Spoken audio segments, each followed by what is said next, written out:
When I realized I was just cannon fodder in the plot, I decided to give up on Subaiho and stop loving her. But as I pulled away, Subaiho seemed to turn into a different person, getting drunk and telling everyone that I'm just her dog.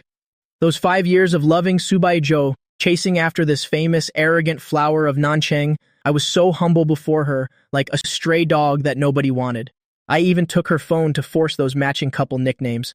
I only got dates by shamelessly begging for them. It was so hard to serve this great Buddha as my girlfriend, only for the heavens to play a cruel joke on me. I finally awakened, realizing I'm just a passing side character in this strong female lead power fantasy novel, and before I could even warm her hand in mine, I was about to be kicked aside by the white moonlight lead returning from abroad.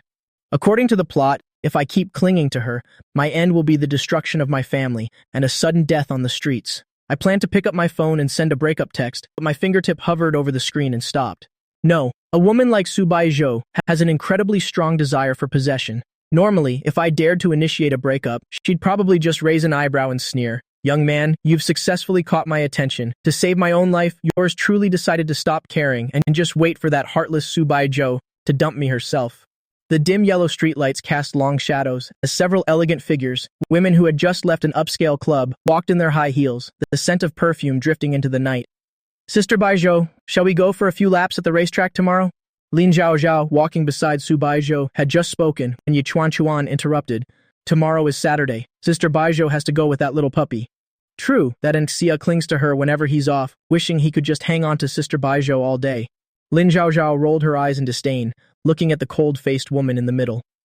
Sister Baijiu, did an Nxia ask you out again?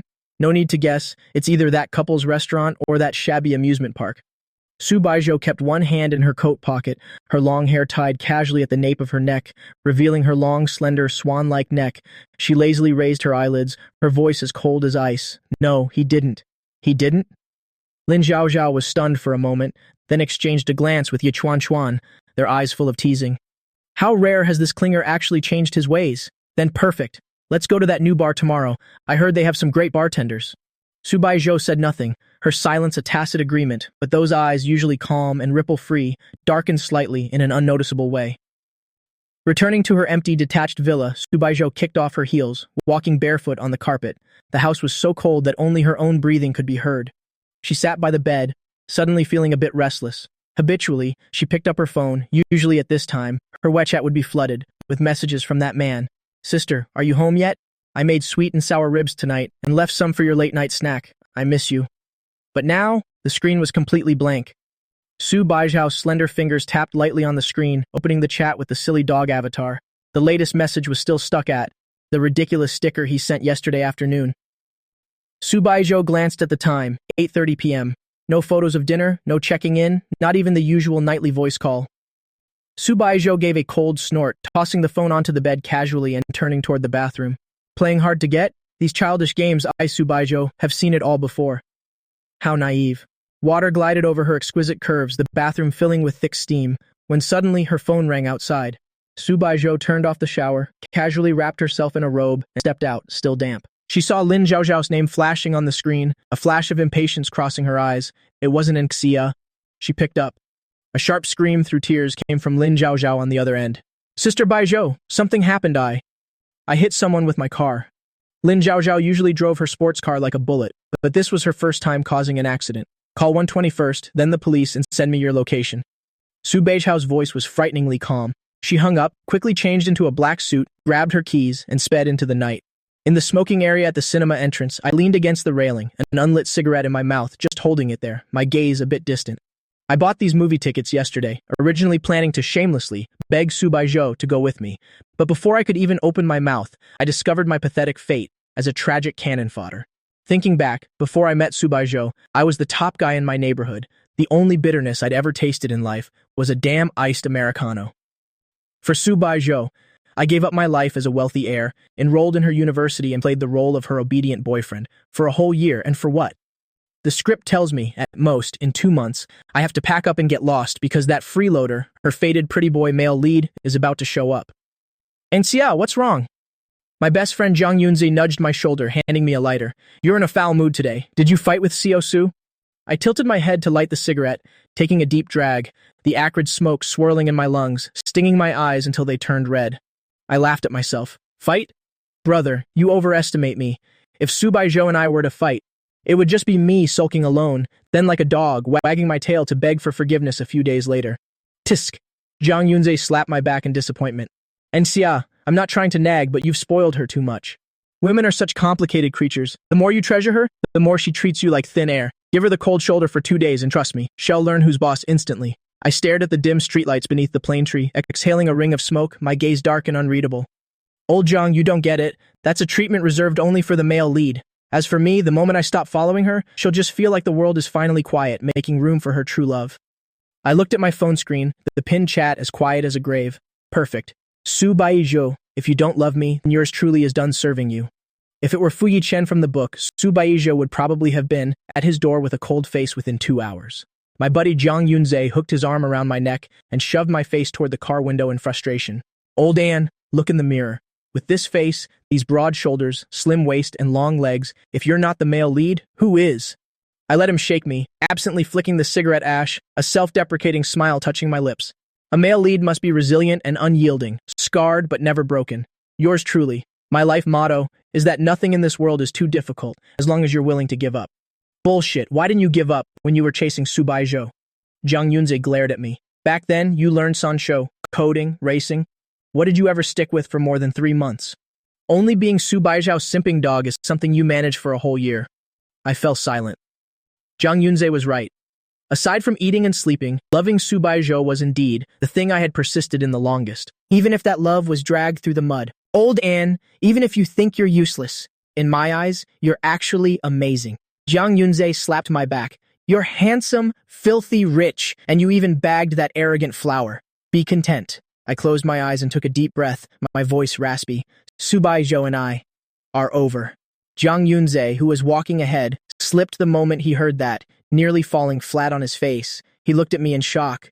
Damn, did you have a change of heart? Which poor girl is the unlucky one now? Before I could answer, Jiang Yunze suddenly pulled me and pointed to the side. Wait, is that a car accident over there? Following his gaze, through the gaps in the buzzing crowd, I saw a modified red and black heavy motorcycle lying on the ground. Fu Yichen has arrived. My hands clenched in my pockets, nails digging into my palms. Fu Yichen, the son brought in by Subaiho's stepfather. The man who truly owns the beautiful yet tragic script. The book says it clearly. To take revenge on the family, he intentionally crashed into Subaiho's best friend, Lin Zhaozhao, today. This marks the beginning of the entanglement between him and Subaiho. Later, at the bar Subaiho frequents, Helby the bartender. At the racetrack, Subaiho loves Helby the horse trainer.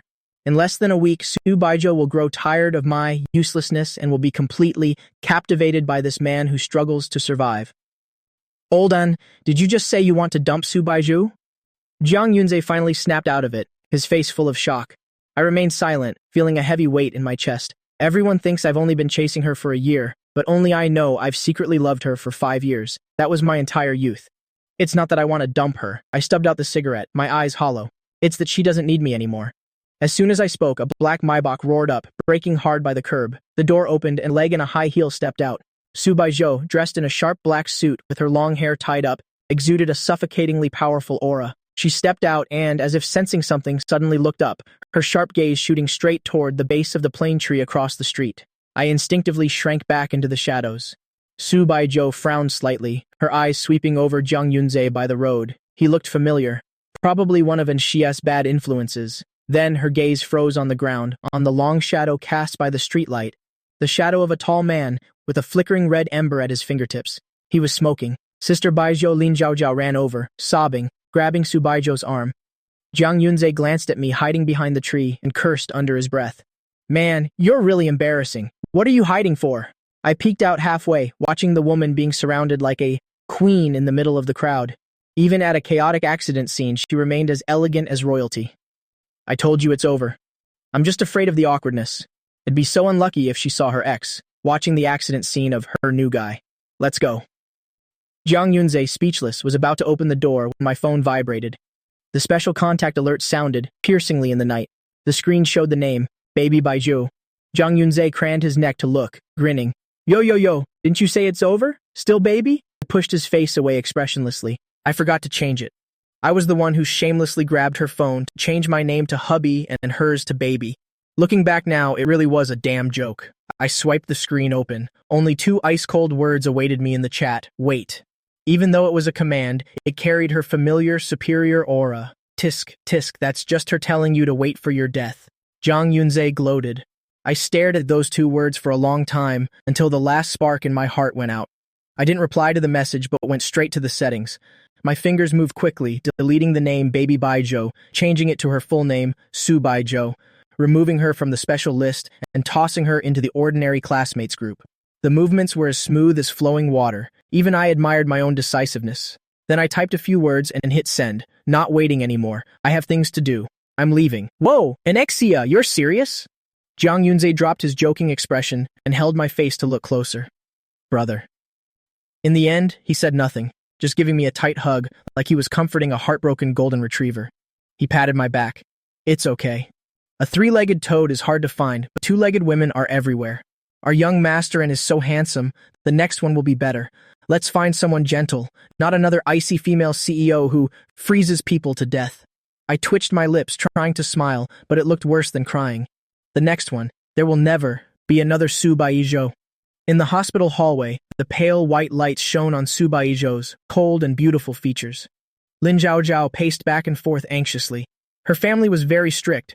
If the grand matriarch at home found out she'd been racing and hit someone, they would definitely break her legs. Luckily, the guy she hit had woken up. The doctor said it wasn't life-threatening, just a broken leg, but he'd need to stay for a month. In the hospital room, Fu Yichen leaned against the bedhead, his pale face under the light possessed a fragile and captivating beauty. He looked up with misty eyes, ignoring the driver, Lin Zhaozhao, and staring intently at Subaiho by the window. That woman, even just standing there, her powerful aura, felt strangely reassuring. It was the scent of power. Handsome. I'm really sorry. Lin Zhaozhao looked at his faded, well-worn t-shirt, feeling even more guilty. It'll cover all the medical bills plus compensation for recovery and lost wages. Just name any other requests you have.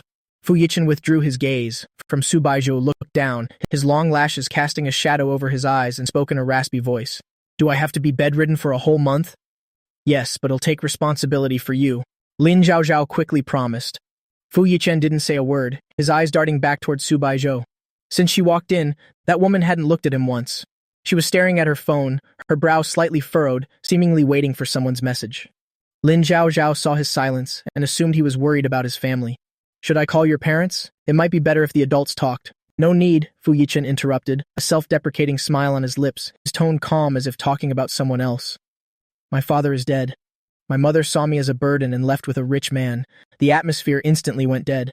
This was indeed the perfect tragic beauty script. Lin Zhaozhao opened her mouth, but couldn't find any words. Her parents were abroad. She couldn't handle guys with such tragic backgrounds. Subaiho, by the window, finally, looked directly at the person in the hospital bed for the first time. The boy had cool, pale skin, his eyes both stubborn and lonely, like a stray cat in the rain still trying to look tough. At that exact moment, Subaiho's phone chimed. Her eyelashes fluttered, and she quickly looked down at the screen. The sender's name had changed from Klinger to his full name, Anexia. The message was just one icy line. It's too late. I'm not waiting anymore. I've gone home. Subaiho's finger hovered over the screen, wanting to reply, but she irritably turned off the screen instead. The boy who used to send long essays now couldn't even be bothered to send a sticker. Heh. Playing hard to get? Is he addicted to this game now? Is there anyone else in your family? Lin Zhaozhao asked carefully. Just my grandmother, Fu Yichen said nonchalantly. But she's also in a ward, upstairs, in a vegetative state. Lin Zhaozhao gasped. The final blow. This story was too tragic for words. Fu Yichen looked up, his deep black eyes staring at Lin Zhaozhao, then subtly glancing towards Subaiho. So I don't need money. I just need someone to take care of me for a month. I can even pour myself a glass of water right now. Lin Zhaozhao was conflicted. If she didn't come home at night, her grandmother would call every single one of her friends. This isn't Sister Bai's fault. I was the one who hit you. I don't care who it was. Fu Yichen tilted his head, his voice carrying a faint trace of vulnerability. This is my only request. Lin Zhaozhao pulled Subaiho out of the room, scratching her head in panic. Sister Baijo, help, you know how my grandmother is. If I hire a caregiver, my allowance this month definitely won't cover it. And I can't be here every single day either. Sister Baijo, you don't usually like going home to listen to your father nag anyway, right? Can you help me watch over the kid at night? I'll take the day shifts. Subaiho leaned against the wall, taking a cigarette from her pack but not lighting it, just rolling it between her fingers. She thought back to Insai's cold message. Going home meant facing either an empty house or Insai's suddenly indifferent face. Fine. Subaiho absently snapped the cigarette in half and tossed it into the trash. I'll watch him. It's been annoying at home lately anyway. I could use a quiet place. Sister Baijo, you're a goddess. Lin Zhaozhao almost knelt down to worship her. I'll repay this life-saving favor by being your servant in the next life. Get lost, Subaiho said coldly. The door to the ward opened again, and Subaiho walked in, all by herself. Fu Yichen's hand tightened under the covers, a tiny smile tugging at the corner of his mouth. The bet paid off. Didn't Lin Wan want to win over this stepdaughter? So what if I'm the one who captures this wealthy eldest miss? Subaiho pulled a chair over, crossed her long legs, and sat casually by the bed, keeping her head down as she looked at her phone, not even sparing him a glance. Fu Yichen sneered inwardly, truly a high and mighty eldest miss thinking she's above everyone else. Is this how you take care of people? Fu Yichen suddenly spoke up, his voice clear and cold, edged with a hint of provocation. Subaiho didn't even lift her head. I've already called a private caregiver. They'll be here in 10 minutes to take care of you. If I didn't miss here, your friend wanted you to take care of me personally, didn't she? Fu Yichen leaned forward, his gaze fixed directly on Subaiho. Could it be that the promise of the great Miss Su is just using money to settle matters? Subaiho finally put her phone down, her deep eyes narrowing slightly, carrying a hint of dangerous scrutiny. Kid, don't be too greedy. If I were you, I would take the money and shut up. Her voice was low and magnetic, carrying the oppressive aura of a superior. But Fu Yichen just smiled. What he wanted was exactly this oppressive feeling, because only then would the contrast be great enough when he acted vulnerable. I'm hungry. Fu Yichen suddenly changed the subject, his gaze becoming a bit roguish, yet somewhat charming. The caregiver hasn't arrived yet. Could the great Miss Su help buy me something to eat? Subaiho stood up, straightening her skirt. What do you want to eat? Fu Yichen shook his shattered phone. Add my WeChat, I'll send it to you. I have many dietary restrictions, and I'm afraid President Su might be too busy and forget, unable to remember them all.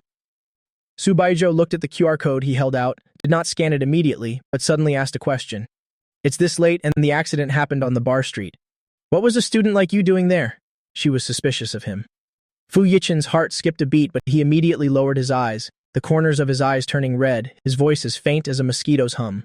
A part-time job. The pay there is high. I wanted to afford better medicine for my grandmother. Subaiho looked at the boy with his head bowed, noticing his pale, exposed nape, and remained silent for 2 seconds.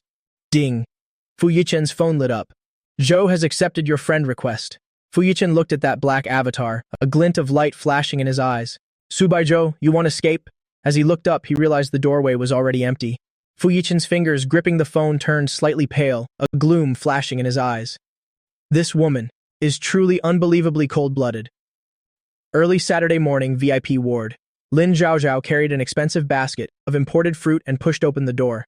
Subaiho had given orders beforehand that as soon as Lin Zhaozhao arrived, the caregiver would pretend she had just arrived. Right now, only Subaiho and Fu Yichen were in the ward. The woman sat on the sofa, her long legs crossed, watching the morning financial news, her expression cold. Sister Baijo, thank you for your hard work. You should go home and catch up on sleep. I'll watch over him during the day. Lin Zhaozhao attentively laid out breakfast. Hearing this, Subaiho moved decisively, turned off her tablet, and got up to leave, too lazy to speak even a single word. Stepping out of the hospital gates, the early morning cold wind hit her face. Subaiho sat in the driver's seat, but didn't start the car immediately. Her mind was unusually clear, or rather, she hadn't slept at all last night. It wasn't because of the person in that hospital bed, the young boy named Fu Yichen, but because her phone was too quiet. She had booked a room at the 5-star hotel across the hospital, lying on the bed, staring at the ceiling until 5 a.m., checking her phone every 10 minutes. Nothing. Absolutely nothing. Subaiho opened the pinned chat at the top, her fingers irritably scrolling up. Every day before, regardless of what she was doing, even if she was in a cold war and ignored him, Anexia would consistently send a message. Sister, good night. I must be in your dreams. For 2 years, over 700 nights, it had never stopped.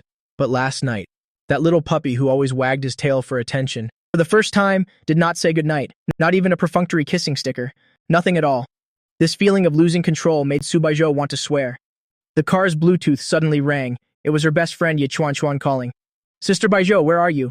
We're at Aurora Arcade? We've saved a spot for you. That new VR game is out. Come play a few rounds. Subaiho glanced in the rearview mirror at her somewhat haggard reflection and responded coldly. Yeah, I'm coming. It just so happened she needed to find something to vent her anger on. In an extremely luxurious French pastry shop in the city center, beside a long table by the window, several stylish young men and women were sitting together. Brother Xia, what an honored guest.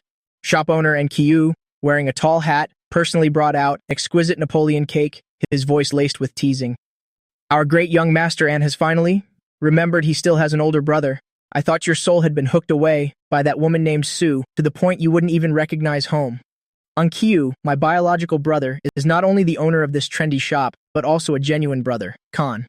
In the past, because I was chasing Subaiho, I ran out every day, even clearing out Nkayu's new shop items just to bring her breakfast, which made him so angry he'd stomp his feet. He would stomp his feet in frustration. I leaned back lazily, taking a spoonful of shaved ice into my mouth, the cold sensation suppressing the irritation in my heart. Brother, look at what you're saying. Food outside can't compare to your cooking. I was just blinded by obsession before. From now on, I'll come support you every day, okay? And Q raised an eyebrow and reached out to rub my head, making my black hair a bit messy, his gaze doting. At least you have a conscience, kid. This is a new product, specifically saved for you. Don't eat too much cold stuff. It's not good for your stomach. After speaking, he gave everyone at the table a drink. It's on me. You guys enjoy yourselves. I'm going inside to work on some designs. As soon as Nkyu left, Zhang Yunze nudged me with his elbow. Hey, old un, are you really okay? Today is Saturday. Usually at this time you'd be clinging to Subaiho. Everyone at the table stopped what they were doing, all looking at me at once. Shen Kui and Ming exchanged glances, their eyes filled with curiosity. They are all my childhood friends. They know all too well how obsessed I was with Subaiho. It was truly like trampling my self-respect to love her. Brother Xia, why aren't you with Subaiho today? Shen Kui asked cautiously. Ming On beside her hurriedly tugged at her sleeve under the table, whispering, Why bring up such a painful topic? Can't you see Xia is in a bad mood today? They must have had a fight. I heard the whispers in my ear, indifferently twirled the silver spoon in my hand, a cynical smile playing on my lips. It's nothing. I'm just bored of it. Can't spend my whole life revolving around one woman. It's embarrassing. Everyone gasped. Hearing those words from my mouth was more shocking than the sun rising in the west. At that moment, Zhang Yunzi suddenly gasped, frantically slapping my thigh. Damn, Brother Xia, look across the street. Isn't that Subaiho? My movements froze. Through the giant floor-to-ceiling window, across the road was a high-end arcade, decorated in a sci-fi style. A black Maybach pulled up, the door opened, and a pair of long, straight legs stepped out. Subaiho, wearing a black trench coat and sunglasses, strode into the arcade, surrounded by a group of people. Her walk carried an aura, both cool and imposing, making every passerby turn their heads. The atmosphere at the table froze instantly. Everyone knew she was the center of my world. I only glanced once, then lowered my eyes, continuing to eat the half-melted shaved ice, my expression indifferent, as if I had just seen a total stranger. What are you looking at? Eat your cake. My voice was steady, not even my heartbeat faltered. Since I've decided to withdraw, I must make a clean break. Even if she's right across the street, it has nothing to do with this young master anymore. Subaiho and I have broken up. From now on, weekends will be back to normal. I'm joining the group again. Hearing this, Yao Xiangming, who was devouring snacks, let a piece fall right out of his mouth. Broken up? I thought you two hadn't even been together that long. How could you let go of someone as top tier as President Su? Shen Kui, sitting opposite, spoke in a cold tone. Breaking up is for the best. I've said it long ago. Women like Subaiho are cold-hearted. At social banquets, she's good at everything. From smoking to drinking, she's fundamentally not right for you. I twirled the fountain pen in my hand, my movements pausing at her words. I looked up, my eyes showing a rare seriousness. Akui. We've broken up, and that's that. But she doesn't deserve to be talked about like that. You say she smokes, but she never once smoked in front of me, and she always smelled faintly of mint. As for drinking, that's just business. Just like Mingin likes spicy snacks, Zhang Yunze likes Coca-Cola, and you like plain water to act healthy. It's just a personal habit. A self-deprecating smile touched my lips. Don't say she's that bad. She just doesn't love me, that's all. Ming An, who was eating spicy snacks, quietly shrank back. There's no need to point out my love for spicy snacks. Zhang Yunzi crushed the Coke can in his hand. But, actually, carbonated drinks kill sperm, so it's fine not to drink them. Shen Kui looked coldly at me as I continued, defending my ex, and hit the nail on the head. And Xia, look at yourself. Are you saying you don't like her anymore? I was silent for a long time, then threw the pen on the table, leaning back with an indifferent tone. Does liking her or not even matter? Anyway, we won't have any relationship after this. The atmosphere momentarily froze. A moment later, Shen Kui suddenly stood up, closing her textbook. And Xia, come outside with me for a bit. I sighed, casually picked up the half-finished shaved ice from the table, and followed this housekeeper who had managed me since childhood, strolling out behind her. Inside the arcade, Subaiho and Ye Chuan had just won 2 rounds of VR combat. The huge word victory on the screen glittered in gold. But in Subaiho's heart, there was a hollow sense of panic, frustration growing within her like wild weeds. Her eyes couldn't help but glance toward the black phone lying beside her. The screen was dark and silent, no messages, no calls. That troublesome Ansia seemed to have completely evaporated from her world. "Sister Baijo, I'm going to buy drinks. An iced Americano for you?" Ye Chuan noticed her distraction. Subaiho grabbed her phone and stood up abruptly. "You keep playing, I'll go buy them." Before Ye Chuan could react, she had already pushed the door open and left. The sunlight outside was blinding. Subaiho squinted, her gaze locking onto the Xiadian pastry shop at the corner. The name was familiar. She seemed to have heard Xia mention it. It was opened by his brother. Perhaps because it contained the word Xia, driven by some inexplicable force, she walked toward it with long strides. "Pack 1 mango crepe cake and this blueberry lava cake too." Subaiho pointed at the cakes in the display, her voice clear and cold. These were the flavors Xia loved most. After paying, she froze for a moment. "Subaiho, why are you being so cheap? He's already gone. Who are you buying this for?" Carrying the exquisite package, she stepped out of the shop, and as she turned the corner, her footsteps stopped dead in their tracks. Not far away, under a sycamore tree, was that familiar figure. Today, I was wearing a simple white t-shirt, the sunlight catching my messy hair, making me seem to glow with brightness. When I laughed, I looked like a little sun without a single cloud. With just one look, Subaiho's heart, which had been restless all morning, miraculously calmed down. I was laughing, but not with her.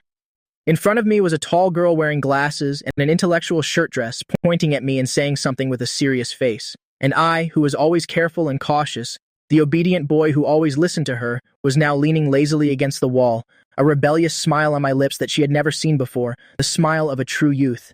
Xia, are you even listening to me?" Shen Kui poked my chest in frustration. Helplessly, I caught her finger and pulled her into the shade. I'm listening.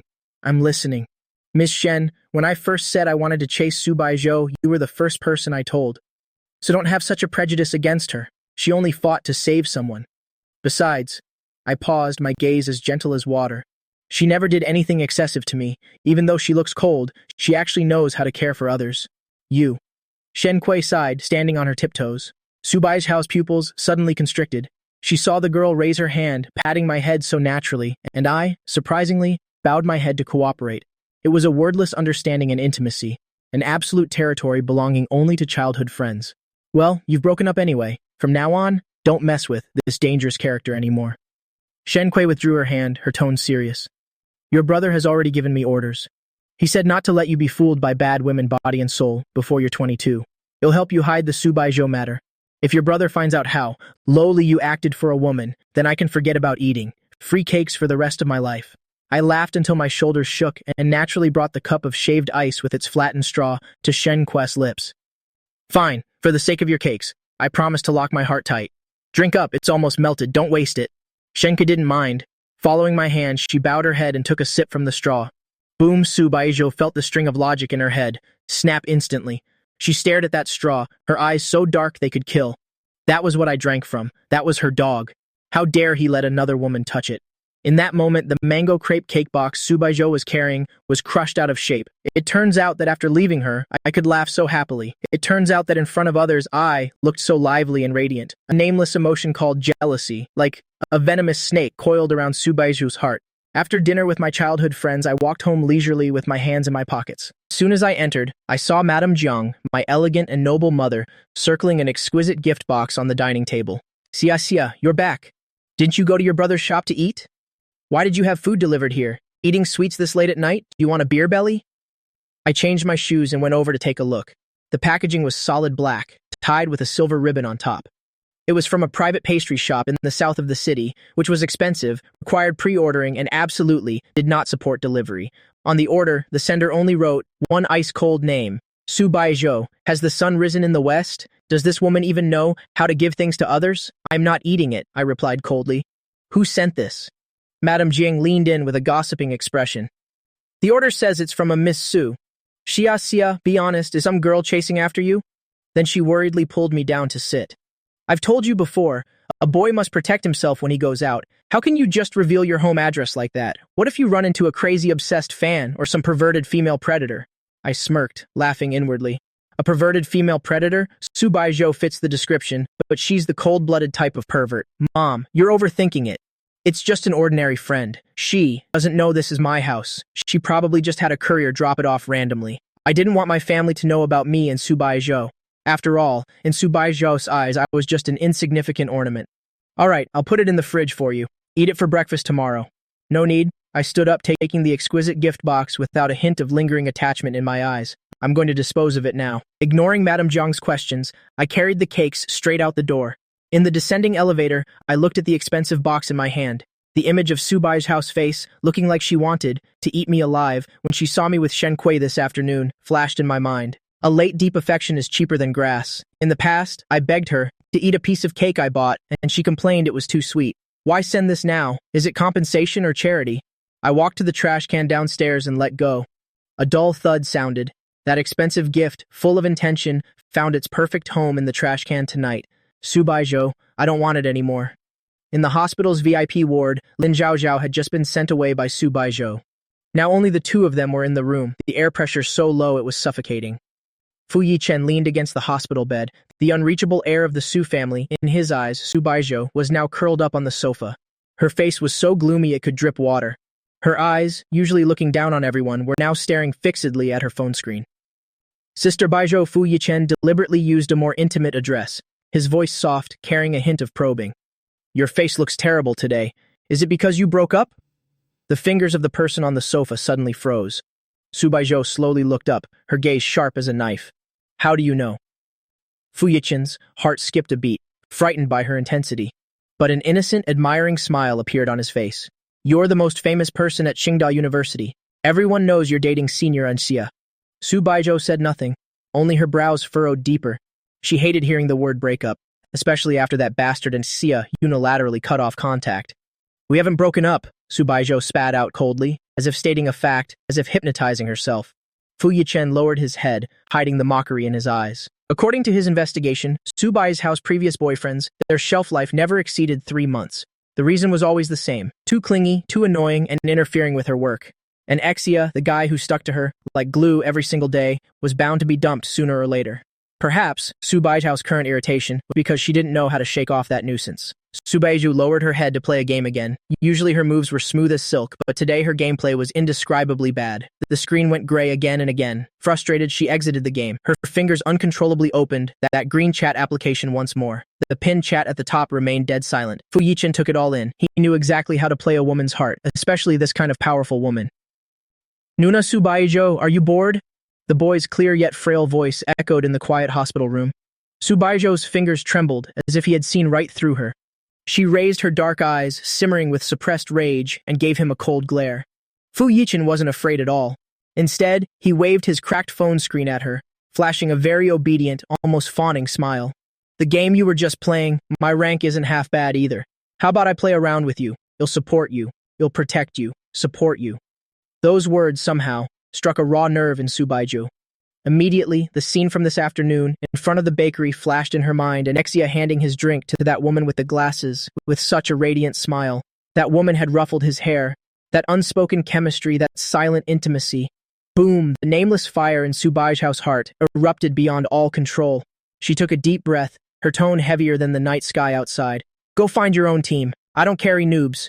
The smile on Fu Yichen's face stiffened for a second, but he adjusted quickly, without showing a hint of awkwardness. Instead, he blinked his big, innocent eyes and laughed quite naturally.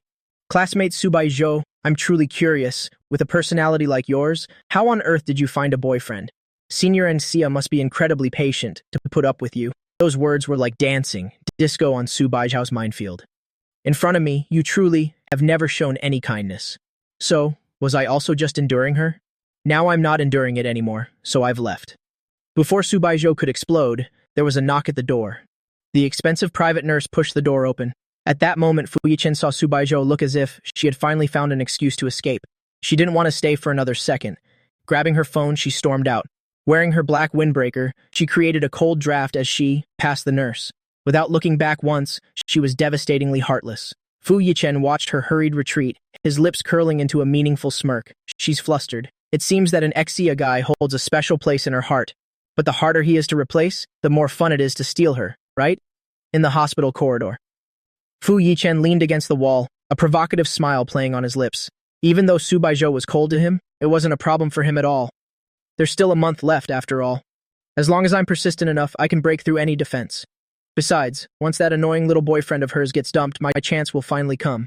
Sister Subaiho will be mine sooner or later. Subaiho returned to the five-star hotel across from the hospital. Standing before the floor-to-ceiling window, she looked down at the city's neon lights, her hand gripping her phone so tightly that her knuckles turned white. She took the initiative to open that dark chat window, her fingertip hovering over the screen for a long time before finally typing a few words. Are you throwing a tantrum at me? Delete? No. That makes me sound way too concerned about his feelings. She typed another line. Why didn't you say goodnight? Delete it again. Subaiho frowned. This tone sounds too much like a resentful wife. It doesn't suit her status as the leader of the two family. What if he just forgot? Or his phone died? If I ask first, wouldn't I be admitting defeat? What are you doing? The moment she typed those words, Subaiho turned off the screen in frustration before she could hit send. Subaiho, you're really losing your edge. She scoffed at herself, tossed the phone onto the bed, and headed for the bathroom. I'm truly exhausted. After washing up and lying in bed, she intended to fall into a deep sleep, but seeing her phone at 30%, that common modern ailment flared up again. She couldn't sleep until the battery hit 0. Scrolling through her moments, it was either people with her same illness, or Jiang Yunze and Yao Xiangming posting embarrassing photos of each other. No real news at all. The pinned chat at the top was still that black profile picture. Subaiho had only changed the nickname earlier, she hadn't unpinned it yet. I stared blankly at that profile picture, my fingertip aimlessly scrolling on the screen. Suddenly the screen flashed. My finger accidentally double-tapped that profile picture. An Exia nudged Subaiho's dog head and said, "Kneel before your emperor." Shit.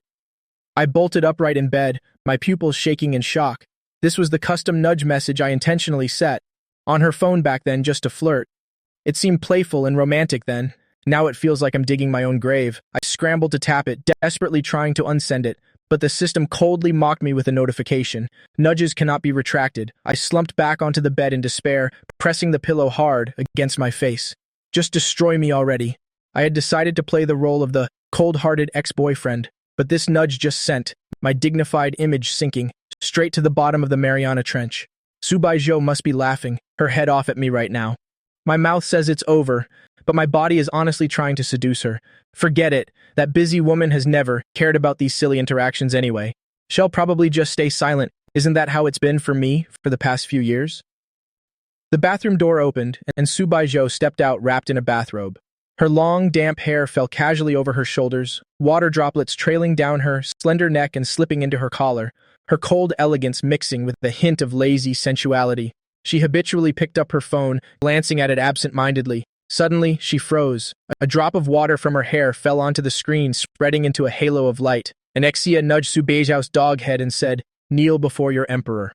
Subaiho stared at those words for a full 30 seconds. Her tightly pursed lips finally relaxed, and a very faint smile spread across her features, melting some of the ice in the depths of her eyes. You little brat, tough on the outside, soft on the inside, ignoring me all day long, only to not be able to resist, teasing me a little at night. The frustration and resentment she felt earlier miraculously vanished the moment she saw this message. It was like magic. Subaiho sat on the edge of the bed with her phone, in quite a good mood, pondering how to reply. I can't reply too quickly or it'll look like I've been waiting. I can't be too enthusiastic either. I must maintain my dignity. The cicada's shrill chirping outside, the window was becoming quite annoying. I kicked the blanket aside, feeling sticky and covered in cold sweat. Just as I was about to get up to adjust the ache, the phone in my palm suddenly vibrated. Buzz. In the silence of the late night, this vibration was like a clap of thunder. I flipped my phone over to check, a new message from Subaiho. I swallowed hard, my heart skipping 2 beats uncontrollably. Is this for real? Subaiho, that unreachable flower on the peak, actually replied to my accidental nudge. Did she get hacked? Suppressing the damn fluttering in my chest, I opened the chat. Only 2 cold, arrogant words. Approved. Subaiho. Go to sleep early. I looked at those 3 words and my dangling heart went completely numb. Approved? Is she reviewing an imperial petition? I guess so. In her eyes, what I just did probably looked like wagging my tail for some pity and attention. And her reply is like a master in a good mood tossing a bone to her dog. Sleep early, my ass. I cursed under my breath, but my eyes started to sting a little. Subaiho, do you really not understand, or are you just pretending not to? I took a deep breath, my gaze slowly turning cold. To prevent this kind of embarrassing slip-up from happening again, and to give up all hope entirely, my fingers moved quickly across the screen, tapped the top right corner, tapped the profile, and deleted the contact. The system showed a final confirmation box. Deleting this contact will also erase all chat history with them. I looked at that delete button as thousands of pages of chat history from over the years flashed through my head. Most of it was just me talking to myself. I closed my eyes and pressed down hard. Goodbye, Subaiho. She has thousands of people on her list anyway. She'll probably never notice that her most obedient dog is gone.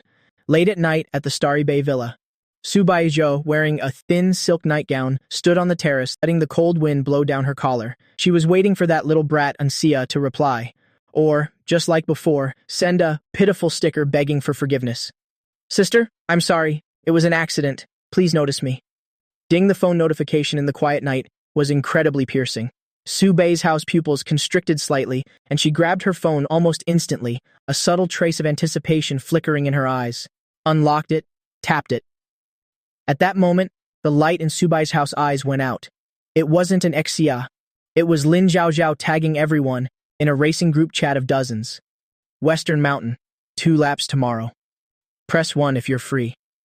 Subaiho stared at that group chat, but her mind uncontrollably drifted to memories from before. Every Friday night, and Sia would be like a clingy golden retriever, hugging her waist, nuzzling his head into her neck. Sister, is the weekend tomorrow? Can we go out? I don't care where, as long as I'm with you.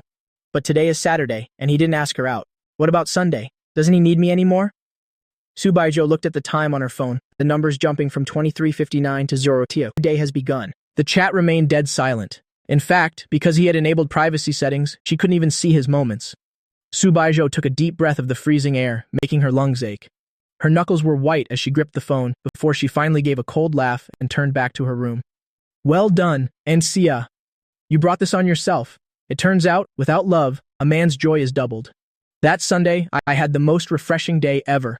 Early in the morning, Zhang Yunze and Yao Xiangming dragged me to an internet cafe for a 5-man squad session, had Hai Dalao for lunch, played Werewolf in the afternoon, and watched the latest action blockbuster in the evening. And Subaiho? Sorry, but all day long, not even for a second, did that name even cross my mind. Right at the 10 p.m. curfew, I returned to the dorm reeking of alcohol. As soon as I lay down, my phone exploded with notifications. Ming En and Jiang Yunze were spamming the group chat like crazy. Jiang Yunze, holy crap, brothers, check this out. This girl is insane. Ming En, this is the woman of my dreams. I want to swim in those collarbones of hers. Jiang Yunze, at Anxia, she's totally your type too. Look, I opened the video, intending to just glance at it, but my gaze was instantly locked. The video featured a newly debuted action actress. She was a 175cm goddess in a tank top, her arm muscles toned and smooth. A sharp, clean spinning kick, her sharp eyes seemed to pierce through the screen. So cool and handsome, overflowing with charisma. The video autoplayed to the next one. Wow, she's a real brainiac too. She can even race cars. Wow, that cold, bored face. But when she smiles, she has dimples. Wow, she even likes to bite her straw flat before drinking. Now this is a high-quality idol, I couldn't help but exclaim. I was truly blind before, revolving around that ice block Subaiho. Look at this star right here. She's also the cold type, but so vivid, so powerful. Before I knew it, I had been scrolling until 3 a.m. My head was full of collarbones and that star's long legs. Crap. I looked at the time, frustratedly punching my pillow. I shouldn't have opened that video. I have a core major class at 8 a.m. with that terrifying Madam Extinction professor. Monday. Bold moves.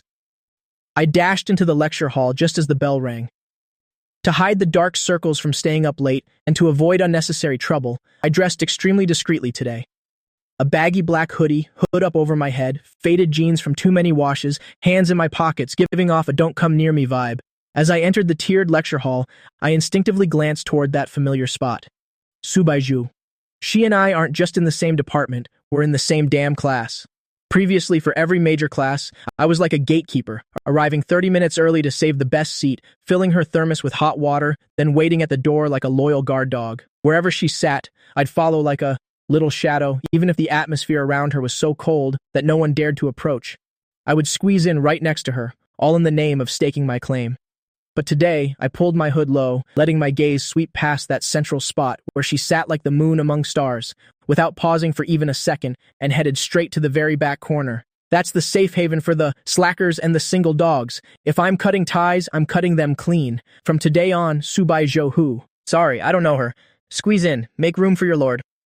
I sat between Zhang Yunze and Ming An, with Shen Kui and Yao Xiangming on the other side. The five of us sat in a row, taking up the prime row for slacking off in this section. I twirled a pen in my hand and said, since we all chose the same major, don't forget to cover for each other when we skip class. Zhang Yunzi flipped through a brand new textbook, rolling his eyes in annoyance. Cut it out, you talk like we're your personal study lackeys. Ming'an raised his hand, looking serious. I declare, I simply just love physics. I pouted and looked at Shen Kui next to me. Shen Kui didn't even look up, her pen scribbling away. You know that. I've been getting perfect scores in physics since I was a kid. I turned to Yao Xiangming, who was sneakily munching on bread. Yao Xiangming's mouth was stuffed full, mumbling incoherently. Don't look at me. My dad chose this. I'm just an emotionless, obedient machine. Sigh, only I am here for love. Jiang Yunze slumped onto the desk with a miserable face, like a salted fish that lost its dreams. I've been standing that girl group idol since middle school. I worked so hard to get into this uni, just to breathe the same air as her. And the result? The moment I got my admission letter, she announced her marriage and retired. All right, quit whining. I couldn't help but laugh and scolded him, slapping his back. That heartbreaker isn't your goddess anymore. Didn't you just post your new crush in the group yesterday? The five of us in the back were laughing together, relaxed and at ease, completely unaware that, in the shadows of the front rows, 3 pairs of eyes were staring, intently in this direction. Lin Zhaozhao looked at the carefree, laughing backs behind them, then at Subaiho beside her, whose face was so dark it was practically dripping with gloom, and whispered in a low voice, Sister Subaiho, did he really not bring you breakfast today? Every day before this, no matter the weather, I would punctually carry the steamed buns and soy milk that Subaiho loved most and wait for her at the door. The moment she appeared, I'd be like a puppy, rushing to its master, following her obediently, never leaving her side. But today, Lin Zhaozhao's fingers secretly mimicked the shape of a gun, aiming it towards Shen Kui sitting next to me. Sister, look, isn't that Shen Kui, that cold-hearted top student? Diep Xuan coughed lightly, glancing at Subaiho's hand on the desk, which was clenched into a tight fist, trying to speak up for me. He's not sitting alone? Isn't there 5 of them? It's normal for friends to sit and study together. Normal my foot. Shuyan, are you blind? Lin Zhaozhao angrily pointed back. Look at the way Anexia is laughing. He's blooming like a flower. He's followed Sister 2 for a year now. Have you ever seen him smile at her like that? His eyes are crinkled into lines and is even, showing all his white teeth. Diep Xuan lowered her head, secretly glaring at Lin Zhaozhao. Lin Zhaozhao patted Subaiho's arm recklessly, adding fuel to the fire. Sister, why don't you text and ask him? Whenever you're in the same class, he's never more than half a meter away from you. Subaiho slowly raised her eyes, shooting a cold glance at Lin Zhaozhao. Lin Zhaozhao, can you please shut up? Lin Zhaozhao stole a glance at Subaiho, seeing the visible resentment over her head, and quietly mimed, zipping her lips. Subaiho withdrew her gaze, looking down at the phone sitting on the desk. Unlocking it, she taps on the pinned chat. The last message in the chat box is still from the night before last, that damn nudge in her granted reply. I haven't sent her a morning greeting in 3 days. Subaiho's long, slender fingers held a fountain pen, her fingertips rubbing against its barrel. If he's ignoring me, then what was that nudge from the night before last? Playing hard to get? Or does he really not want to bother with me anymore? Tap, tap. The fountain pen rapped twice on the desk, emitting a crisp but frustrated sound. Lin Zhaozhao shrank back. She knew Subaiho was truly angry this time. Ye Chuan hesitated for a moment, opened her phone and found the chat box with me, then sneakily pushed it in front of Subaiho. Sister Zhou, why don't you try asking through my account? Previously, to launch a full-scale pursuit of Subaiho, I had friended her entire group of close friends. Usually I'd shower them with concern just to fish for information about Subaiho's likes. Subaiho stared at my profile picture, which I had changed to a solid black background. If she didn't use someone else's phone to ask, wouldn't it look like she cared way too much? Lin Zhaozhao let out a long sigh, truly unable to watch this any longer. What are you agonizing over? Let me ask for you. Saying that, she snatched Ye Chuan's phone and typed at lightning speed. Anexia, why aren't you sitting with Sister Zhou today? Done. She showed the screen to Subaiho. Sister, is this okay? A direct strike to let him know that this spot is reserved just for you. Ye Chuan glanced over. I think that works. Give her an out and she'll take it immediately. Lin Zhaozhao saw Subaiho purse her lips in silence and assumed she had tacitly agreed. Just as her finger was about to hit send, the phone was suddenly snatched away. Subaiho expressionlessly deleted the line Zhaozhao had written. Her fingertips hovered over the keyboard for 2 seconds, then typed a few words. What is wrong with you? Before Ye Chuan could stop her, Subaiho hit the send button. Ye Chuan looked at the sent message on the screen, feeling like she was about to crumble. Sister, oh sister, you're ruining me. I am Ye Chuan Chuan, not you. You used my account to send what is wrong with you, making it seem like I care deeply about him. What if he misunderstands and thinks I'm into him? The phone vibrated. I glanced under the desk. Ye Chuan Chuan. This girl hasn't messaged me in ages. Did she rise from the dead? Let's see. What is wrong with you? My mind went blank for a second. Did she send this to the wrong person? Whether something's wrong with me is none of her business. I casually replied with 3 words. It's nothing, then tossed the phone back in my bag, continuing to twirl my pen. What is it? Shenki beside me pushed up her glasses, her eyes never leaving the blackboard, but her tone carried an authoritative edge that brooked no argument. Nothing. Ye Chuan Chuan sent a message to the wrong person. Zhang Yunze leaned over from the other side, looking ready for some gossip. Ye Chuan Chuan? Isn't she? Subaiho's little errand girl? Why would she suddenly? Thwack. A book, neither light nor heavy, slammed onto my desk. Shen Kui coldly pushed the book toward me, her voice crisp and icy. And Xia, focus on the lecture. If you fail again, your brother will kill you. I shrank my neck and became obedient instantly. After years of being suppressed by a high IQ genius like Shen Kui, I was well accustomed to her discipline. As for Su Bai's lot, whatever. From the moment the message was sent, Lin Zhaozhao had been like a radar, staring intently ahead. Seeing Shen Kui's book-slamming act, she furrowed her brows tightly. What's with that Shenki girl? She's overstepping. It looked as if she was very reluctant to let him reply to my message. Ye Chuan Chuan looked at the phone screen, and seeing the ice-cold "it's nothing," she shook her head helplessly. Who knows? Regardless, his reply was incredibly perfunctory. Subaiho took the phone, staring at those 3 words for 10 full seconds. In the past, I would have replied in a heartbeat, loaded with cute stickers, terrified the conversation would die out. Now, it's nothing, and even the lack of punctuation exuded a cold, I don't give a damn vibe. Subaiho tossed the phone back to Ye Chuan Chuan, tapping the desk sharply twice with her fountain pen. Listen to the lecture. Her voice was cold enough to freeze. 10-minute break. I intended to slump over and catch up on sleep. After all, I stayed up until 3 a.m. watching videos of beauties, and now I'm as exhausted as a dead dog. But then Zhang Yunze and Ming An, those 2 energetic souls, insisted on dragging me off to the restroom. Not going. I squinted my eyes, looking like a dragged-along koala. I know you're not going, so it'll go for you, okay? Let's go. Come have a smoke with the brothers. Zhang Yunze pulled me with one hand, and Ming An with the other, forcefully hauling me out of the classroom. The corridor outside the restroom was a place of excellent feng shui. The afternoon sun streamed through the glass windows, casting a warm glow. I'm sensitive to cold, and the classroom act was like a morgue. The moment I stepped out into the sun, it felt so good that my very bones seemed to soften. You guys go ahead. I'll wait at the door. The sunlight made me lazy. Before long, I was drifting off, nearly, meeting my favorite action actress in my dreams. A thin layer of sweat formed on my forehead, and my face flushed red under the sun. Sister Zhou, that's the men's room. What are you doing going that way? Lin Zhaozhao, clutching some tissues, watched in confusion as Subaiho suddenly stopped. Subaiho stood at the end of the hall, but her gaze cut through the crowd, landing on the figure basking in the sun with closed eyes. Lin Zhaozhao followed her gaze, her lip twitching. Sister, even if that's the restroom door, you should still maintain some of your image. 3 minutes until class starts, Subaiho abruptly reminded her. Lin Zhaozhao checked her watch, shrieked, and dashed into the women's room. People bustled through the hall, but they seemed to fade into the background. Subaiho strode forward with her long legs, step by step. The sun filtered through the dense leaves, scattering dappled light. The little boy who always trailed after her was now completely defenseless, looking like a large cat sunbathing. He looked so pinchable. Subaiho walked up to me and stopped, her tall frame blocking the bright sun, casting a shadow over me. I felt the light on my eyelids vanish, thinking Zhang Yunze and the others had come out. After hesitating for a few seconds, I rubbed my sleepy eyes and stood up groggily. I muttered, "Old Jiang, let me tell you, I stayed up until 3 watching that Action Stars video. I'm freaking exhausted." Next period, I'm moving to the back row to sleep. I looked up while still rubbing my eyes. The person in front of me was blocking the light. My hand froze in midair and my vision snapped into focus. It wasn't Zhang Yunze. It was Subaiho. Su. I instinctively took a step back, keeping my distance. What are you doing here? As soon as the words left my mouth, Subaiho looked at me. Her fingers twitched slightly, and as if possessed, she took a pack of wet wipes from her pocket, pulled one out, and held it out to me. I was stunned for a moment, then touched my forehead and realized it was covered in sweat. I naturally took the wipe, carelessly wiped my face, acting as distant as I would toward any ordinary classmate. Hey! Subaiho started to speak, about to ask something. Hold on! Let's go!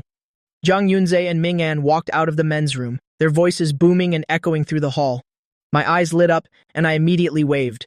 Over here. With that, I balled up the used wipe, without giving Subaiho a second glance, turned and strode toward my brothers, putting my arms around them as we entered the classroom. I didn't say a single word during the whole process. Subaiho stood there.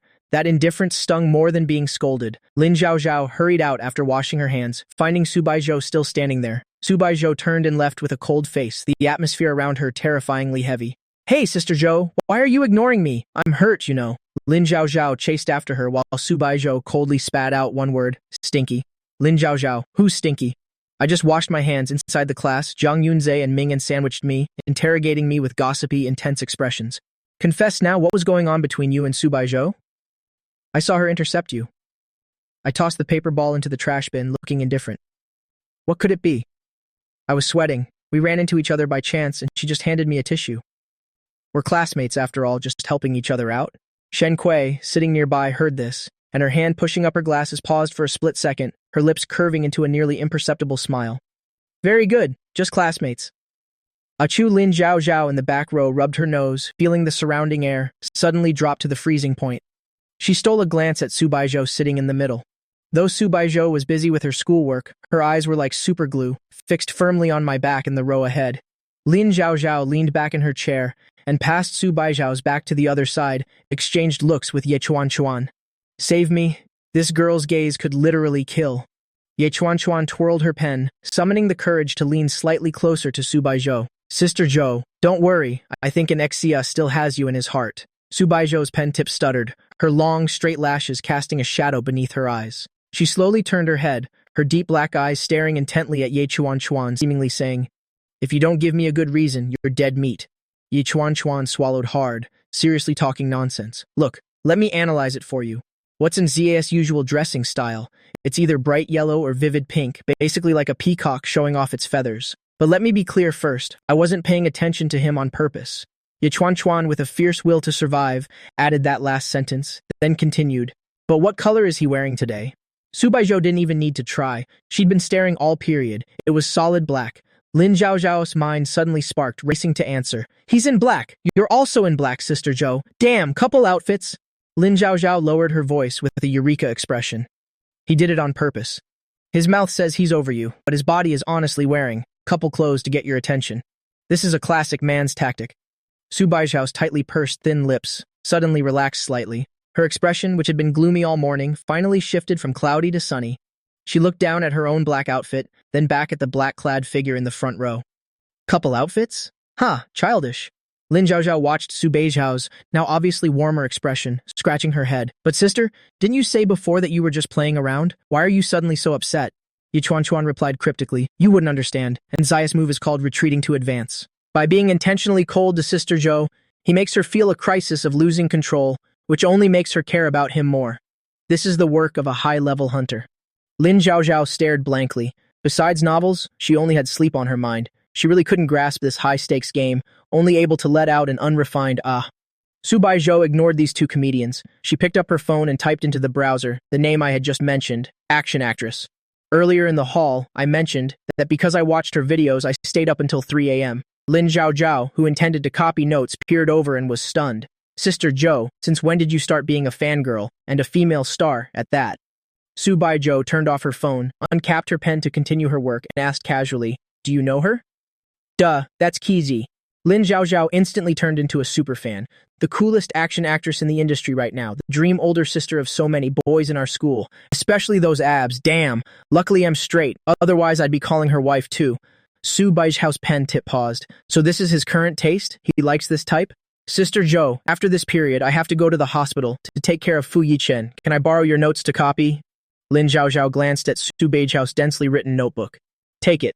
I'm skipping the next elective period. Subaiho tossed her the book. I'm leaving. You've already pre-studied the elective too. Are you even human?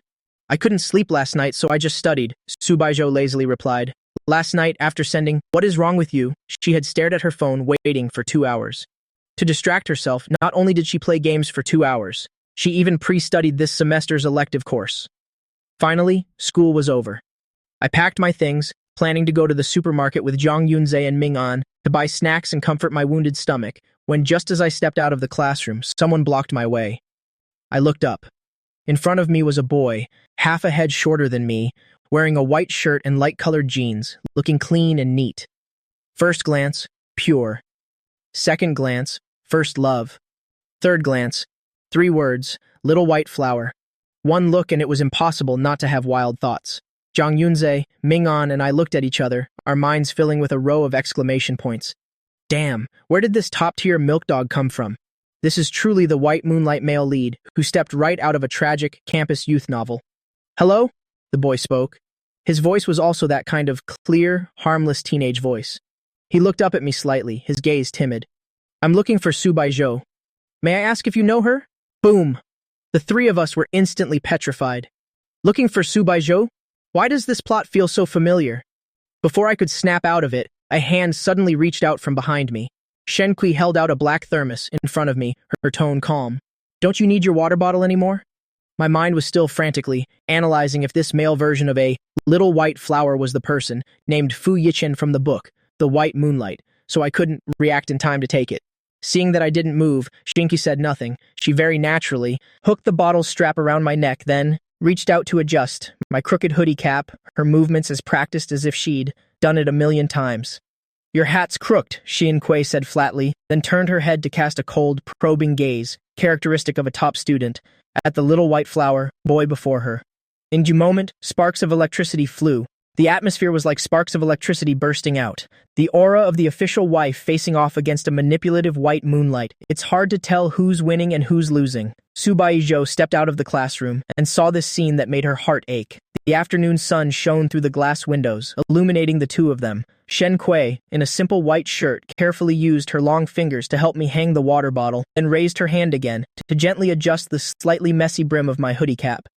After doing this, I looked up and gave Shen Kui a radiant smile. That smile was so blinding, he looked as vivid as a painting. It's just that the protagonist of this painting no longer revolved around her. Right at that moment, a white silhouette blocked Subaiho's view. Fu Yichen walked past me to stand before Subaiho. A faint smile played on his face, perfectly distant, his eyes holding a hint of confusion after being injured. Subaiho, I have something I want to tell you. His voice was very soft, very faint. Not like me in the past. That idiot. Every time he saw Subaiho, his eyes would shine like headlights, his voice excited like a mouse in a grain jar, wanting to give her the entire world. Ming-an looked at the Asura field over here with disgust, tugging at the hem of my shirt. I turned my head back, without sparing so much as a single glance, for Subaiho and that little white flower boy. I put my arms around Shen Kui and Zhang Yunze, laughing and chatting as I turned to leave. Subaiho stood there, her gaze fixed on that black silhouette until I disappeared around the corner of the stairs. Lin Zhaozhao looked at Fu Yichen, who was unsteady on his feet, and frowned. Why are you here? Isn't your leg broken? Why are you running around instead of resting? Fu Yichen's face was pale. He slowly shifted a step, biting his lip. It's fine, I can manage to walk. That look as if he were about to collapse, honestly, even I would feel pity looking at it. A straight girl like Lin Zhaozhao immediately felt guilty. Well, if you had something, you could have just texted.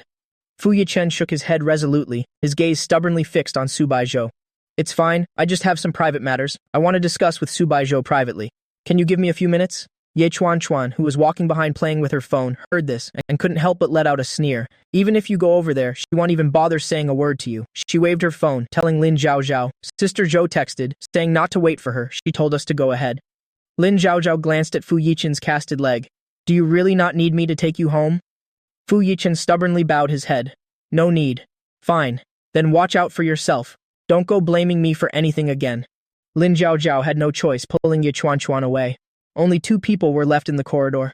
Subaiho leaned one hand on the windowsill, her back slightly arched like a taut bow. The figures below had gradually moved away. Those 2 under that black umbrella looked so glaringly bright. Fu Yichen moved behind her. Subaiho didn't turn around. Before was frustration, now was impatience. She stared at the windowsill, her voice low and soft, yet exuding a chill. Speak. Fu Yichen looked at the nearby signs for the men's and women's rooms, his eyebrows slightly furrowed. This isn't exactly the place to talk, is it? The air here. It doesn't smell very good. Subaiho finally stood up straight, turning her head, her dark eyes devoid of any emotion, as she stared at the pretentious man standing before her. Her thin lips parted slightly, spitting out a single word, then get lost. Fu Yichen froze. He knew Subaiho was no pushover, with her cold and arrogant personality, but as the heir to a wealthy family, Her upbringing had always been impeccable. The word beat it. This was the first time he had heard it from her, and spoken so calmly at that, without a hint of emotion, as if she were shooing away a fly. Fu Yichen took a deep breath, suppressing the shame and anger in his heart, and decided to change his strategy. He pointed downstairs. What's this? That pretty girl just now hanging up an IV drip for her ex-boyfriend? Is she your new love rival? He deliberately emphasized the words ex-boyfriend, his tone indifferent, as if stating an insignificant fact. Subaiho's gaze turned icy instantly. Do you not understand human speech? Without giving him a second glance, she turned to leave. Subaiho Fu Yichen called out impatiently, shouting after her. If you don't listen to me today, you'll likely end up regretting it.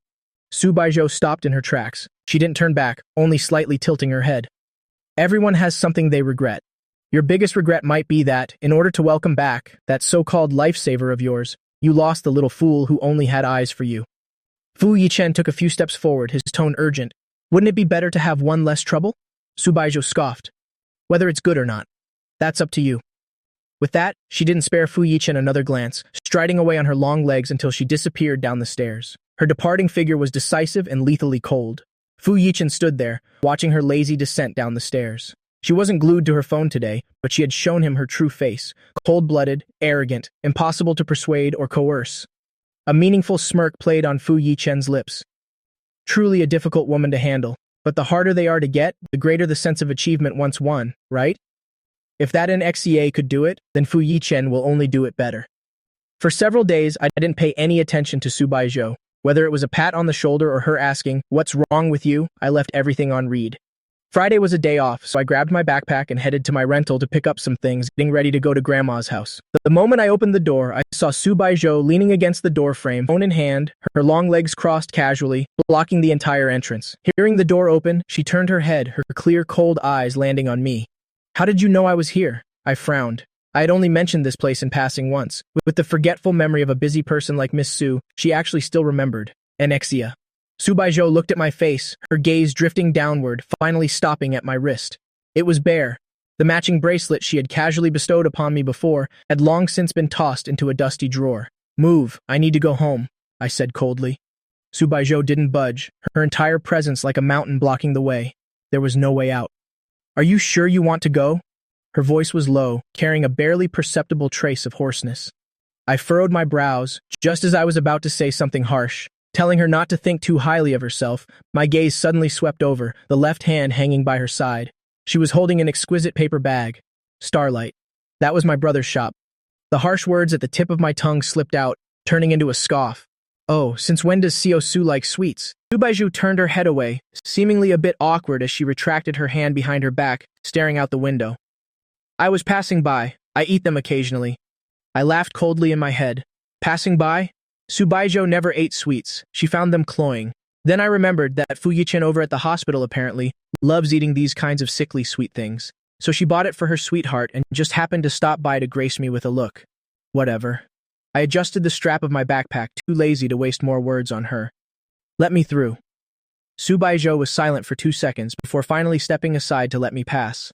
I didn't look back, slamming the door shut behind me. Standing in the hallway, I looked at the keychain in my hand. A silly Patrick star was hanging from it. The matching SpongeBob from before had been forced upon Subaiho by me, but I had never seen her use it. It was probably tossed into some corner long ago. I didn't care to look anymore. Then I remembered I had left my water bottle inside, so I glanced back at Subaiho. She was still standing at the door, head down, looking at her phone. Her back looked rather lonely. Forget it. It's just a water bottle. I didn't want to go back and face that icy expression again. I simply turned around and headed downstairs. Subaiho watched that decisive back disappear down the stairs before slowly putting her phone away. On the screen was a message from Lin Zhaozhao. Sis, want to go play some ball? She didn't reply. She carried the bag of now cold pastries, a mango millefeuille crepe, in her hand. She had specifically traveled halfway across the city to Nzias Brothers' shop to queue for it because she remembered I once said his sweets were my favorite. But my mocking look just now made it so. The words "I bought this for you" could never be spoken. Subaiho followed me downstairs, our actions strangely in sync, yet always maintaining an awkward distance. In front of the convenience store downstairs, Subaiho stopped, hiding in the shadows. She saw me enter the store and emerge a short while later. In my hand was a new keychain, Crayon Shinchan. I decisively detached the old Patrick star. Subaiho's breath hitched. That was our only matching item, even though she always kept that SpongeBob in the most prominent spot in her study, unable to bring herself to take it out for fear of it getting dirty. Thud. I walked over to a trash can by the road, raised my hand, and the pink Patrick star drew a parabola in the air, landing precisely in the pile of garbage. The movement was final, without a shred of lingering attachment. After it was done, I walked straight ahead without looking back. Subaiho stood rooted to the spot, feeling as if her heart had been tossed into the bin, along with that Patrick star crushed until it was numb with pain. She looked down at the cake in her hand. It turns out they aren't needed anymore, neither the cake nor the person. Throwing away that unlucky keychain made me feel much lighter. Boarding the subway, I received a message from Mrs. Zhang saying Mom was on night shift tonight and Dad Ann was away on business, asking if I wanted to come over for a meal. I didn't even think before replying, yes. I didn't want to be alone right now. It made it too easy for my thoughts to wander. 2 more stops and I was at Grandma's. It was an old apartment building, 2 units per floor, and the unit opposite belonged to Shen Kui. I used my key to open the door, knowing the way well. Grandma, I missed you so much. Before I could finish my sentence, I froze. The person in the living room wearing loungewear, peeling fruit for Grandma. Was Shen Kui? Why are you at my house? Shen Kui placed the sliced mangoes on the table and, upon seeing me return, looked as calm as if this were her own home. It's nothing.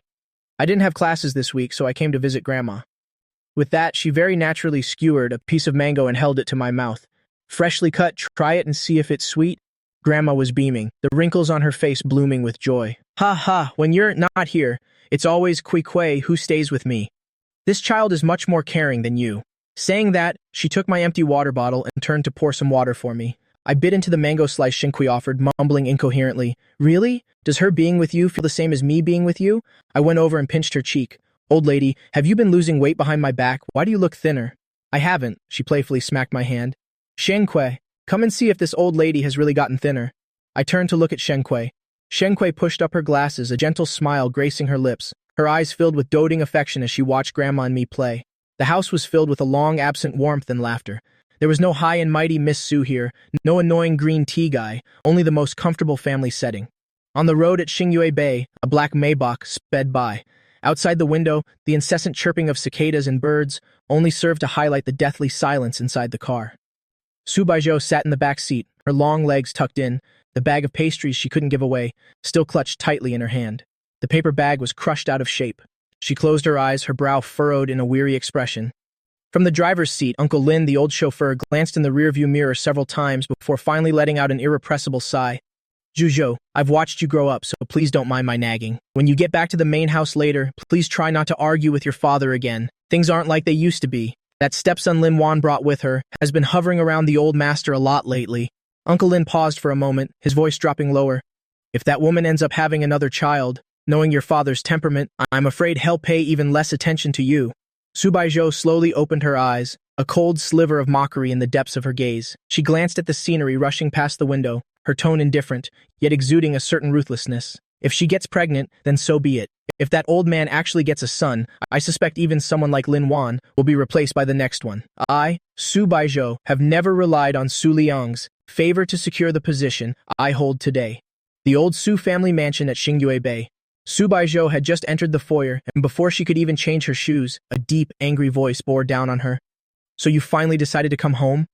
Subaiho acted as if she hadn't heard, coolly placing the starlight paper bag she was holding onto the shoe cabinet. That was the cake I didn't want, cold now, but sitting like a heavy stone in her heart. In the living room, Su Liang sat in the main chair, his face flushed with rage. He looked at his only child, who was always so expressionless. When she wasn't racing cars, she was making nonsense investments. She'd go to school only when she felt like it, and when she didn't, she was nowhere to be found. Last time, she even got into a bar fight to protect that kid in Exia, landing herself on the front page of the financial news. She was truly a disgrace to the Su family. Thinking of this, Su Liang's heart shook with anger as he grabbed the exquisite blue and white porcelain teacup beside him and hurled it at Subaiho. The cup grazed Subaiho's forehead and smashed into the doorframe behind her, porcelain shards flying everywhere. A streak of blood immediately appeared on Subaiho's fair, cold forehead. Fresh blood seeped out, trickling down her cheek, looking quite grisly. Subaiho didn't even blink, simply wiping the blood away casually, her eyes as indifferent as if she were watching a farce. The woman sitting beside Su Liang, Lin Wan, gasped. She hurriedly stood up, distressed as she patted Su Liang's back to soothe his anger. Liang, calm down, calm down. Zhuzhou is still young and doesn't know better. Don't let your anger harm your health. Lin Wan had a gentle appearance. Despite being over 40, she maintained herself, like a fairy in her 30s. While she placated Su Liang, she watched the father and daughter out of the corner of her eye. Su Liang seemed stern and harsh with his daughter, but that teacup just now was clearly thrown off target. Seeing his daughter bleed, a flicker of regret flashed in Su Liang's eyes, but it was quickly masked by his rigid anger. Subaiho didn't change her shoes, stepping over the porcelain shards on the floor as she prepared to go upstairs.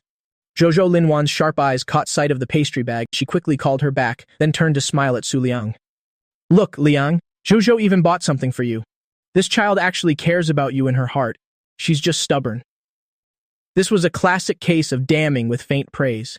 Sure enough, Subaiho stopped and turned around, a mocking smile playing on her lips. She casually held up the bag in her hand. Aunt Lin, you've misunderstood. I bought this for my boyfriend. What, do you want some? Tell your own son to go buy it himself. Su Liang, who had just been slightly mollified by Lin Wan, heard those words and slammed the table, standing up in a rage. You brat, what kind of lowlife is this boyfriend of yours, that he deserves such expensive things? All you do is chase after men. You have no future. Are you trying to anger me to death just so you can inherit the estate sooner? Subaiho let out a short laugh, the blood on her forehead making her look particularly prickly. Then you better take good care of your health, since inheritance taxes are quite high, and I'm not ready to pay them just yet. Get out! Su Liang roared, pointing toward the door. Lin Wan quickly grabbed Su Liang's wrist, looking at Subaiho with a pained expression. Jojo, you are the sole heir to the Su family. How can you make your father this angry? Hurry up and apologize to your father. Subaiho cast a cold glance at this hypocritical woman, her eyes overflowing with disgust. Who do you think you are? Is there a place for you to speak here? Worry about yourself first. Didn't the financial column just report today that you went golfing with some newly debuted young guy? What? Are you tired of being a sugar mama, wanting to change your taste? Su Liang's expression shifted, his sharp gaze sweeping toward Lin Wan. Lin Wan's face went pale as she hurried to explain. Liang, it's a misunderstanding. It was just business networking. Subaiho had no interest in watching this drama and turned to leave. Su Liang pushed Lin Wan aside, taking a large step to stand before Subaiho. Father and daughter were of similar height, and their presence was equally commanding. Su Liang suppressed his rage, speaking in a low voice. Go over there and sit down for dinner. I can't eat. Subaiho said coldly. Looking at some people makes me nauseous. Subaiho, Su Liang pressed against, his throbbing temple, struggling against a headache as he issued an order. There is something important I need to announce to you today. Sit down. Don't wait until they arrive, and then blame me for not discussing it with you. Subaiho was silent for 2 seconds, then smirked, leaning against the stair railing without moving. Say it here. I'm busy. Su Liang took a deep breath, and standing beside Lin Wan, he declared, Your Aunt Lin and I are going to register our marriage. The air froze for a moment. Subaiho felt her stomach churn, a familiar physical nausea surging straight up her throat. She clutched her chest, her face pale, yet she forced herself to maintain her pride as she let out a cold laugh. Ha! Congratulations. What, do you need an outsider like me to give a wedding gift? I wish you 100 years of happiness, and may you soon have a son. After all, the Su family has a large estate. You'll need to have a few more kids for there to be enough to go around. Just as Su Liang was about to explode, Subaiho, wanting to hear no more, turned and headed outside. Stay right there! Su Liang's voice rang out behind her, carrying an authority that brooked no argument. There is one more thing. From now on, every weekend, Aunt Lin's son will be staying at the house, specifically the boy named Fu Yichen. When that happens, you better be polite and stop walking around with that miserable face. Subaiho didn't stop. Fu Yichen? So that was it. The green tea guy who acts weak at school turns out to be the stepson Lin Wan brought along. The son wants to seduce her, and the mother wants to steal her inheritance. This mother-son duo truly have it all figured out. Subaiho rushed straight out the mansion gates, clutching a roadside trash can as she dry-heaved several times, but nothing came up. The sharp cramps in her stomach forced her to double over. A man like Su Liang is the type who can't live without women. Sooner or later, he'll die in bed. Her phone screen lit up, with a message from Su Liang. It was probably more scolding or another money transfer. Subaiho didn't bother looking, simply powering off the device. She felt as if she were, like the trash in this bin, utterly repulsive. Perhaps inheriting Su Liang's worst traits, Subaiho felt that in her very marrow there likely flowed the same blood of reckless debauchery, but she didn't want to admit it. The women by Su Liang's side changed one after another. Aside from Lin Wan, who was a smiling tiger, most of them were nothing but superficial shells. Subaiho had never planned on being the faithful type, but like Su Liang, taking women to bed in succession and even wanting to register a marriage, it only made her feel uncomfortable, even physically ill. Her mother had been gone for over a decade, and Lin Wan was the second woman who could get Su Liang to sign a marriage certificate and was even allowed to bring along her stepson Fu Yichen into the house. This showed that this time, Su Liang actually had some genuine sincerity. Ha! Sincerity? What an ironic word. Outside the Xingyue Bay mansion, the night was dense. Subaiho sat on a garden bench, lost in thought, until her phone chimed with a ting, the screen lighting up with the only white light in the darkness, hurting her eyes. Subaiho glanced at the time in the upper right corner. 00 o'clock. A flood of messages poured in. There were scoldings from Su Liang, messages from Lin Zhaozhao inviting her out for drinks, and various work notifications. But the most recent message was from the person pinned at the top. Avatar, Anexia. Subaiho's heart skipped a beat. With one hand, she swiped to unlock her phone, the interface automatically jumping into that black chat window. Anexia. Happy birthday, baby Jojo. I hope you're happy every single day. Heart cake, congratulations, rose gift fireworks, firecrackers, kiss. Subaiho's gaze froze at the kiss emoji. The next second, the screen exploded with animation.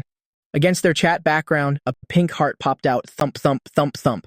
This was followed by colorful streamers and cakes as a brilliant cluster of fireworks went off in the middle of the screen. Firecrackers crackled toward Subaiho's icy avatar. Finally, a pink lipstick mark carrying the warmth of affection zoomed in with a mwah sound right in the center of the screen, as if through the glass, that boy with the soft lips had gently kissed her heart. It all happened in the blink of an eye. The fireworks faded, and the screen returned to silence. Subaiho stared at those words for a very long time, her fingertips trembling slightly, and her heart shuddering violently along with them. She frantically hugged her phone to her chest, as if holding a treasure she had just recovered. In the depths of her eyes, which had been frozen solid, a surge of bitter heat welled up in an instant. He remembered. He didn't forget. Subaiho took a deep breath, her trembling fingers typing into the chat box. A very formal line of text. Grandma's old apartment complex. The air compressor was rumbling loudly. A few days ago, Subaiho made me so mad I couldn't sleep. But tonight, in this little room full of a sense of safety, I slept like a log. Hugging an old teddy bear in my arms, my cheeks were rosy from sleep. The phone screen next to my pillow quietly lit up. It was the surprise that he had carefully prepared half a month ago, completely not disturbing my sweet morning dream. Sunlight filtered in through the old curtains. Shenjue wore a neat casual outfit carrying a thermos, walking into the house like she knew the place inside out. In the kitchen, Grandma was baking. Seeing Shenjue, the old lady couldn't stop smiling. Jue is here. Why did you bring breakfast again? You are usually so busy with work and studies, we should be the ones taking care of you. Grandma, haven't I told you? Let me make breakfast during the holidays. You just rest and relax. Shenju pushed her gold-rimmed glasses, ladled out the cooked century egg and lean meat congee, her gentle gaze turning toward the tightly closed bedroom door. Is Xia still sleeping? Yeah, I don't know what time he went to sleep last night. I tell this kid not to stay up late every day, but he never listens. I also figured it was hard for him to come visit, so I wanted to let him sleep a little longer. Grandma, I really didn't stay up late last night. The bedroom door was pushed open forcefully. I rushed out with my hair as messy as a bird's nest, retorting while dashing into the bathroom. A few minutes later, I came out after washing my face, my wet bangs sticking to my forehead. Shenju was sitting at the dining table, holding a bowl of freshly stewed soup. Seeing me come out, she naturally handed it to me. Come eat. I blanked out for a moment and obediently walked over. Sis, I haven't even brushed my teeth yet, I mumbled. At least let me brush my teeth before eating. After saying that, I sprinted back to my room like a rabbit. Shenjui sat back in her seat, shaking her head helplessly. She knew I went inside to grab my phone. This kid has to look at his phone even while brushing his teeth. It's a blessing from our ancestors that he isn't nearsighted, Grandma muttered next to her. Shenju felt guilty and pushed her glasses. Sure enough, the flames of war had spread to her. Ah, Xiaoshen, nobody in your family is nearsighted, so why? Why are you the only one wearing glasses? Ah, I'm dead, I'm so dead. A tragic scream suddenly rang out from the bedroom. It sounded as if the sky had fallen. Shenju and Grandma were startled and their hands shook, their chopsticks almost dropping to the floor. The two looked at each other, chairs scraping the floor with a harsh sound as they hurriedly stood up and ran toward the bedroom. Xia, what's wrong? What happened? Grandma pushed the half-open door, with Shenju following closely behind, supporting Grandma with one hand, her face tense. As soon as they entered the room, both were stunned.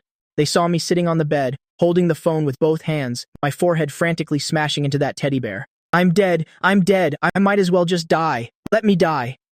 Grandma was terrified, hurriedly coming over to hold my head. Touch wood, don't talk about dying. It's bad luck to say that early in the morning. Grandma, boo-hoo, I can't take it back. I'm really doomed this time. I looked up, with a face full of despair. physiological tears still lingering at the corners of my eyes. Shenju walked over, her sharp gaze sweeping across my still-lit phone screen.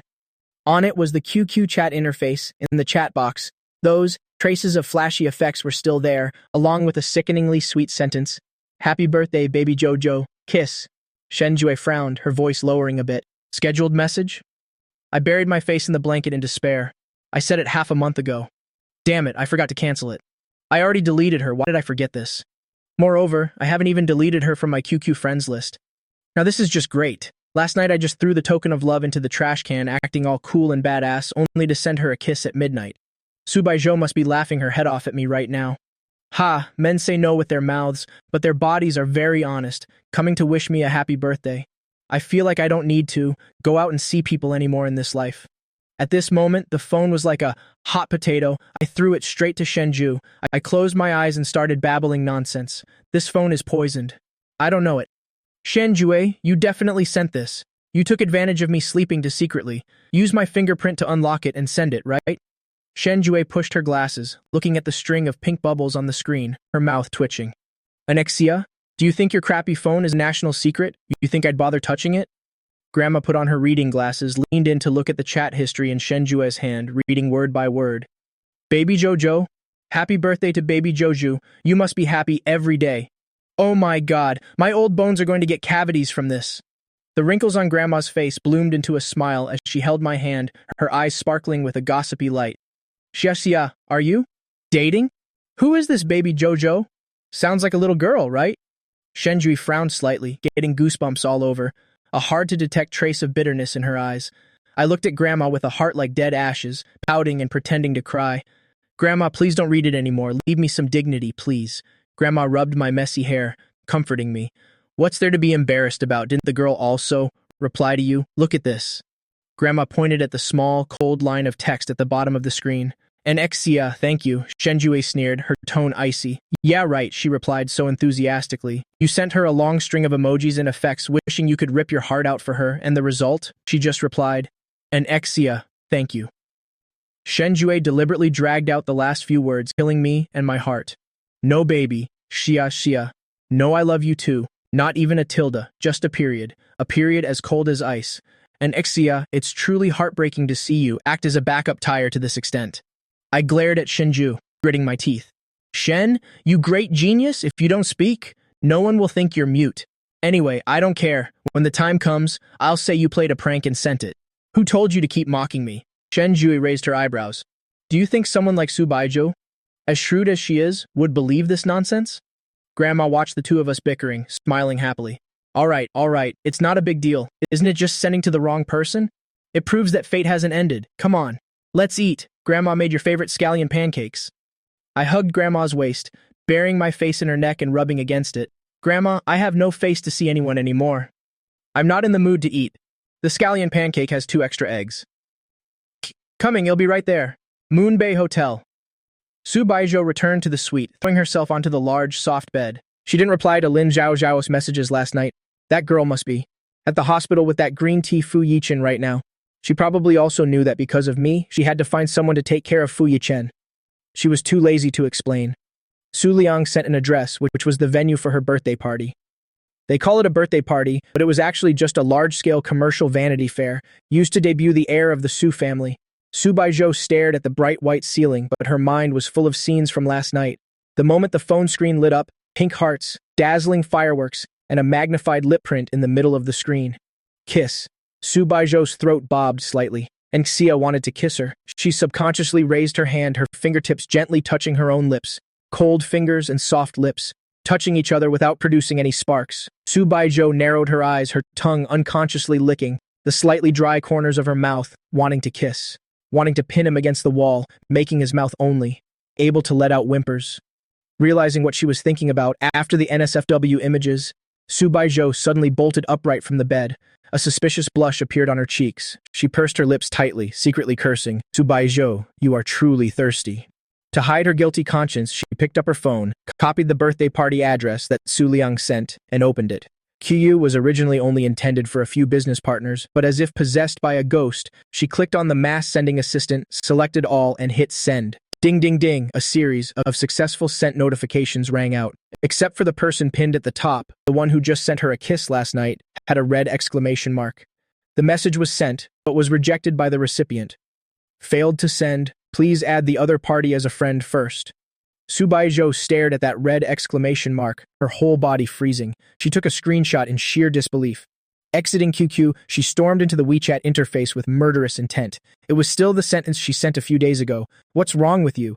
She clicked on the photo album, selected the screenshot from earlier, and hit send. A red exclamation mark. Anexia has enabled friend verification. You are not yet. His friend, please send a friend request first. A dead silence. A long while later, ha ha ha, Subaiho laughed out of sheer anger. Her low laughter exuded a chilling aura that made people shudder. Her jawline tensed up as she grabbed her phone and went out to the balcony. The name Anexia rolled on the tip of her tongue as if she wanted to chew it to pieces and swallow it. Her right hand gripped the phone tightly, so hard that her knuckles turned white, as if she were strangling Anexia's neck. The young miss of the Su family, who usually wouldn't bat an eye even if Mount Tai collapsed in front of her, remained expressionless, now had her chest heaving violently. At the bottom of her eyes, two flames named Fury burned brightly. In Subaiho's mind right now, there was only one thing. Anexia had deleted her, blocked on every platform. Not only did he delete QQ, but he also deleted WeChat.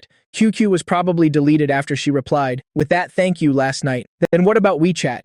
When did he delete it? She was like an idiot, staring blankly at that empty chat box all day, even convincing herself, thinking he was playing hard to get. As a result, he had already thrown her into the trash can long ago, not even leaving a spot on his friends list. She was truly stupid as hell. She didn't know how long she basked in the sun on the balcony, nor did she know how many times she had cursed Anexia, that ungrateful brat in her heart. It wasn't until Suliang called that Subaiho was startled to realize. Her back was drenched in cold sweat.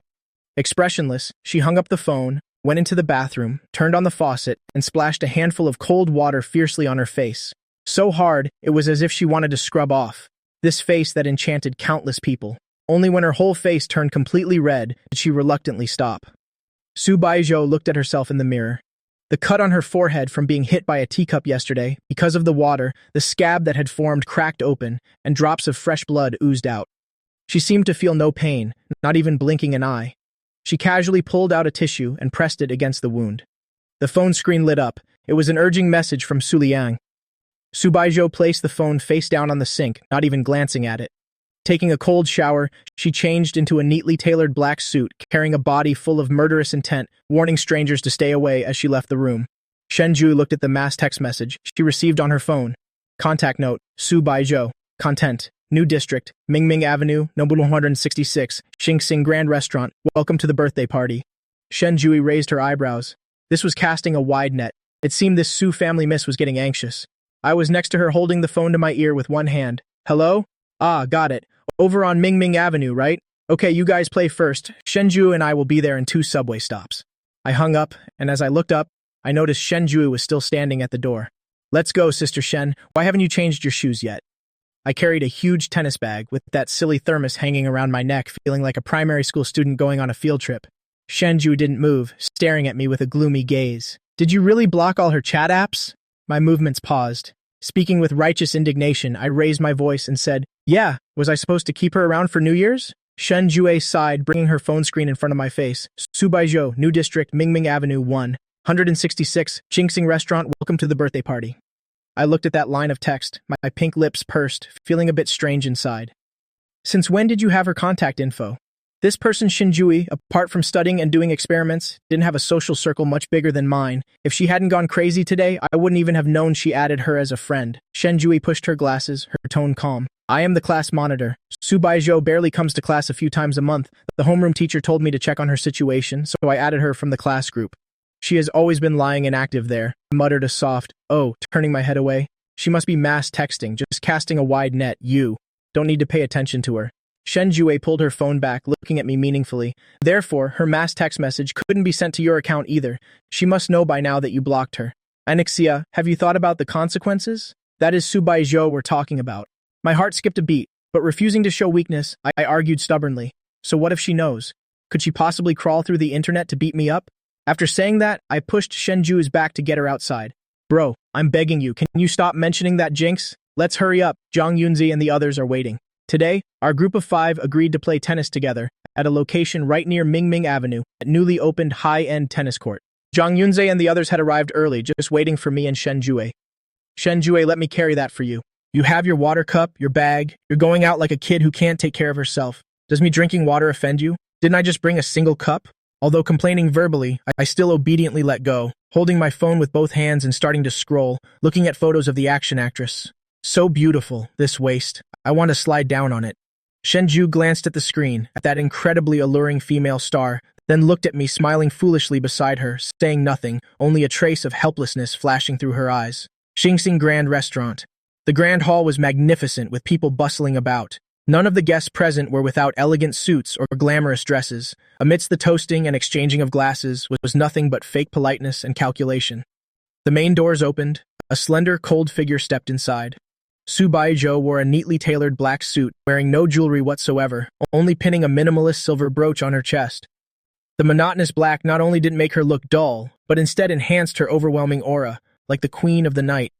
Looking closely, one could clearly see underneath that rigid fabric the powerful beauty of a woman subtly outlined, her pale collarbones vaguely visible, blue veins slightly prominent on her slender neck, her thin lips pressed tightly together, exuding a chilling aura that warned strangers away. Su Liang looked over, smiling at the person across from him, but there was no warmth in his eyes. You see, speak of the devil, she's here. Opposite him was a lady about Su Liang's age, raising a glass of red wine. Next to her was a young man wearing a white tailcoat. Looking at Subaiho, his eyes lit up. Mom, I'll go find Baijo to hang out then. Go ahead. The lady nodded with satisfaction. The two families were of equal status. If these two kids could fancy each other and marry, this powerful alliance would be beneficial to both families. Su Liang watched that man run toward Subaiho, chatting casually with the person beside him. Young people, they get along well. Baijo, a clear male voice, even a bit sweet, rang out. Liu Ming ran over, with the smile of a sycophant blooming on his face. Subaiho raised her eyes, glancing at him with a cold gaze, her voice deep. Liu Ming. Liu Ming stood in front of her, looking up at her attentively. Subaiho ignored him, casually taking a glass of champagne from the waiter's tray, and was about to leave when Liu Ming raised his hand to stop her. Hey, Uncle Su told you to hang out with me. You don't need to go look for him. Subaiho turned around, conveniently pulling back the sleeve he touched, dusting it off in disgust, her low tone full of hidden meaning. Hang out? A single word spoken by her carried hundreds of meanings, but they were all icy cold. Liu Ming nodded with red ears, like an ignorant young master. Yeah, didn't you often take me out to play when we were kids? Later, when the party's over, let's go play some ball. My family's newly opened tennis court is right nearby. Too crowded. I'm not going. Subaiho tilted her head back and took a sip of wine, walking straight to the single sofa nearby and sitting down. That half-finished glass of champagne was casually placed on the table by her. It's my family's court. I can just have someone clear the court for us. Liu Ming set down the glass of red wine in his hand, intentionally pushing it a bit, so his glass and Subaiho's glass were right next to each other. If I had known, I would have drank champagne too, so we could be a matching pair. Liu Ming muttered a sentence, wanting to sit next to Subaiho, only to find out Subaiho had chosen a single sofa, her long legs stretched out, leaving absolutely no room for him. He could only pout in grievance. Baijo, there's such a long sofa here, but you won't sit on it. Why squeeze into that small one? Subaiho didn't even lift her eyelids. No. Liu Ming felt discouraged. You're still as cold as ice, just like before. Subaiho ignored him, looking down at her phone. Lin Zhaozhao was still spamming her. Sis, why did you suddenly send out mass invitations like this? You scared me to death. I thought your account was hacked. Subaiho typed a reply with one hand. Don't come. It's full of posers here. It's so boring. Lin Zhaozhao thought to herself. Boring, but you still mass sent it. Subaiho stared at the WeChat chat box. She still hadn't deleted. And Zia's avatar lay there quietly. Clicking on it, the notification was as jarring as ever. And Sia has enabled friend verification. The red exclamation mark seemed to be mocking her unrequited affection. Why did Sia unfriend her? Was it just because of that missent kissing sticker, or did he really have someone new? A surge of anger flared up in her heart, desperately needing a vent. She looked up, glancing coldly at the person beside her. Liu Ming was still rambling incessantly, so she lazily asked, "Where is the tennis court?" Liu Ming's eyes lit up. He straightened his back and smiled. "It's right on the next street. It'll take you there. It'll have someone clear the court right now. It's a VIP-only court. Guaranteed, no one will disturb us." In the banquet hall, Subaiho nodded slightly, tilting her head back to finish the remaining champagne. Her movements were decisive and graceful, and immediately after, she turned and strode out. Liu Ming looked at the empty glass on the table, hurrying to follow, like a little tail afraid of being left behind. Su Liang watched the two of them, leave one after the other, nodding with satisfaction without saying a word. The back seat of the Maybach. Subaiho closed her eyes as soon as she got in. The air pressure around her was terrifyingly low. Liu Ming followed closely behind into the car. The phone vibrated. It was a message from Su Liang. That brat Xia isn't worthy of you anyway. You should get along well with Liu Ming. Our families know each other's roots. Subaiho looked at the screen, feeling an inexplicable irritation in her heart. It felt like a water-soaked sponge was blocking her chest, so suffocating it made her panic. It's just one Xia. What's there to be angry about? If he's gone, he's gone. Out with the old, in with the new. She is Subaiho. She can have any man she wants. Liu Ming tilted his head to look at the woman beside him. Subaiho leaned her head back against the leather seat, her eyes half closed. The lines of her slender neck in the dim light of the car looked both cold and unattainable. He looked at the simple clothes she was wearing and couldn't help but complain. Baijo, why aren't you wearing a formal dress? It's your birthday party today. You should at least be a bit more formal. It's fine if you all are formal. Subaiho gripped her phone tightly, too lazy to even lift an eyelid. It's you people who wanted to celebrate my birthday, not me. Why so much talk? Liu Ming was choked for words, turning his head to look out the window. Subaiho finally got some peace. The car stopped at the VIP entrance outside the tennis court. Liu Ming got out first, considerately opening a parasol to wait for Subaiho. Subaiho stepped out, looked up and saw the umbrella, and an image suddenly flashed in her mind. That day under the lecture hall building, the sun was scorching. Shen Kui also held a black umbrella like that, shielding Xia carefully, afraid he might get even a bit of sun. Subaiho relaxed her shoulders, which were stiff from leaning, ignored Liu Ming's outstretched hand, and walked straight into the hot sun. She squinted, looking at the bright sun overhead, still unable to figure it out. Why on earth didn't Xia unfriend her? Didn't she just reply with a thank you? Was it that serious? On the tennis court, the few of us had just warmed up and played less than 2 rounds when several people in management uniforms rushed over. Sorry everyone, there's an emergency situation. The tennis court is closing now, we need to clear it. Yao Xiangming had just gotten into the mood, holding his racket, with an annoyed look. What's this? I haven't even broken a sweat yet. You're open for business, how can you just kick customers out like that? The manager kept bowing and apologizing. Truly sorry, the owner suddenly wants to use it. Please rest assured, this time's fee will be fully refunded. Everyone will also receive a 1,000 yuan discount coupon. Would that be okay, sir? Shen Kui had already finished packing her racket. She walked over and held Yao Xiangming's shoulder to comfort him. Forget it, they're just employees. They refunded the money and gave coupons, let's just change to another place. Zhang Yunzi lowered his head and dejectedly kicked a pebble. We're really having bad luck today. The usual place we go to is closed for repairs. Finally found this new place and we're being kicked out again. I shrugged, put on my bag and casually grumbled. What else could it be for? It's probably some overbearing CEO wanting to please his little wife, so he booked the whole court. Wicked capitalists. The 5 of us weren't people who made a fuss. We took the coupons, packed up, and walked out. Reaching the lobby, I felt my empty chest and suddenly shouted, "Damn it, wait! I forgot to get my water bottle. That's the limited edition I just bought." Just as I was about to turn and run back, Shen Kui pulled my backpack strap. Stay still. With your sense of direction, it'll take you forever to find it in there. I know where it is. I'll go get it. Having said that, she shoved her racket bag into my hands and turned to run into the inner court. I stood there holding out my palm, so moved my eyes were tearing up. Thanks a lot, sis Shen. On the other side of the lobby, the manager was bowing and scraping while welcoming 2 VIP guests towards the VIP lounge. Liu Ming walked beside Subaiho, about to introduce his family's facilities when he found the woman beside him suddenly stop. Subaiho's whole body stiffened, her gaze fixed on the lobby exit. She was staring blankly. Liu Ming followed her gaze. He saw a few young people standing at the door. 4 boys and 1 girl were looking down at their phones. Only the person in the middle wearing a simple t-shirt carrying a large tennis bag was boredly kicking the toe of his shoe. Although it was only a view from behind, that broad-shouldered and narrow-waisted figure exuded a vibrant, youthful energy. Liu Ming looked at those people and teased with a smile. Baijo, what are you looking at? Those kids look quite average, not the type you'd like. Subaiho retracted her gaze, glancing coldly at him. Did you say you cleared the court earlier? Liu Ming showed a look of confusion.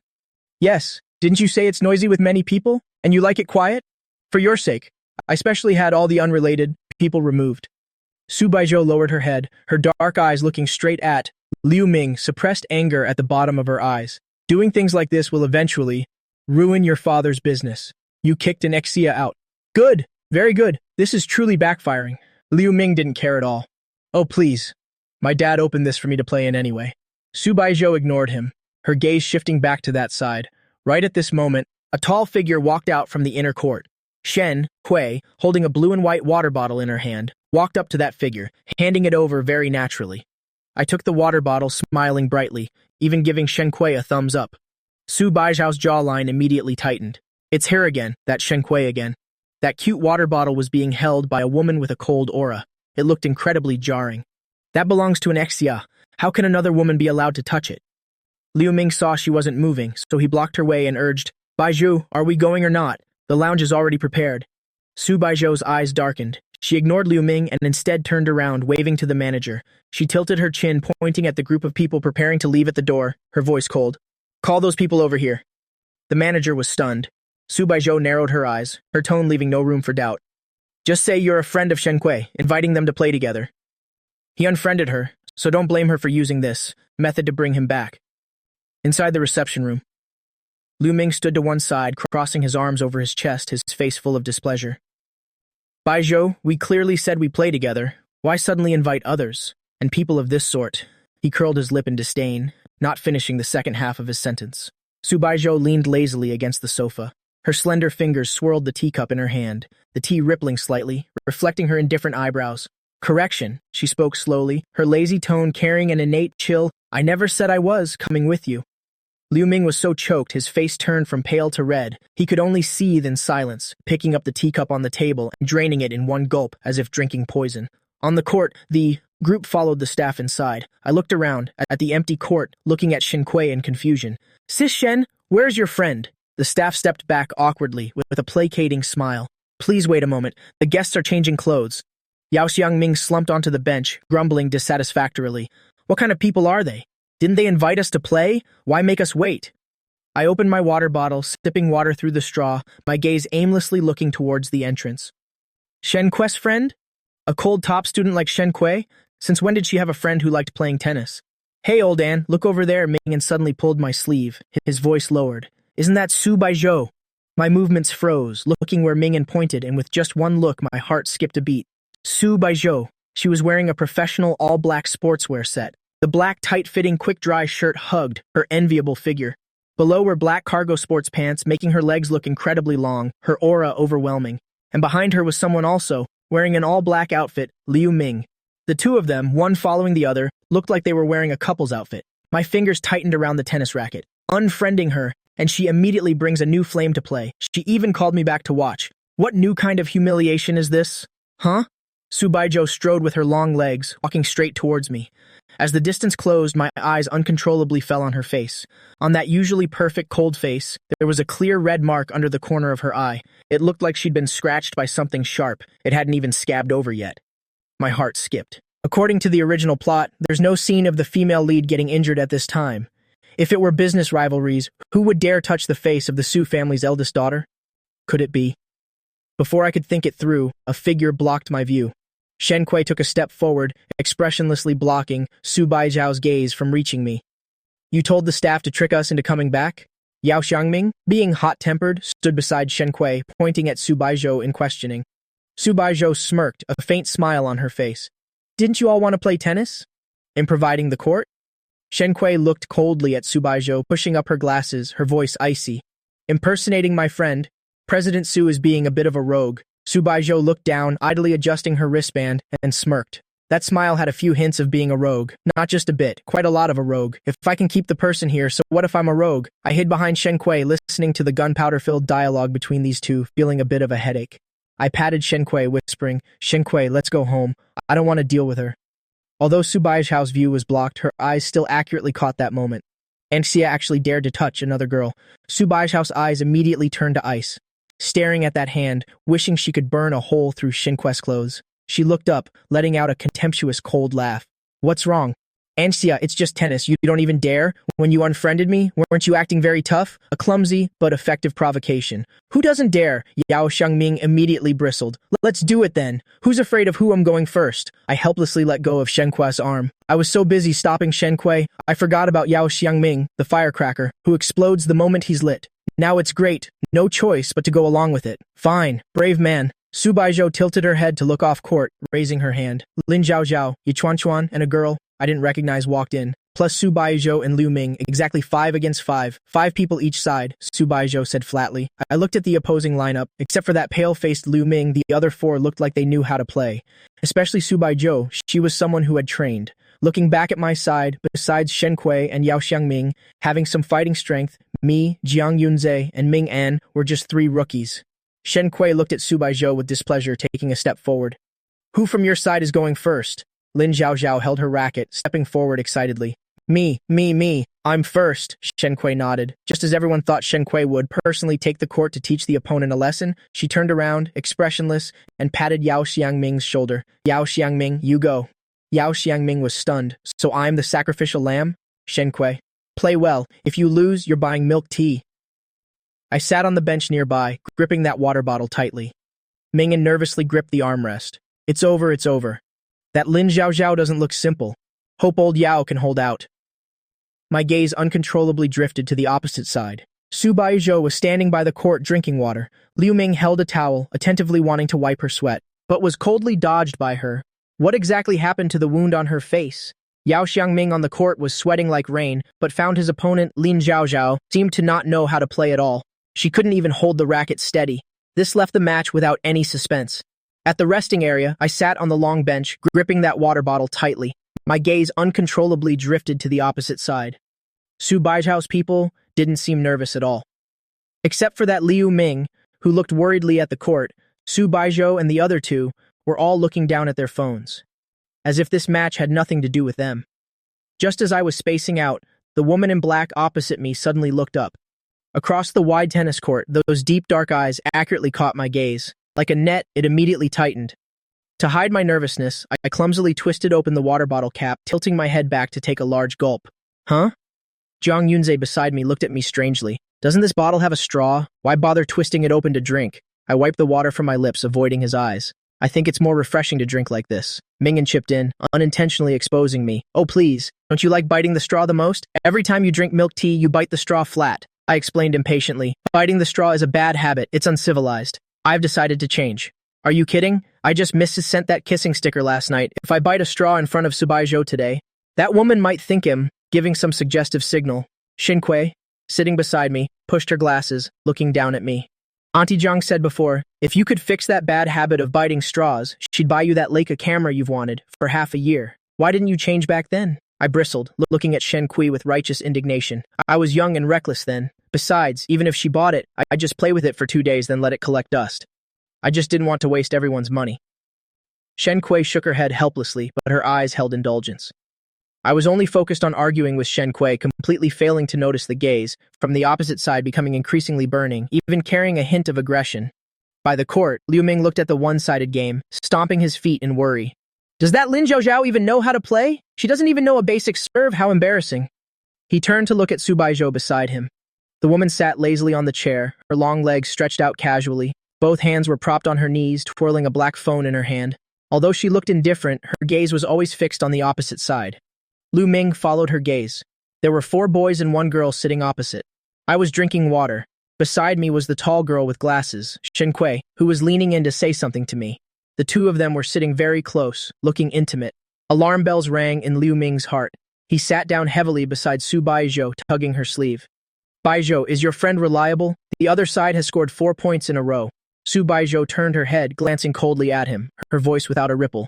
Lin Zhaozhao has never played tennis. What? Liu Ming was shocked. She's never played and you asked her to go give away points? Then why did you ask her to come? Just to play. Subaiho retracted her gaze, looking at the lines on the ground, her tone dismissive. Didn't you say your family opened the court for people to play? Liu Ming was so angry his face turned red. He gritted his teeth, his eyes shooting like daggers at me opposite him.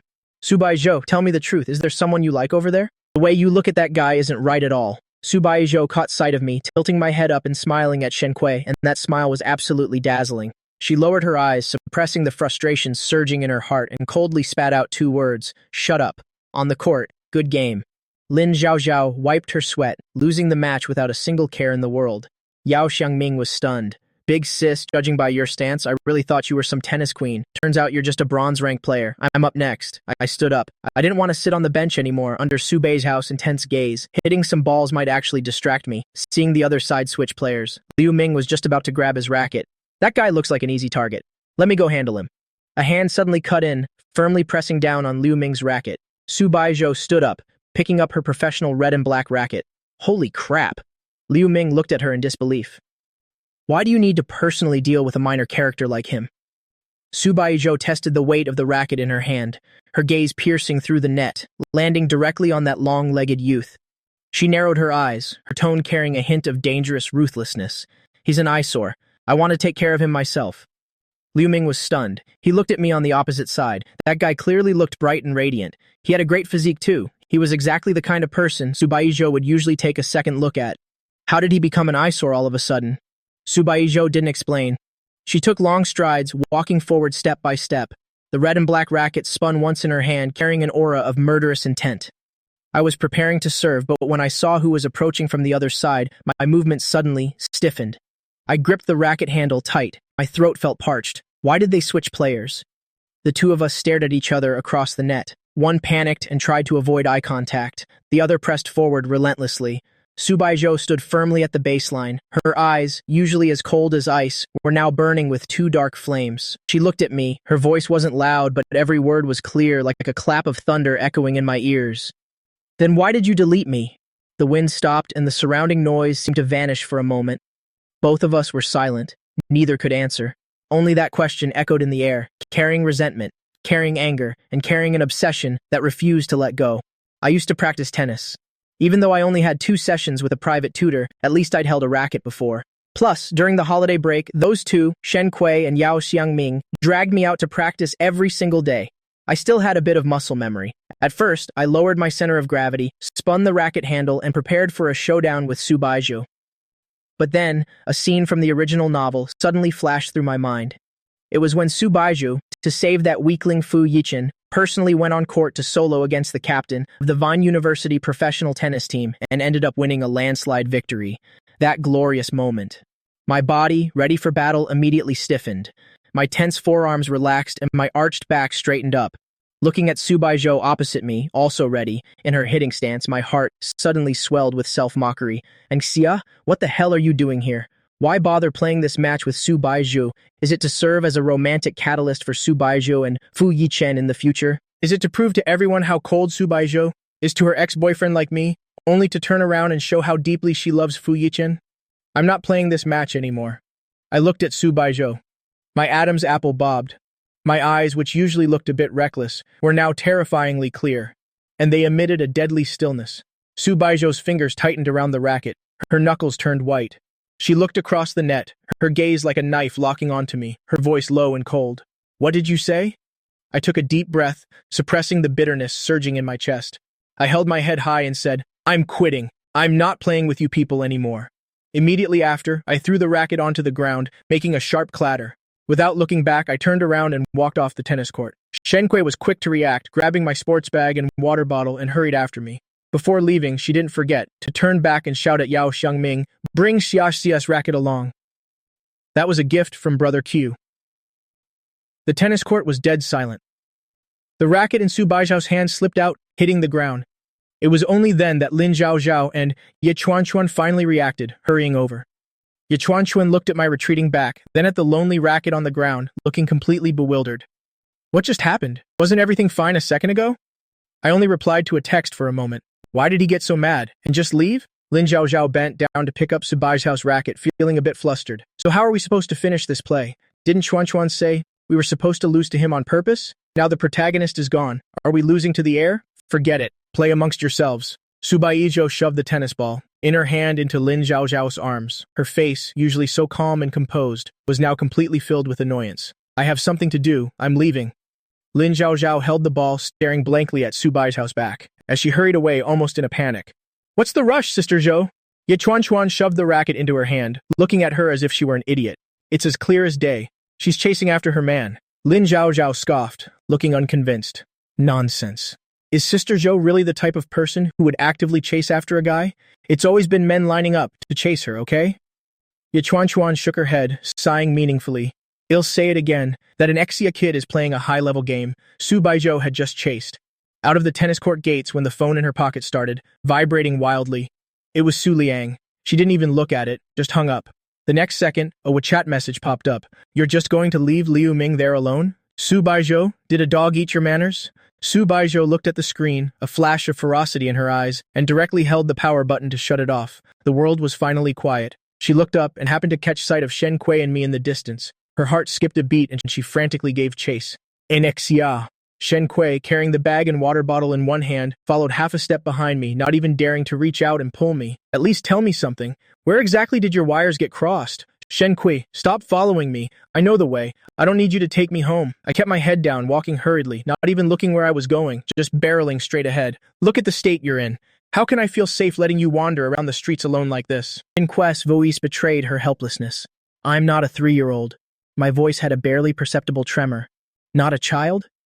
Then what are you doing right now? What kind of grown man? Acts like you, flipping out of nowhere, throwing things and then marching off like a maniac?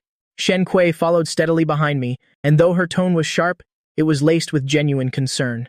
That racket you just tossed on the ground was a coming-of-age gift from Brother Q. If I hadn't asked someone to get it for you, were you really just going to throw it away? My footsteps faltered, my feet pressing heavier against the pavement. I'm already in this state, why would I care about some stupid racket? And you still claim you're not a child. This is clearly a temper tantrum. Shen Kui took 2 quick steps, grabbing my arm. All right, stop bottling it up.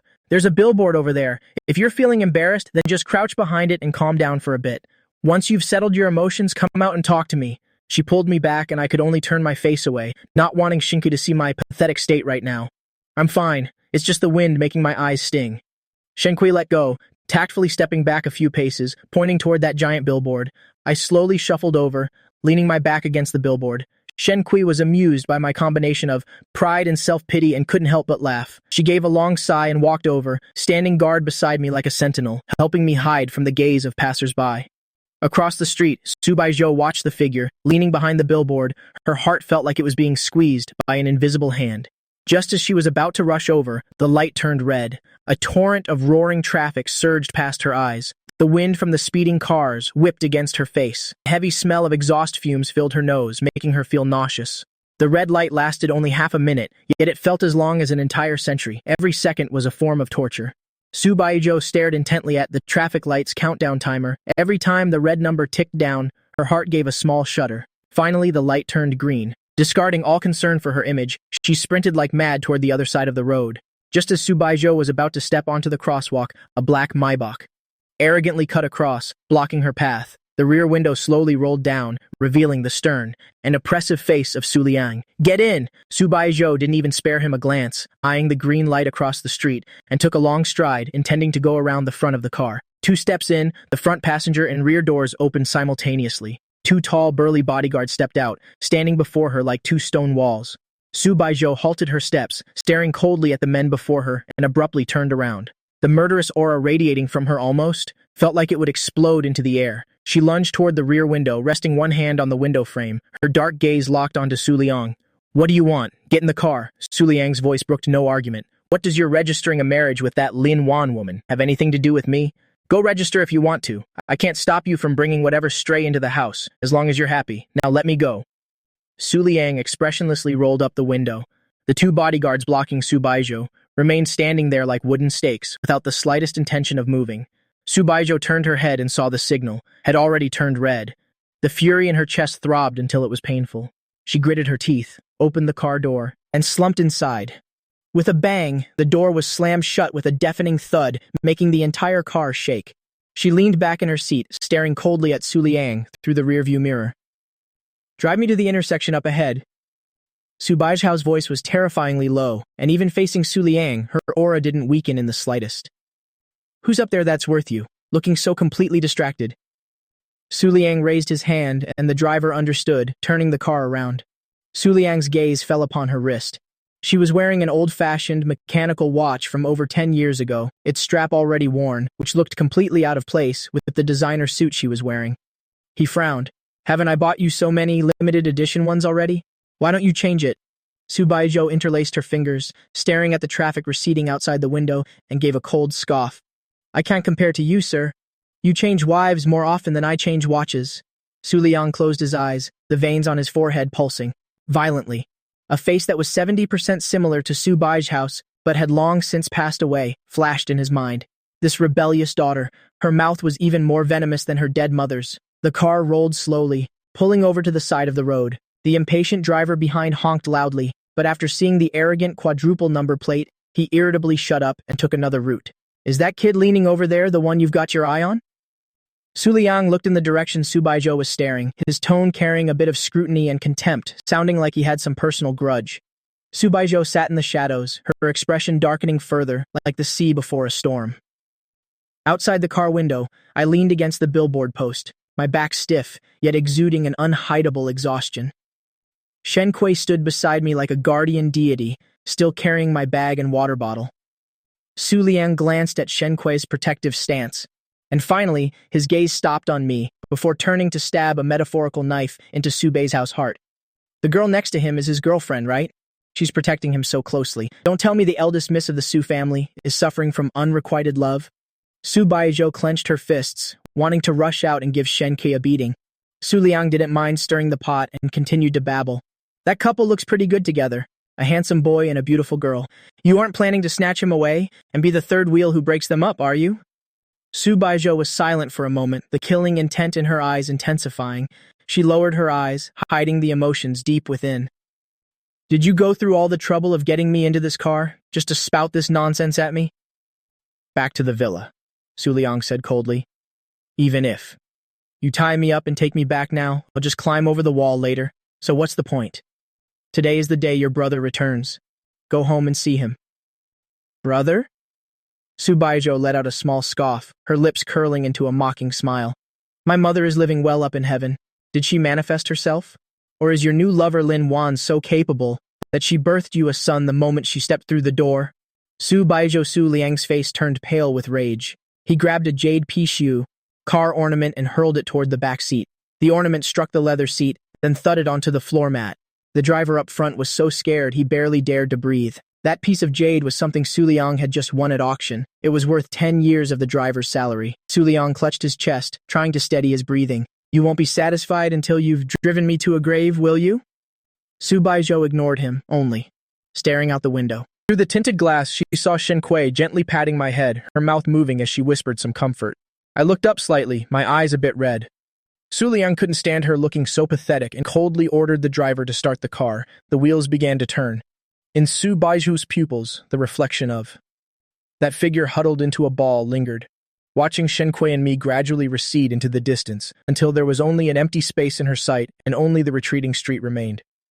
Don't let yourself get worked to death. I still have to inherit that crappy company of yours. It's such a pain. Subaiho replied offhandedly, her tone indifferent, yet enough to drive someone to their wits' end. In truth, she wasn't in the mood to provoke Su Liang today. She was simply feeling miserable. The scene from earlier was like a thorn in her side. Right now, no matter who it was, or whether they said something good or bad, she just wanted to snap at them. You really are my good daughter. Get mad at a man outside, then come home and take it out on your own father? Whatever anger I dealt with outside doesn't compare to what I deal with from you. After Subaiho finished saying this, she didn't care how ugly Su Liang's face became and simply took out her phone to turn it on. As soon as the phone connected to the network, messages began to flood in. This tennis match, originally Ye Chuan and Lin Zhaozhao had conspired together, intending to lose to me on purpose, just to make the young man happy. Who would have thought I'd have such a short fuse, throwing the racket and running off like that? Subaiho expressionlessly scrolled past Lin Zhaozhao's gossipy messages. Her eyes finally rested on a chat window that had been inactive for a long time. Assistant song, Miss, Old Master Su is sick. He keeps mentioning that he wants to see you. It's the holiday now, remember to come visit him. Subaiho's thumb hovered over the screen, but she ultimately turned off the phone display. The black Maybach slowly drove into the Huafu Villa district. Getting out of the car, Subaiho shoved her hands into her pockets, following behind Su Liang. The distance between them was like 10,000 miles, so much so that it tired Su Liang out just looking back at her. Entering the main door, Subaiho didn't look left or right. She didn't even spare a glance for Lin Wan, the dignified woman sitting on the living room sofa, or the young man, Fu Yichen, beside her. She didn't look at them once. Carrying an icy aura, she headed straight upstairs. Stop right there, where are you going?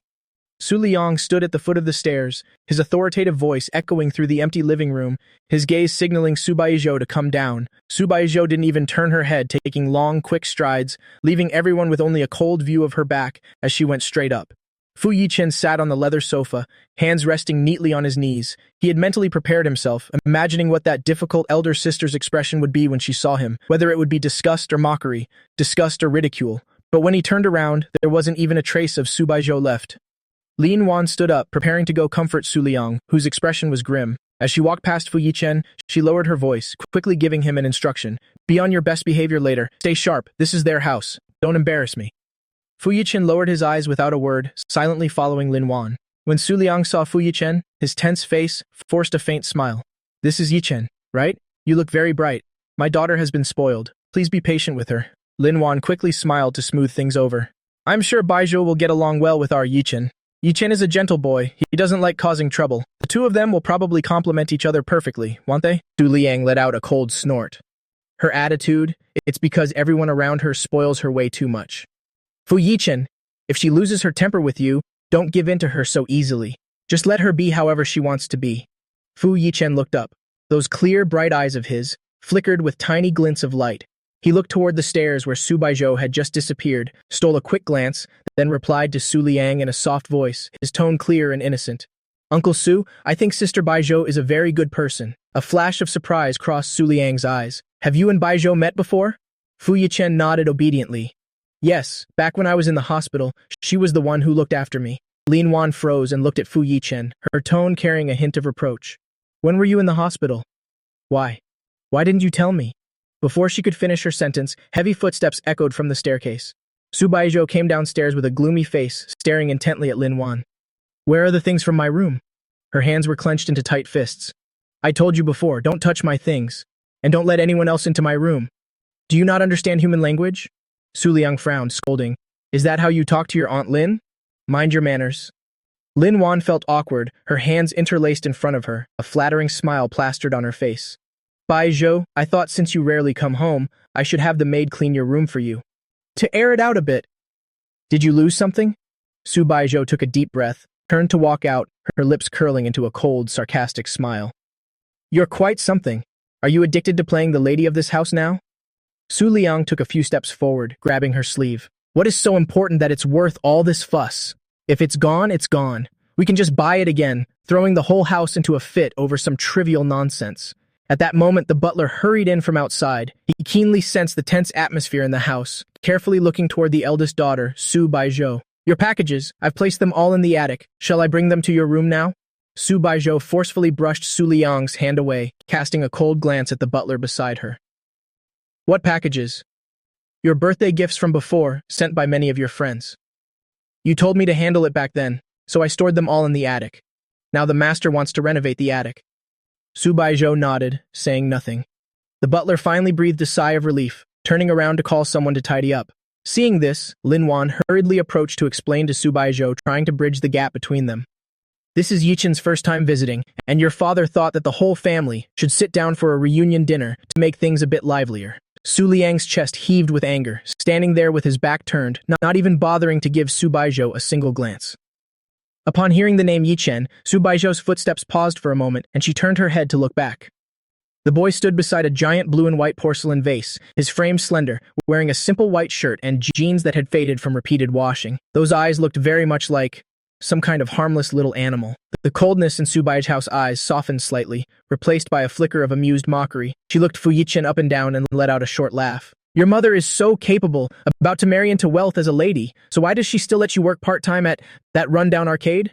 Fu Yichen pursed his lips, his gaze calmly meeting Subaiho's. He gave a composed smile, neither arguing nor explaining, as if he couldn't even detect the sarcasm in her words. But Lin Wan thought they were already acquainted and on decent terms. She quickly pulled Fu Yichen in front of Subaiho, introducing him enthusiastically. Baijiu, Yichen goes to the same university as you, at Tsinghua too. His grades are excellent. He's always ranked right at the top of the whole school.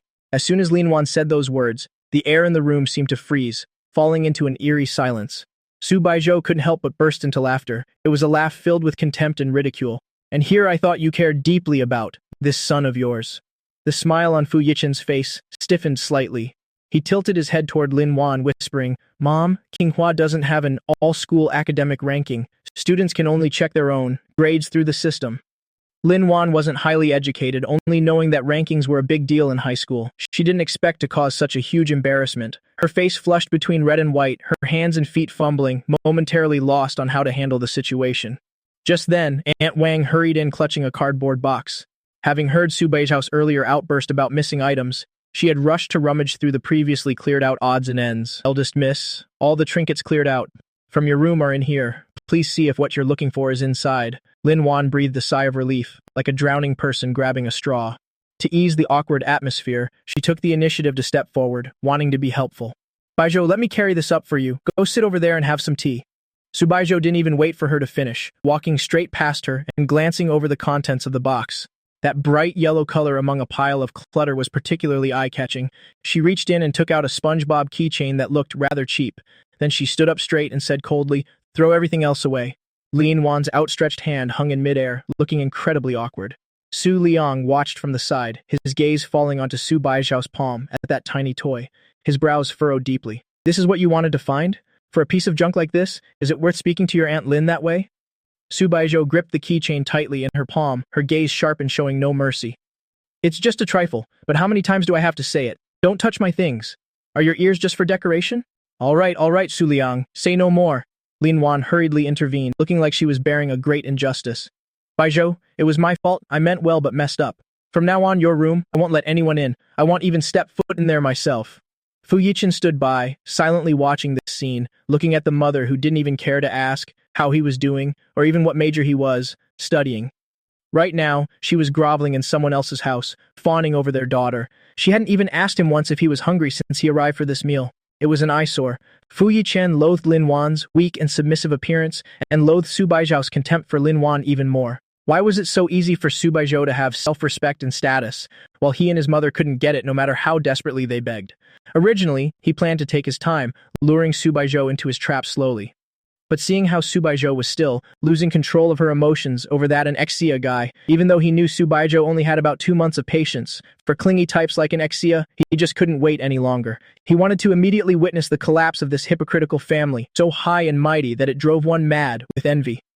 Fu Yichen lowered his eyes, his slender fingers scrolling across the screen, sending a message to Lin Zhaozhao. "Sister Zhaozhao, could you give me Nzias Wechat? I really enjoyed talking to him at the hospital last time, but unfortunately forgot to add him." On the asphalt road, after I finished the phone call, Shen Kui followed 2 steps behind me, as she always did, like a dedicated bodyguard. Okay. I got it, Mom. You and Dad have fun." The phone vibrated, signaling a new WeChat message. I lowered my hand wearily, my gaze drifting aimlessly at the fallen leaves on the ground, walking forward mechanically. The call ended, and the weight of the phone pulled my wrist down feebly. My mother said she has a makeup day off tomorrow, so she'll be having some couple time with my dad and told me to keep staying at Grandma's. I curled my lip in a self-deprecating smirk. "So you want to be alone?" Shen Kui's voice came from behind, laced with a hint of heartache. I stopped walking, turned to look at Shen Kui, and pettishly shoved my phone into her hand. "Of course I don't." I spread my arms wide, lifting my head to inhale the cool roadside breeze. I really want to grow up fast, freedom with no one to control me. The gloom in my heart dissipated a little with the wind. Shen Kui looked at my state and let out a sigh. "Didn't you keep insisting on going to Muse to check it out? Tomorrow, I'll have you Chuan Chuan and the others take you." I spun around, surprised. "Didn't you swear you'd never let me go to places like that? Why the sudden?" Shen Kui shook her head helplessly, stepping forward to stuff the phone back into my pocket. "I'll be keeping an eye on you the whole time anyway. Except for when you're in the restroom, don't leave my sight. You're absolutely not allowed to go alone." A bright smile immediately broke across my face, carrying that typical boyish playfulness. "Really? Then I also want to sing and drink that not going home tonight cocktail. Drink my foot." Shen Kui shot me a glare. I've always been an optimist. Emotions come and go quickly. Now that I had someone to go wild with, the sadness from before was tossed to the back of my mind. I took out my phone to start replying to Ming'an and their barrage of concerned messages. Suddenly, a small red dot appeared on my contact list, a friend request from a stranger. I wasn't really surprised. Plenty of people tried to add me, but what shocked me was the name attached, Fu Yichen. Should I accept? I hesitated, holding the phone up to Shen Kui's face. "Kui, look at this. I only met this guy once at the hospital, as Subaiho's nominal younger brother. Why would he suddenly want to add me?" "Fu Yichen?" Shen Kui frowned slightly, glancing at the screen. "That white lotus adding you? Can't be for anything good. But what if he's trying to provoke you? Just accept and see. Know yourself and know your enemy. I nodded and hit accept. Whatever. Anyway, which bar are we hitting? Shenkui. Since I promised to take you, we're going to the hottest spot, so you won't be pining after it later and get lured away by some stranger. I immediately started excitedly searching my phone for the bar with the most beautiful girls in Xinjiang. Subaiho pushed open the door to her room. The bedroom, usually cold and minimalist, was now piled high with gift boxes of all sizes. She had many friends and even more business partners. Countless gifts were sent to her house every birthday. In previous years, she'd let the butler clear them away into storage to collect dust. This year, before she could even open them, they were just left in a heap in the attic. Just now, Su Liang, wanting to clear space for those two newcomers, had someone cram everything into her room. Looking at the mess on the floor, Subaiho's brows knitted together. Just as she was about to call the maid to pack it all up and toss it out, gaze suddenly froze. Amidst a sea of expensive designer packaging, a bright yellow hand-painted box stood out vividly. A card was clipped to the box with bold handwriting, bearing two words. Xia Xia.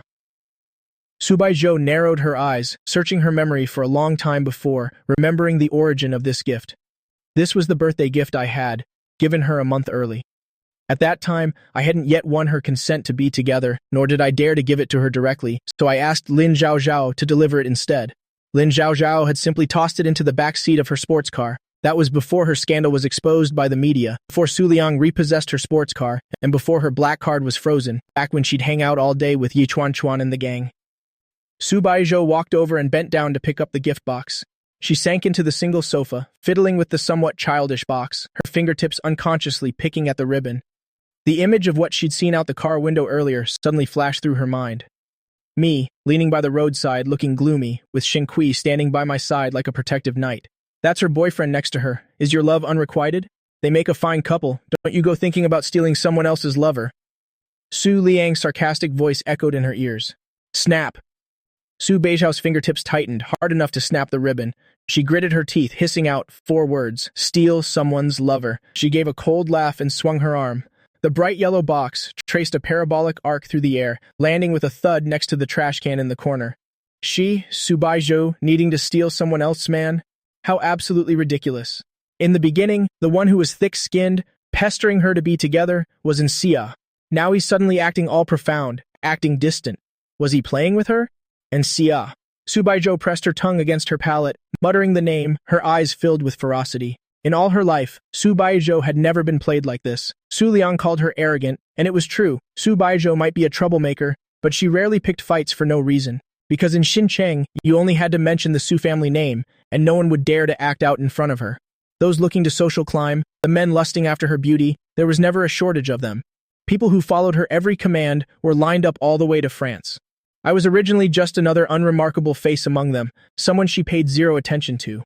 But I was persistent, pursuing her for an entire year, a pursuit that outlasted all the men who had briefly dated Subaiho in the past. Gradually, in the conversations of Lin Zhaozhao, Ye Chuan, and the rest, my name began to pop up more and more. Sister Zhou, that Xia guy brought you soup again.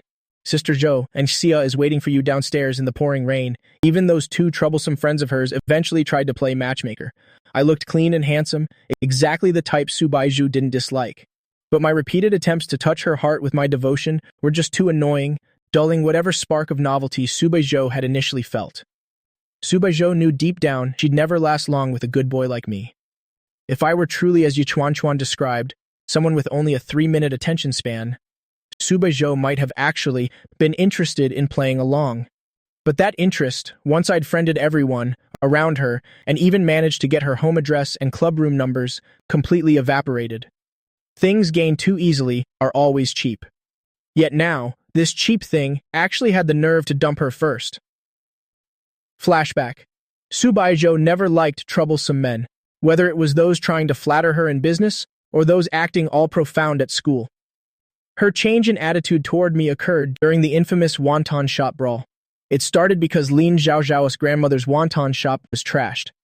The culprits were clearly targeting Subaiho. They first sent dozens of people to waylay Lin Zhaozhao. Baijo, that Zhao Rong guy, has cornered me 2 days in a row. Chuan gathered some people for me, and they're already fighting Zhao Rong's gang. Back then, Lin Zhaozhao didn't call Subaiho sister yet. They were just rich kids who hung out and raced cars together. Lin Zhaozhao's family had plenty of money, but her grandmother was very strict. She couldn't use her family's influence to solve this.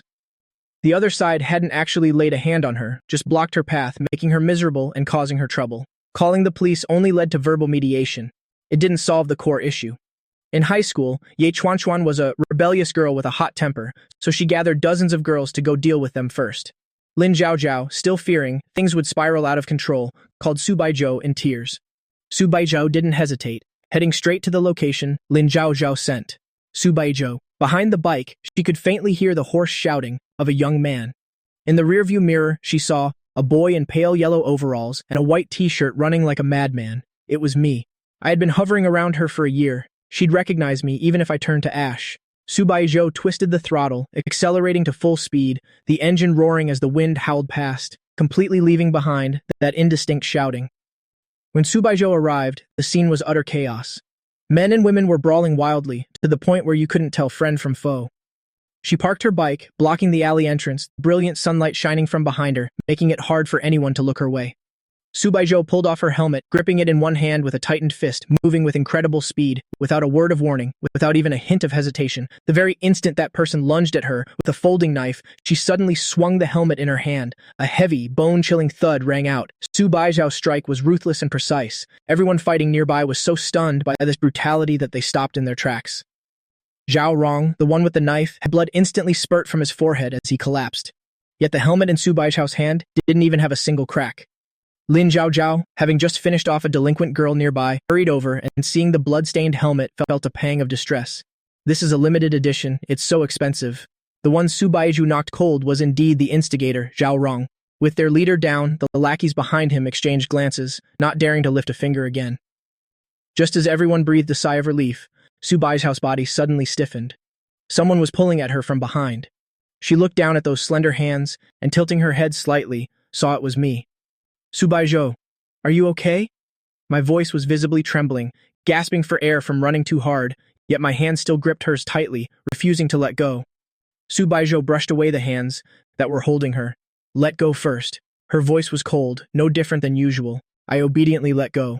But in the next second, I suddenly grabbed Subaiho's right hand, repeatedly checking the blood-smeared webbing of her thumb. Does it hurt? This much bleeding isn't right. We have to go to the hospital right now. What if there's nerve damage? It's someone else's blood. Subaiho looked down, her gaze resting on my hands which were holding hers, and for once she patiently offered an explanation. I visibly sighed in relief, my tense shoulders finally relaxing. I used my own thumb webbing to press against where she'd been holding the helmet to confirm that she really wasn't hurt before finally letting go completely. And Xia, you're bleeding. Lin Zhaozhao, sharp-eyed, noticed my right hand had a diagonal gash that was still oozing blood. Subaiho's gaze turned sharp and cold as she grabbed my wrist, her eyes fixed on the wound. That wound, then she looked up and stared at me with an incredibly intense gaze. Why did you run all the way here if nothing is wrong? You really are useless. I was just passing by. My eyes flickered away, giving a dry explanation. Subaiho heard this clumsy lie, but she didn't call me out. In her mind, the image from the rearview mirror flashed by of a figure desperately chasing after the motorcycle. Ye Chuanjuan took a pink band-aid out of her pocket and handed it to Subaiho. Subaiho looked at the band-aid with a Naruto pattern on it, stunned for a moment. Her lips twitched, but she still took it. She tore open the packaging and pressed the band-aid onto my wound. After applying the band-aid, Subaiho inexplicably reached out and ruffled my hair roughly, turning my neatly styled hair into a messy bird's nest. Hey, I can lose my head or bleed out, but my hairstyle must stay perfect. I blushed, hurriedly trying to smooth my hair. Let's go. Subaiho casually tossed the keys to Lin Zhaozhao and patted her shoulder. Take my car back. Lin Zhaozhao caught the keys thinking Subaiho's let's go was directed at her. It wasn't until she saw Subaiho pulling me away in another direction that Lin Zhaozhao realized the truth. Holding up the keys, she shouted, "Aren't you coming with us?" Ye Chuanjuan glanced at me next to Subaiho and immediately understood the situation. She put an arm around Lin Zhaozhao's neck and forced her to walk away. Stop shouting, you're so dense. They're having some private time together. I watched Lin Zhaozhao and the others drive off, then raised my hand to wave at Subaiho. Sister Zhou, goodbye. Subaiho raised her hand too, but not to wave goodbye. Instead, she made a beckoning gesture. It was the way one would call a puppy. I shuffled a few steps closer to her. Subaiho pursed her lips, pointing her fingertip at the band-aid on my hand, and said with disdain, "Change it when you get home. It's hideous." I nodded and replied with a serious expression. I will, but since you put this on me yourself, I'll absolutely never throw it away. I want to frame it. Subaiho rolled her eyes at me. Let's go. With that, she tilted her head toward the exit. I took a couple of steps toward the mouth of the alley but couldn't resist turning back to look at her. Goodbye! Subaiho burst out laughing. You idiot, it's to the right. She spoke curtly and concisely. I looked to the right, feeling a bit confused, but my house is to the left. Subaiho walked over, pulled me 2 steps to the right, and jerked her chin toward the distance. A pharmacy was still open. She pulled me inside and bought iodine, cotton swabs, and a box of regular waterproof band-aids. Subaiho paid and held them out to me. I couldn't believe it and pointed at myself. Are these for me? Seeing that I didn't take them, Subaiho didn't force them on me. She just carried them out herself. I took out my phone to call a ride. Subaiho suddenly spoke up. Thanks for today. Her voice was a few shades deeper than usual. Make a request. She watched me as I stood there with my head bowed. I snapped my head up, my gaze colliding with Subaiho's. Any request at all? I asked tentatively. Subaiho cleared her throat. Yeah. As soon as she finished that, yeah, she saw me break into a huge grin, my eyes curving into crescents. Follow me. Before Subaiho could react, I grabbed her hand and ran toward a quiet, shaded spot nearby. Subaiho's gaze fell on their tightly intertwined hands. She raised an eyebrow but didn't pull away. Wrapped in sunlight, the two of them gradually ran into the shadows. Subaiho never wore her emotions on her sleeve, but this time even she was a bit curious. What exactly did this brat want to do? Her words just now were essentially giving me a blank check. No matter how outrageous the request, even if I wanted to be her boyfriend, she intended to agree. I turned my back to Subaiho, and soon after, the phone in Subaiho's pocket vibrated. She took out her phone and opened the WeChat message I sent. And Exia, my request is to make Subaiho my girlfriend. Laughs, rose, rose, rose. Subaiho looked at those words and the 3 silly rose emojis after them, then lowered her head and chuckled softly. Her fingers tapped on the screen, answering simply and decisively with one word. Okay. I saw the message and excitedly rushed 2 steps closer to her. Did you really agree? Subaiho glanced away and replied nonchalantly. If not, you'll take it back. No way. I suppressed my excitement. She walked me to the apartment complex gate and Subaiho turned to leave. I suddenly reached out to catch, the tips of her fingers calling out, wait! Subaiho tilted her head to look at me. She saw me sneakily reaching into her pocket to take out her phone. Subaiho raised an eyebrow. Impressive, you just got the job a step ago, and now you're already going through my phone. This puppy is getting bolder by the day. I held up the glowing phone in front of Subaiho's face. Unlock it. What are you doing? Subaiho asked, but her finger obediently pressed the screen to unlock it. You'll see in a bit. I took Subaiho's unlocked phone and changed my name in her contacts to Baby Sia Sia. Subaiho's brow twitched violently. Baby Sia Sia? Done. I stuffed the phone back into her hand. I have an 8 a.m. class tomorrow. What do you want for breakfast? Should I bring you some? Should we sit together in class tomorrow? What about lunch? Let's go to the cafeteria together. In reality, Subaiho stood up from the sofa in frustration. She called the maid in, pointed at the gift boxes scattered on the floor, and said coldly, open them all, log them, and throw them in storage. Aunt Wong quickly began cleaning up. Then suddenly she pointed at the bright yellow hand-painted box lying alone by the trash can and asked, Miss, should I open this one too? Subaiho glanced over coldly. It was the box she had personally thrown away earlier.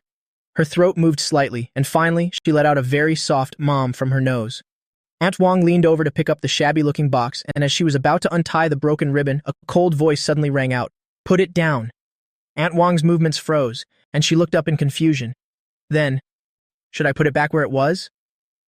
Subaiho stared at the box, as if seeing through it to that foolishly smiling boy, the idiot who would change his nickname in her phone to Baby Xiaxia. Leave it on the table. Feeling both annoyed and uncomfortable, Subaiho nodded impatiently. She looked at the flood of messages from Lin Zhaozhao on her phone, asking if she wanted to go out for drinks, saying she found a new spot. Subaiho originally intended to refuse, but with the house in such a mess, she was feeling suffocated too.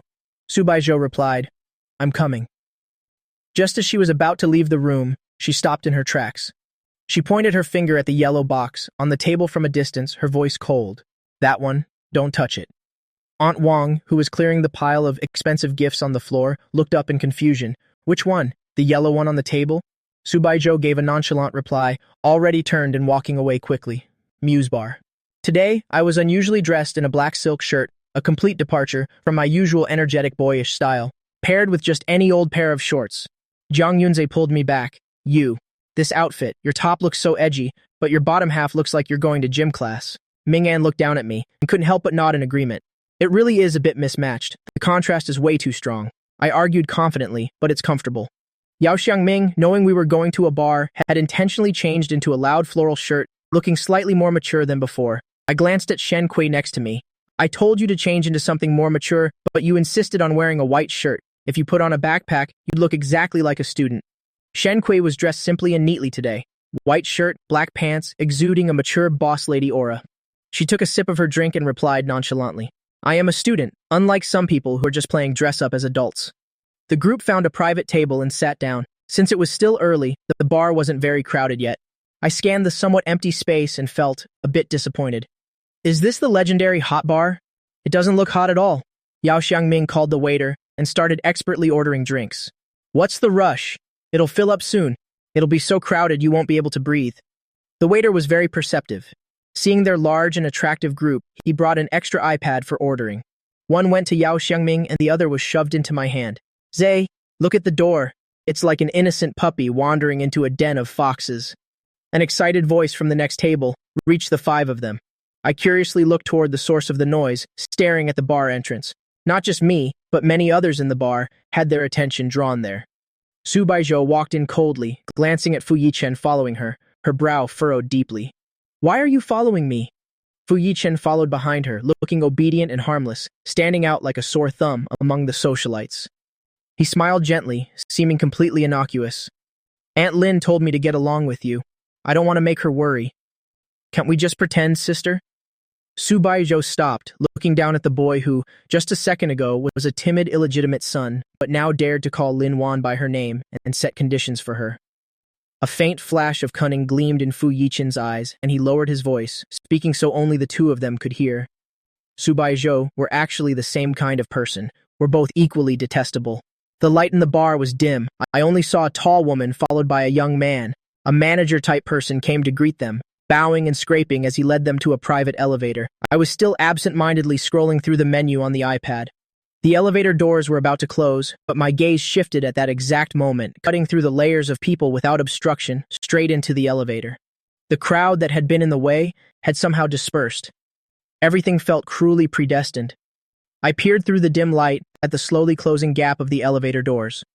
Subaiho was in black, cold, and elegant, and standing beside her was the boy called, a puppy in a den of foxes, Fu Yichen. The two of them, in black and white, stood side by side, looking damn harmonious. Subaiho held her phone, her bangs covering her long, downcast lashes. She bowed her head slightly, looking at the screen, apparently in a decent mood. I don't know what Fu Yichen said to her, but Subaiho tilted her head to look at him and actually let out a rare smile. Then she raised her hand to check her watch. The sight made my eyes sting. They were both so radiant, like a match made in heaven. Xiaxia Jiang Yunze pulled my arm. What are you staring at? You look like you've seen a ghost. Did you see someone you know? I suddenly snapped out of it and shook my head in a panic, forcing a smile. No, I didn't. I must have been mistaken. I looked at the colorful drink images on the screen, feeling a wave of dizziness, and handed the iPad to Jiang Yunzi. You choose. I'll have whatever you're having. Mingyan touched my forehead, looking worried. Xia, what's wrong? Weren't you just excited enough to order everything on the menu? Why the sudden long face? I lowered my eyes, absent-mindedly swirling the glass in my hand. Inside was the glass of warm water Shen Kui had specifically ordered for me as soon as we arrived. I lowered my voice and muttered, my preferences don't matter anyway. No one cares about them regardless. My faint voice was immediately drowned out by the heavy metal music. My phone on the table buzzed. I picked it up to check. Ever since I added Fu Yichen, we hadn't messaged each other at all. Not even a greeting sticker. The empty chat window suddenly displayed a new message. Fu Yichen. Brother, did you and Sister Baijiu break up? My thumb hovered over the chat, trembling as I thought of typing, we broke up, to send. But the more I thought about it, the angrier I got. Why on earth should I have to answer Fu Yichen? Clearly, Fu Yichen was the one who added me first, and he didn't even say hi after I accepted, and now he suddenly comes back to life, just to ask me if I've broken up with Subaiho. And he's using this caring tone that's actually just provocation. Of course, I didn't know what expression Fu Yichen had while typing this, but just seeing these words made me imagine a tiny Fu Yichen standing on my head, looking down his nose at me, with the mocking smirk of a winner on his face, sneeringly asking, "Are you even worthy?" I even imagined Fu Yichen's next line, "Brother, how can you be so thick-skinned as to keep clinging to Sister Baijiu?" The more I thought about it, the angrier I became. My chest heaved with rage and my breathing quickened. I glared at the message on my phone, my fingers flying across the screen as I typed out a furious reply. "We haven't broken up yet. What's it to you? Send." The second after I sent it, I looked at the green chat bubble and immediately regretted it, panicking to recall it. My fingers were trembling with haste. Though I'm usually easygoing, I almost never swear. So when those sharp words burst out of me like venom, Zhang Yunze and Ming'an beside me, and Shen Kui and Yao Shengming opposite, were all stunned. The air seemed to freeze for a second. Shen Kui reacted first, frowning as she stood up to grab my phone. "What are you doing? Are you crazy?" I clutched my phone tightly, and in my panic, my finger slipped and hit the power button, making the screen go black instantly. Zhang Yunze put an arm around my trembling shoulders and comforted me. "What's wrong, Xia? Why the swearing? Did something big happen?" My voice was somber and filled with annoyance. I was going to recall it, but my finger slipped and I deleted it instead. Everyone fell silent. It's okay. What did you want to recall? Who were you talking to? You're so angry." Zhang Yunze patted my back to soothe me. I looked up and recounted what happened at the entrance, seeing Subaiho and Fu Yichen, and then Fu Yichen's provocative message. I told them everything. As soon as Zhang Yunze heard it, he flared up and slammed the table. "What a piece of trash. That's way too much. A trashy woman and a green tea boy. Truly a match made in heaven." I picked up the glass on the table, habitually avoiding touching the rim, inserted a straw, and took a big gulp of warm water, holding it in my mouth with my cheeks puffed out like a hamster's. I mumbled indistinctly, "So what now? I already told him we haven't broken up. If Subaiho sees a screenshot of this, it'll be so embarrassing. If she comes to confront me and says I'm just delusional, what do?" Mingyan adjusted his glasses, analyzing rationally. "So, have you and Subaiho explicitly said you've broken up? Which of you said it?" My eyes dimmed. "We haven't, but we both know. She's being cold on purpose, and I'm avoiding her too. That's basically a breakup." Yao Xiangming slapped his thigh in realization. "I get it. You guys are the type that breaks up silently during a Cold War." I nodded. Yao Xiangming leaned on Shen Kui's shoulder with a sly grin. "Then it's easy. Saying you haven't broken up is the truth. The two of you really haven't said the words yet. Legally, no, I mean ethically, you're still together. So what if you said you haven't broken up? Who says couples having a Cold War means they've officially broken up?" Mingyan nodded in agreement. "True. Xiangming is right. If Subaiho actually comes to ask you, just tell her confidently, we haven't officially finalized things yet, so it doesn't count." Shenqi watched these three lousy advisors give their terrible advice and rolled her eyes in exasperation. She took the glass from my hand, poured half a glass of warm water for me, and with a cold tone that exuded a certain ruthlessness. "There's no need to be so complicated. A proper ex should act like they're dead." Shen Kui stared into my eyes, teaching me word by word.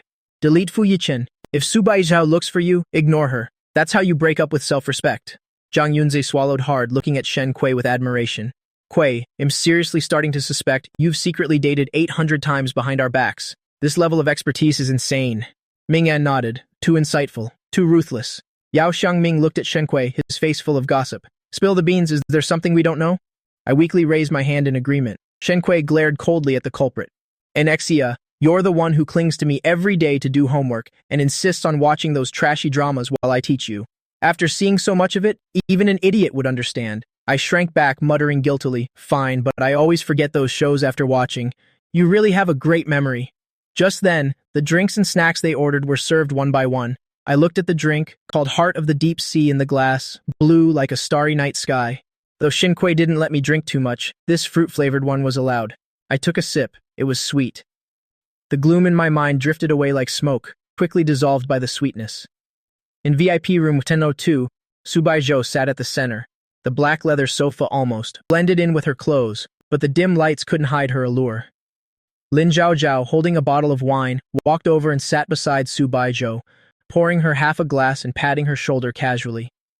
"Sister Zhou, are you here to meditate? What are you spacing out for? Drink up." A rich kid in a studded leather jacket also approached Subaiho. "President Su, I heard Elder Su hasn't been well lately. If you see him, please send my regards." Subaiho remembered the unanswered text from Assistant Song on her phone. A flash of annoyance flickered in her eyes, and she gave a perfunctory mom as an answer. Then she looked down at her phone. On the screen was our chat window. The last message was still from a long time ago. Subaiho was a woman of few words. In the past, it was always others who took the initiative to fawn over her. If she was in a good mood, she'd give a two-word reply. If not, she'd act as if she hadn't heard a thing. If she was actually somewhat interested, at most, she'd just throw a few mocking words their way. On the other hand, Fu Yichen, who followed behind her, was now sitting obediently in a corner, holding a glass of juice with both hands. staying there in a humble manner. At first, some people were suspicious, thinking that since this boy could follow Subaiho in here, the two must definitely have some sort of relationship. Maybe he was her new flame.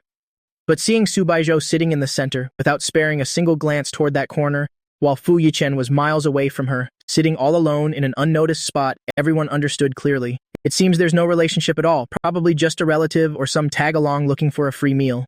Fu Yichen had a classic first love face, fair and clean, with delicate and handsome features. Amidst this crowd of heavy makeup, revealing outfits, and flirtatious vibes, a boy wearing a white hoodie, looking so clean and neat, was indeed a rare sight. Moreover, since he took the initiative to sit in the corner, his posture was so humble, making him look very easy to bully. Fu Yichen seemed slightly panicked as he dealt with the few people trying to strike up a conversation in front of him, his helpless gaze darting around. In reality, sitting in the corner was entirely intentional. If he had wanted to sit next to Subaiho, based on his understanding of her, as long as he didn't do anything excessive, Subaiho might be annoyed, but she wouldn't go as far as kicking him out in front of everyone. But he didn't do that. He only wanted to subtly imply to this group of rich kids that his status was lowly, he had no backing, and had no special connection with Subaiho, making him a piece of fat that could be swallowed at will. And those surrounding him to make things difficult, teasing him, were all just idiots who had taken the bait. He only needed to wait for the right moment, gently tug on the fishing line, and Subaiho would have to intervene whether she wanted to or not. At that time, the net would be pulled in. Fu Yichen knew that, if he had thick-headedly clung to Subaiho and sat down next to her when they entered, relying on her influence, it was true that no one would dare mess with him, but he would also certainly be labeled as a green tea male by Subaiho. From then on, there would never be another intersection between them. The right amount of distance was the only way to start reeling this woman in. By positioning himself as the weak prey, he could trigger the protective instinct of the top predator. Fu Yichen lowered his eyes to glance at my message on his phone, the corner of his mouth curling into a faint, barely noticeable smile. The fish are all in the net now. Hey handsome, stop playing with your phone. Come and have a drink with me. A wealthy girl, her face flushed red from drinking, covered in designer brands, staggered over, her arm unceremoniously draping over Fu Yichen's thin shoulders as she filled the glass in front of him with strong liquor. What's so fun about a phone? Why don't you play something more exciting with me? Fu Yichen's hands, resting on his knees, clenched tightly as he struggled to say, I don't drink alcohol. Ye Chuan swirled the wine glass in her hand, occasionally glancing at Fu Yichen in the corner, then back at the expressionless Subaiho in the center. After all, he was brought here by Subaiho, and even though he's just a sworn brother, he's still like an ornament, and she was afraid something might actually happen. Seeing that wealthy girl getting more and more excessive, with her hand almost touching Fu Yichen inappropriately, Ye Chuan clinked glasses with Subaiho, probing, Sister Zhou, aren't you going to handle that? A young master nearby, already a bit tipsy, overheard them and hurriedly leaned in with a sly grin. Sister Chuan, you want to call someone over? You'll have them bring someone in then. Before Ye Chuan could even react, the young master had already waved the manager over. Go call some hot male models over here to entertain these ladies. Calling over male models was nothing unusual in their circle. Ye Chuan knew he had misunderstood her, but she didn't bother explaining. The finger holding her wine glass pointed toward Fu Yichen in the corner, then back to Subaiho, Sister Zhou. Subaiho lazily glanced in that direction, just in time to see Fu Yichen panicking and dodging backward, while that wealthy girl still, recklessly crowded closer to him. Fu Yichen's words from the elevator suddenly echoed in Subaiho's mind. Sister Baijo, actually, were the same kind of people. What kind? The kind that no one cares about, the kind that no one loves. At that moment, Fu Yichen in the corner, as if grabbing a life-saving straw, tightly gripped his phone as it suddenly started ringing. He abruptly stood up, his voice not loud, but just enough to cut through the surrounding noise and reach Subaiho's ears. Sorry, I have to step out to take this call. He walked past Subaiho in a panic, sliding his finger across the screen to answer, his voice carrying a subtle hint of grievance and an almost imperceptible urgency. Hello? Ansia? Ansia? As soon as those two words were spoken, the wineglass Subaiho was bringing to her lips suddenly stopped, the liquid inside rippling, reflecting her dark eyes which instantly became deep and unfathomable. Fu Yichen covered the phone, hurriedly pushing the door open to leave. Subaiho's sharp eyes stared intently at his departing figure. The very moment the door clicked shut, she slammed the wineglass down, the glass base hitting the tabletop with a sharp, crisp sound. She stood up and followed him out. Ye Chuan was stunned for a moment. Lin Zhao nearby, who was playing Ludo with the others, turned around and saw the main seat was empty, so she quickly sidled up to Ye Chuan. Hey, where's Sister Zhou? Fu Yichen went out, and then she followed him. Ye Chuan shrugged. Lin Zhao's hands stilled as she fell into thought. In the past, when Subaiho hung out with them, she had never brought a man along, let alone a soft-looking one who's barely weaned. Fu Yichen was the very first. Lin Zhaozhao and Ye Chuan exchanged looks, their gossiping souls ignited. Chuan, do you think Sister Zhou might actually have feelings for that illegitimate son? Feelings?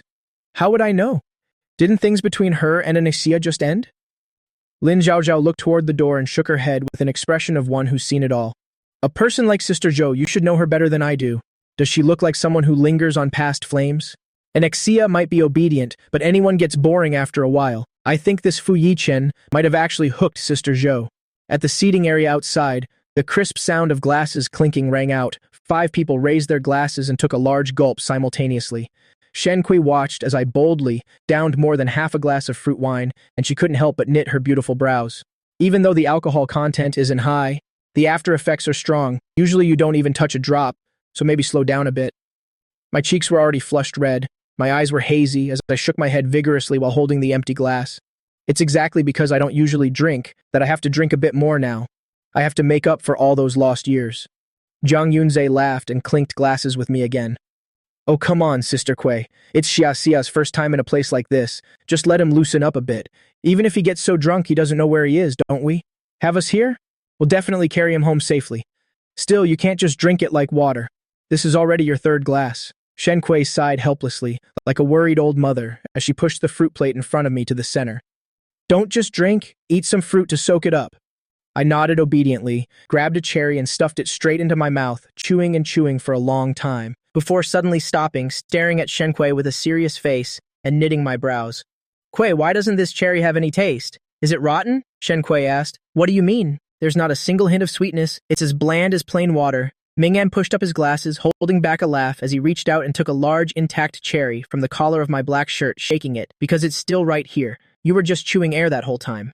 I looked down, dazed for 2 seconds, immediately realizing it, and my face turned even redder as I awkwardly scratched the back of my neck, grinning foolishly. Damn it, that's so embarrassing. Zhang Yunze burst out laughing, banging on the table. Xia, you're a legendary drunk. Where's our usual sunny student? How did just a few drinks turn you into such a dazed, silly dog? Yao Xiangming joined in too, nearly spitting out his drink. Right. Just like a dumb golden retriever, chewing a cherry from a distance, honestly. Ha ha ha. I'm going to remember this dark history for the rest of my life. I feigned anger and glared at them. Laugh all you want. Weren't you guys drinking too? Come on, the next round's on me. Let's see who chews air first. Shen Kui shook her head helplessly, though the corners of her mouth couldn't help but curl up as she poured me half a glass of warm water. All right, that's enough. Don't push it, or you'll really turn into a golden retriever soon. The others at the table laughed even harder, and the atmosphere immediately heated up. I took another large gulp, and my stomach began to churn. I stood up unsteadily, my feet feeling like they were walking on cotton. I need to go. Use the room. Shen Kui, quick-eyed and fast-handed, grabbed me by the waist. Can you even go on your own? Don't end up in the wrong place. She sighed, gripping my wrist, with a strength that left no room for refusal. Fine, I'll take you to the door. Let's go.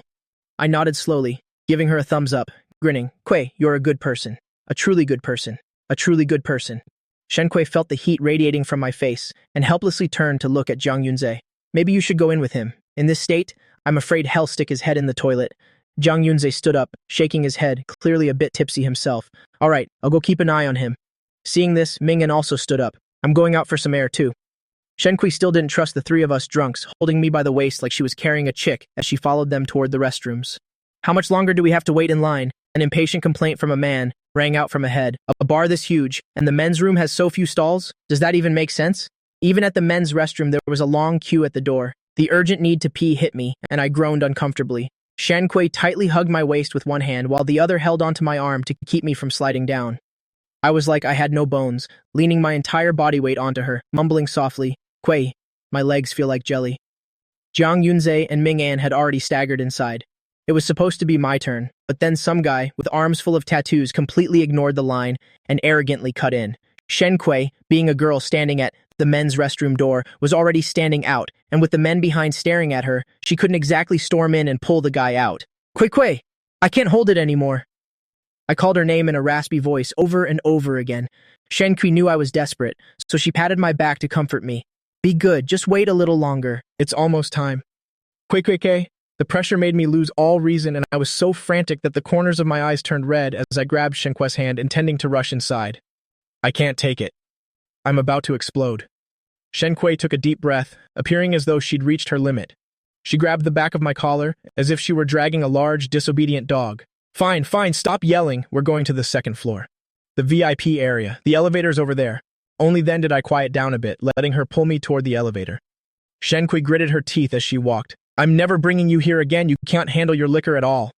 At the same time, at the other end of the hallway, Fu Yichen went into the restroom to fix his appearance first, taking the opportunity to send me a provocative text. Seeing that I still hadn't replied, he dried his hands and strolled back out.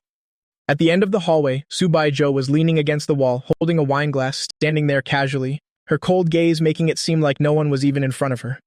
Fu Yichen walked up to her, his clear black eyes staring intently at the cigarette between her fingers. Did you come out for some air? Subaiho's deep, bottomless eyes glanced at him, her voice raspy, carrying a hint of sarcasm. Are you playing dumb? Ding. Right at that moment, the elevator door at the end of the hallway slowly opened. KKK, my drunken, aggrieved mumbling reached them first. I can't hold it anymore, I need to pee. After saying this, I started calling Shenque's name again like a broken record. Shenqi supported me, her expression one of utter exasperation. Hold it in! Don't you dare pee your pants! Subaiho and Fu Yichen both turned to look at the same time. Fu Yichen saw my dead drunk state, and a flash of surprise crossed his eyes. He instinctively glanced at his phone, as I hadn't replied to him at all. And Subaiho, whose back had been resting against the wall, immediately straightened up. Because my legs were like jelly, I couldn't stand straight, so I was almost entirely nestled in Shenque's embrace. Subaiho's eyes were like they'd been, drawn in by an incredibly powerful magnet, staring fixedly at Shenque's hand wrapped around my waist. Her gaze slid down, stopping at my slightly bent, flushed knees which were pressed right up against Shenque's thighs. Shenqi naturally noticed. Subaiho and Fu Yichen further down the hallway, her steps faltered, and her gaze instantly sharpened. I was completely oblivious to all of this, as my only thought was to find a restroom.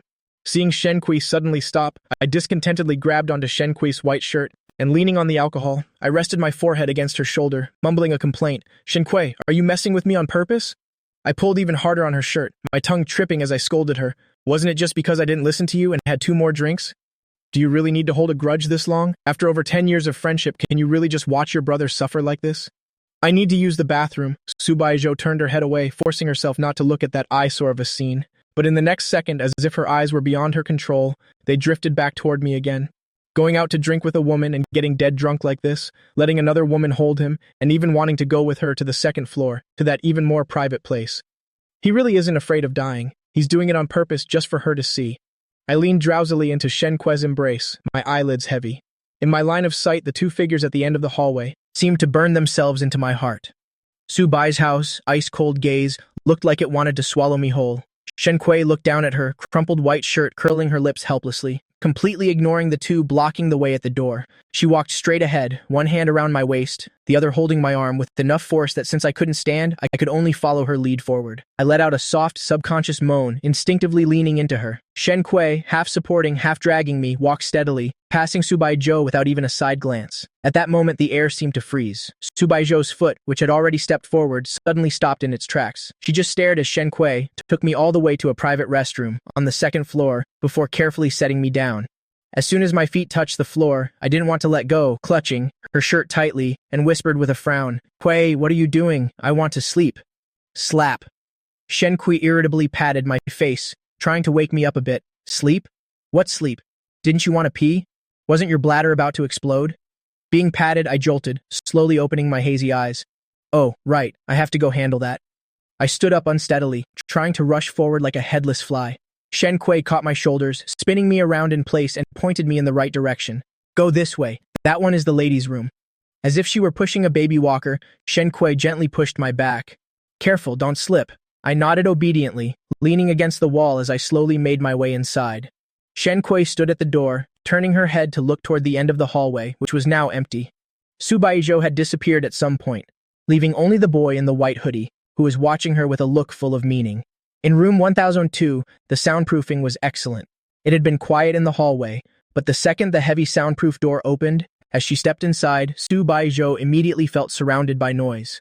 Looking toward the center, she saw Lin Zhaozhao with her gravelly voice, holding the mic and wailing like a banshee, singing some song called Love Even in Death. Subaiho walked expressionlessly, back to her seat and sat down, her entire being radiating a low-pressure aura.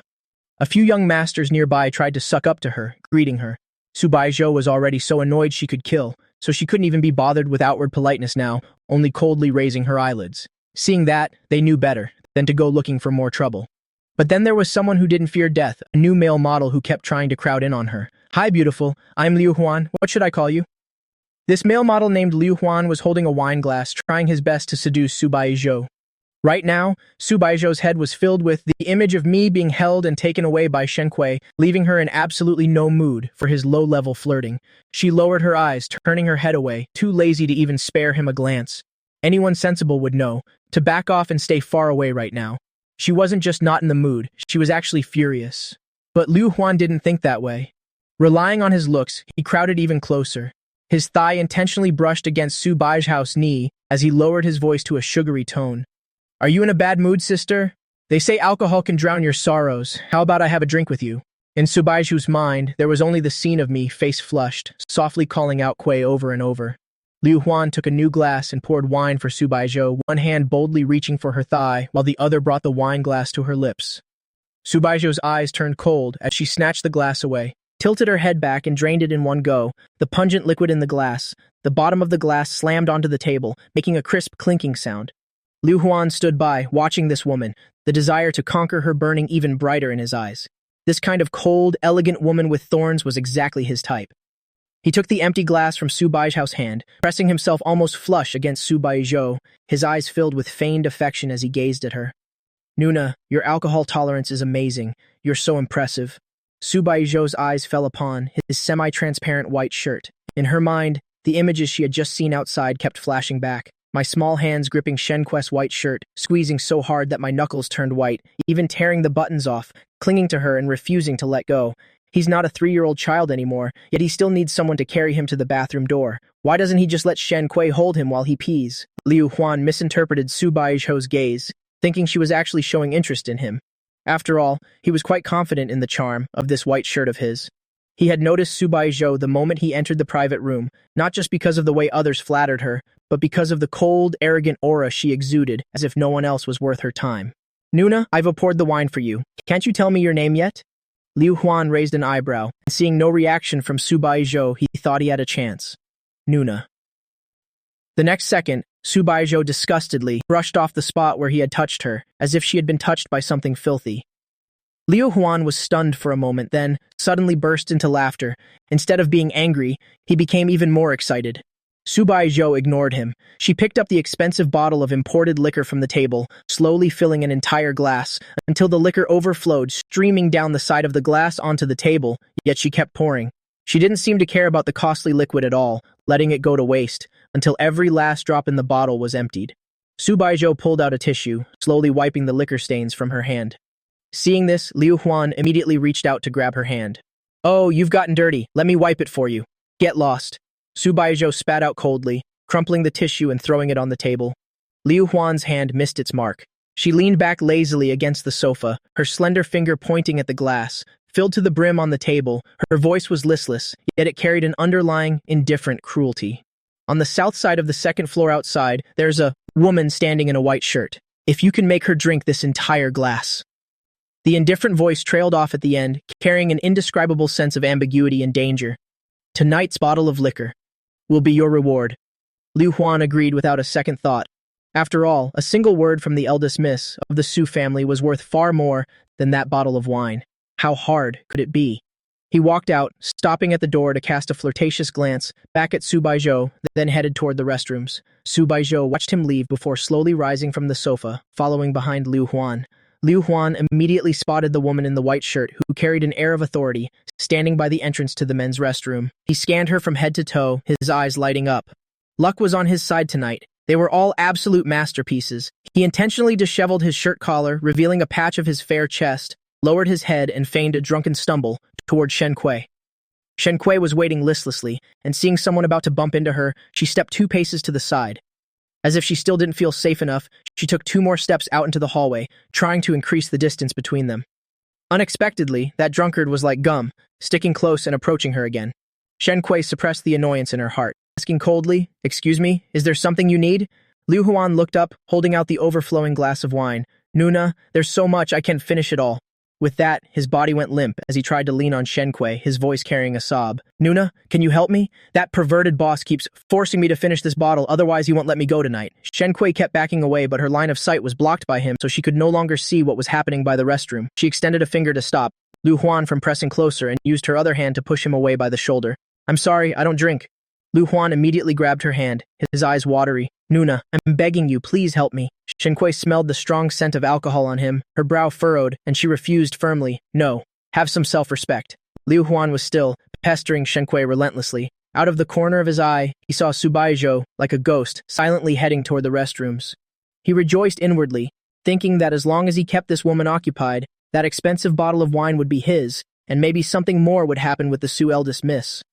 Shenquei had her back to the corridor, and though she felt someone passing by, Liu Huan launched a fresh assault, leaving her no room to spare a thought for anything else. Sir, please let go of my hand. My younger brother is over there. He's drunk and I'm afraid he'll wander off. Is he your real brother or your little brother lover? How can you be so heartless? Do you really have the heart to leave me to drink myself to death here? Liu Huan lowered his eyes and began weaving a tragic story. My parents are divorced and each has started a new family. Neither of them cares whether I live or die. At home, it's just me and my sick grandmother. Today is my first day working here, and I'm being bullied before I've even received my first paycheck. He raised the half-empty glass, tears streaming down his face on cue. I've already had more than 10 glasses. Any more and I'll really have a stomach hemorrhage. His whiny, trembling tone sent shivers down one's spine. I finished in the restroom in a daze, feeling like I was walking on clouds, leaning against the wall as I slowly made my way out, mumbling to myself. Quay, I want some water. Just as I popped my head out, before I could even grasp the situation, a warm, powerful hand suddenly gripped my wrist tightly, followed by a sudden pull, dragging me toward the adjacent stairwell. Hey, I want to take the elevator. Though my mind was clouded, my instincts resisted taking the stairs. My feet felt rooted to the ground, and my body strained backward with all its might. I won't take the stairs. Quay, I'm not taking the stairs. It's exhausting. I'm not going. I'm not going. Subaiho came to a halt, looking down at me from above while I continued to call out for Quay, those two words making her incredibly irritated. Without saying a single word, she supported me and led me out. Shenquei finally managed to deal with the persistent male model, pushed him away, and immediately ran back to the restroom entrance, only to find it empty. There was no trace of me left. Horrified, she checked her watch and was about to text Jiang Yunze to tell him to check if I had fallen into a stall when her phone suddenly buzzed and a message appeared at the top. Subaiho, and Exia is with me. Just a simple sentence, without any question or room for negotiation, her tone as cold and unyielding as a kidnapper's ransom note. Shenquei's brow instantly knotted in anger, her fingers flying across the screen to reply, "What do you want? Where are you?" After sending the message, she suddenly turned her head toward the stairwell entrance next to the restrooms. Earlier in the hallway, while entangled with that male model, she had only felt someone passing by, but hadn't felt anyone coming back. A bad premonition welled up in her heart. Without a second thought, Shenquei rushed into the stairwell. After just a few steps, her phone screen lit up again. Subaiho, doing nothing, just asking a few questions. You'll have him back by 10. Shenquei stared at the words by 10, her legs going weak, nearly causing her to miss a step. She braced herself against the handrail, steadying her body, and gritted her teeth, taking the steps at a breakneck speed, rushing down to the first floor. But the crowd in the bar had doubled since they first arrived, and Shenquei could find no trace of me at all. The underground parking lot of Muse Lounge. The driver, Uncle Lee, had been waiting for a long time, and seeing Subaiho approach, he hurried out to open the back door. A moment later, he froze, his eyes falling in astonishment on the person she was holding in her arms. The boy was as docile as a kitten, his chestnut-colored hair slightly mussed. Subaiho's one arm was tightly wrapped around his waist, the other hand cupping the back of his neck, an action that was domineering yet filled with careful treasuring. Her distinct, slender fingers rested on his nape, as if declaring to the world, this person belongs to her. The underground parking lot of Muse Lounge. My face was buried against Subaiho's chest. Uncle Lee saw me leaning on Subaiho, and Subaiho was famous for her obsession with cleanliness. Uncle Lee had watched her grow up, and this was the first time he'd seen someone lean on her, let alone her supporting the person into the car herself. Normally, she would have thrown anyone else out long ago. Subaiho supported me, just as she was about to place me in the back seat when I, who had been as quiet as a mouse, suddenly grew restless, murmuring with a frown, I'm so hungry.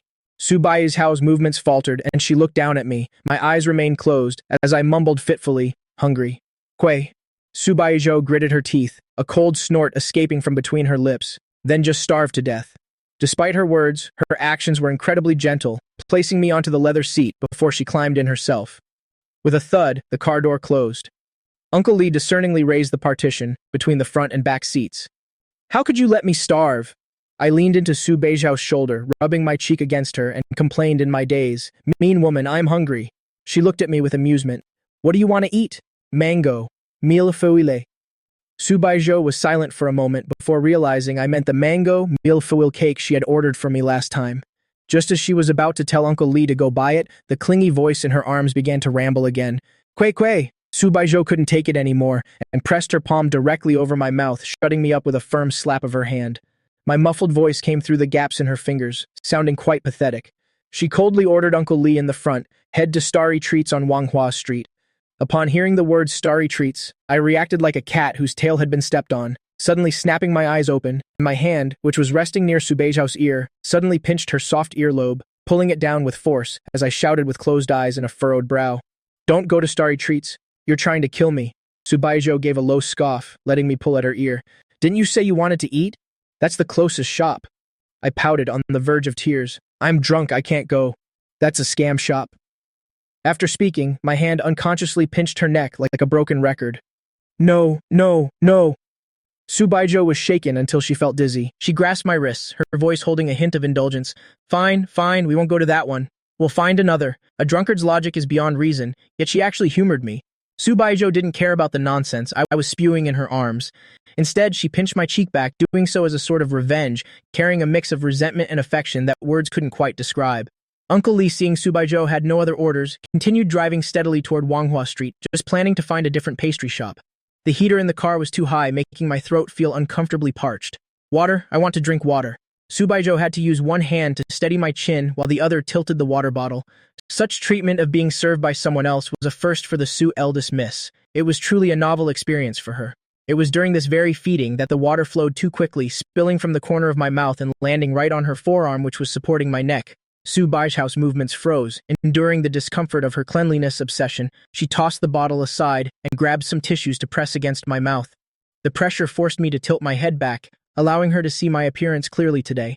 My usually messy hair had clearly been styled with care, revealing a full forehead and sharp brow bones. Her gaze slid downward, following a drop of water as it traced my moving Adam's apple into my collar. The collar of my dark shirt was open, clinging to me after being dampened by the water, outlining the firm muscles of my chest. Lacking my usual gentleness, at this moment I exuded a raw, masculine hormonal energy, full force. Subaiho's throat tightened, and she unconsciously swallowed. Just then, I blearily opened my eyes, focusing my vision on her face, my voice low and husky. Subaiho. Subaiho's eyelashes trembled slightly as she lifted her habitually ice-cold eyelids, her long lashes casting a faint shadow under her eyes, looking deep into my eyes, swirling with emotions that I couldn't fathom. Looking at her face so close to mine, I instinctively leaned back a bit, wanting to create some space. Subaiho noticed my subtle movement, and a very faint chuckle escaped her throat. Avoiding me? She leaned back, resting lazily against the backrest, her dark eyes shifting as she cast a gentle glance my way, her tone teasing. Even drunk to this extent, you still know to avoid me? With those words, the car body vibrated slightly, coming to a steady halt. Uncle Lee was already waiting and decisively pulled open the rear door. Subaiho stepped out of the car, but didn't leave immediately. Instead, she braced one hand on the doorframe, looking down from above at me, hesitating to move inside the car, and arched an eyebrow. Still not getting out? Are you waiting for me to carry you? Hearing that ice-cold voice, I shrunk back due to my survival instinct, trying to maintain a safe distance, but in Subaiho's eyes, this action was clearly a provocation. Tisk. Looking at my useless state, Subaiho's last shred of patience completely vanished. She leaned halfway into the car, her large hand giving my thigh a sharp pinch through the thin fabric of my trousers, with a pressure that was neither too heavy nor too light, yet impossible to ignore. She pulled me into her arms, holding me by the waist as she helped me out and walked into the pastry shop. This shop was still open even though it was late at night. Throughout the entire time, Subaiho held my waist tightly, as if afraid I'd run away and as if declaring ownership. She intentionally chose a secluded corner to sit, and as the waiter approached with the menu, noticing Subaiho's formidable aura, he asked cautiously, "May I take your order?" Subaiho didn't even look at the menu, simply spitting out a few cold words, a mango millefeuille, and a glass of warm water, slightly hot. From the moment I shouted those 3 words in the car, it was as if my power was cut. I stopped making a fuss and leaned against her docilely. Subaiho pressed into the soft flesh of my waist, her fingertips gently massaging it as she called out, "Unxia." There was no response. My eyes were closed, as if I had already fallen asleep. "Unxia." Subaiho called out once more, her brow slightly furrowed. Suddenly, as if she had thought of something, a dark light flickered in her eyes, and a playful smile curled the corners of her lips. She leaned in close to my ear, her warm breath tickling my earlobe, as her thin lips parted to tentatively utter that sappy name, Shia, baby. As if by instinct, I nodded dreamily and gave an indistinct, Subaiho's expression immediately darkened. He actually responded, "What kind of ridiculous name is this?" Just then, the waiter arrived with the warm water and pastry. Noticing that I wasn't drinking the water, but was instead staring intently at the cake, Subaiho raised an eyebrow, cut a small piece, and offered it. The fragrance of the cream wafted up, and I instinctively opened my mouth to bite, but ended up biting nothing but air. She had moved her wrist to the side, and the piece of cake vanished from reach. I frowned in dissatisfaction, my throat moving twice in annoyance, staring at her to signal my protest. "Who am I? And who said you could eat?" With great effort, I raised my hand, my fingertips heavily brushing across her face as I spoke slurred words through the alcohol. Subaiho, that big iceberg." Before I could even finish the last part, I lost my balance and my whole body slid down heavily. Subaiho caught me by the waist with one hand, pressing me back into her embrace. "It's enough that you recognize me." Her tone suddenly turned icy, her eyes filled with scrutiny. "So let me ask you, what's the meaning behind changing my contact name to Sia, baby, and then deleting me?" Hearing those words, I pushed away her supporting hand, staggering as I rose from the seat, my voice suddenly rising. "Didn't I already break up with you? What more do you want? What else is there? Are you planning to call someone to beat me up?" I pointed at Subaiho's nose, my eyes rimmed with red, all my pent-up grievances pouring out. "You're a liar, a jerk. You clearly don't like me, yet you still want to toy with me. Xia. Subai." Zoe had just stood up, and before she could even reach for me, a man in an apron suddenly rushed out from the side, grabbing my arm and shielding me behind his back. Subaiho's movements halted, her gaze instantly turning cold. She glanced at the business suit the man was wearing. Other employees here had name tags, but he didn't, and he looked quite respectable, with features that slightly resembled my own. She then looked at his hand tightly gripping my arm. Subaiho gave a lazy, mocking snort, her voice dripping with sarcasm. "Oh, another knight in shining armor." Q had just come from the back kitchen after hearing his brother was drunk and was being held in the corner by a woman in a suit while eating cake. He hadn't believed it, but the moment he came out, he saw this person bullying me. Shielding me, he sized Subaiho up from head to toe. Q's brow furrowed, his tone far from friendly. "What are you doing? Is this how you spoil him? I'm the one pampering him." Subaiho laughed out of sheer anger as she crossed her arms over her chest and leaned against the edge of the table. "I truly don't understand. Is he like this because I spoiled him? Do I look like some kind of creep who gets other people's sons drunk for no reason?" Subaiho didn't know the identity of the man before her. A ball of fire was smoldering in her chest. "You should go ask his other flower guardian about this. That girl named Shen Kui. Why did she take him to that shady bar, at such a late hour, and even let him drink that much?" "Shen Kui?" And Q was stunned for a moment, then immediately helped me sit on a nearby chair, taking out his phone to message Shen Kui for clarification.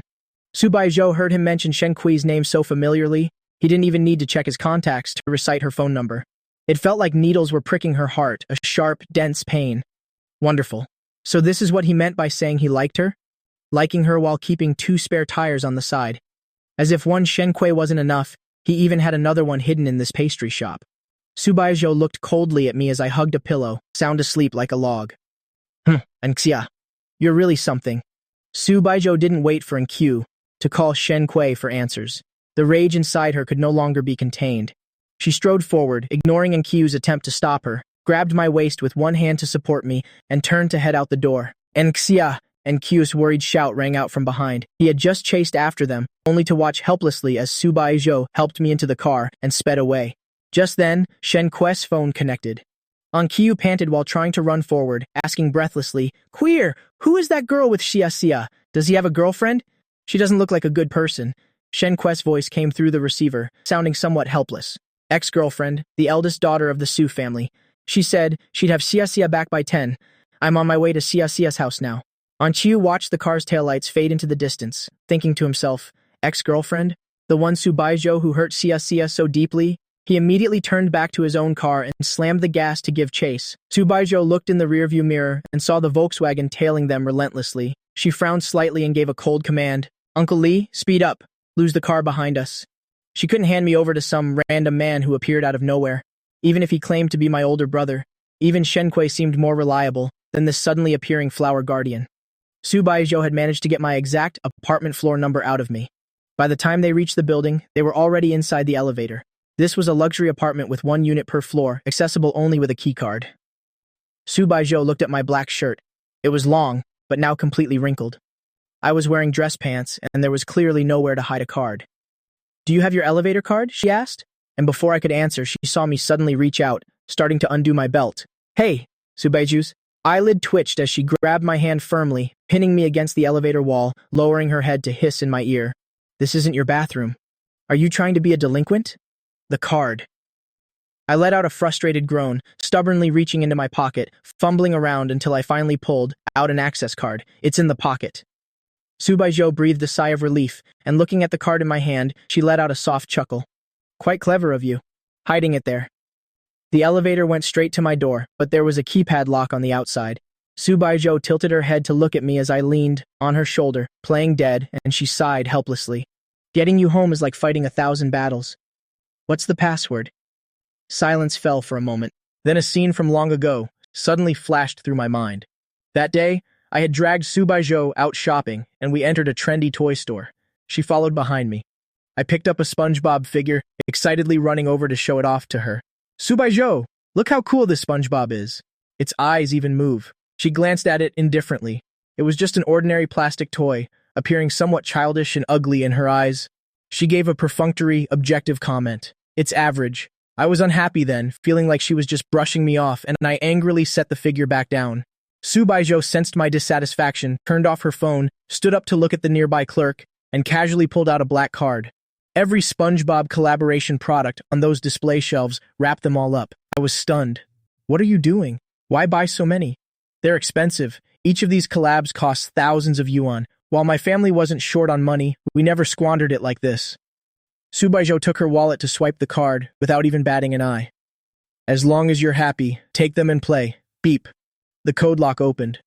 With a few clicks, the room immediately lit up. A warm golden light radiated throughout the house, and the scent of a lived-in home greeted her. Subaiho was about to turn off the light when her gaze caught on the switch. It was covered in SpongeBob expression stickers, with edges worn and curled, clearly having been there for many years. She tilted her head to look at me, recalling how I used to look while peeling stickers off my water glass. It turns out I truly loved this yellow square. She helped me inside. The entryway rug was also a giant SpongeBob smiley face. The carton by the floor-to-ceiling window was filled with old figures. In the photo frame nearby, my parents were smiling kindly, with Grandma's arm around my shoulder, a family portrait warm and harmonious. Is that your room over there? Subaiho looked at the door with the Patrick Star keychain and pushed it open. The room wasn't childish or messy as she'd imagined. Instead, it was a fresh blue and white, simple and clean. The piano and easel by the window, covered in a thin layer of dust, silently told the story of my fleeting past hobbies. As she helped me onto the bed, in my drunken state, I unconsciously gripped her hand. Due to the momentum, she was unexpectedly pulled down by me, and we both tumbled onto the large, soft bed. Ugh. I frowned, my back hitting the mattress. It was soft, but my head still spun. It hurts. In my daze, I felt something hard poking me from underneath, which was very uncomfortable. My hand instinctively reached down. Subaiho's eyes turned cold as she tightly held my hand and looked down, seeing my fingers caught on a corner protruding from her trouser pocket. It was that bright yellow SpongeBob keychain. Let go! She grabbed my hand, trying to pry my fingers loose, wanting only to reclaim the keychain, not wanting me to find out she still kept this piece of junk. But her gaze lingered on our hands, currently tangled together. Subaiho knelt on one knee beside my thigh, supporting her body.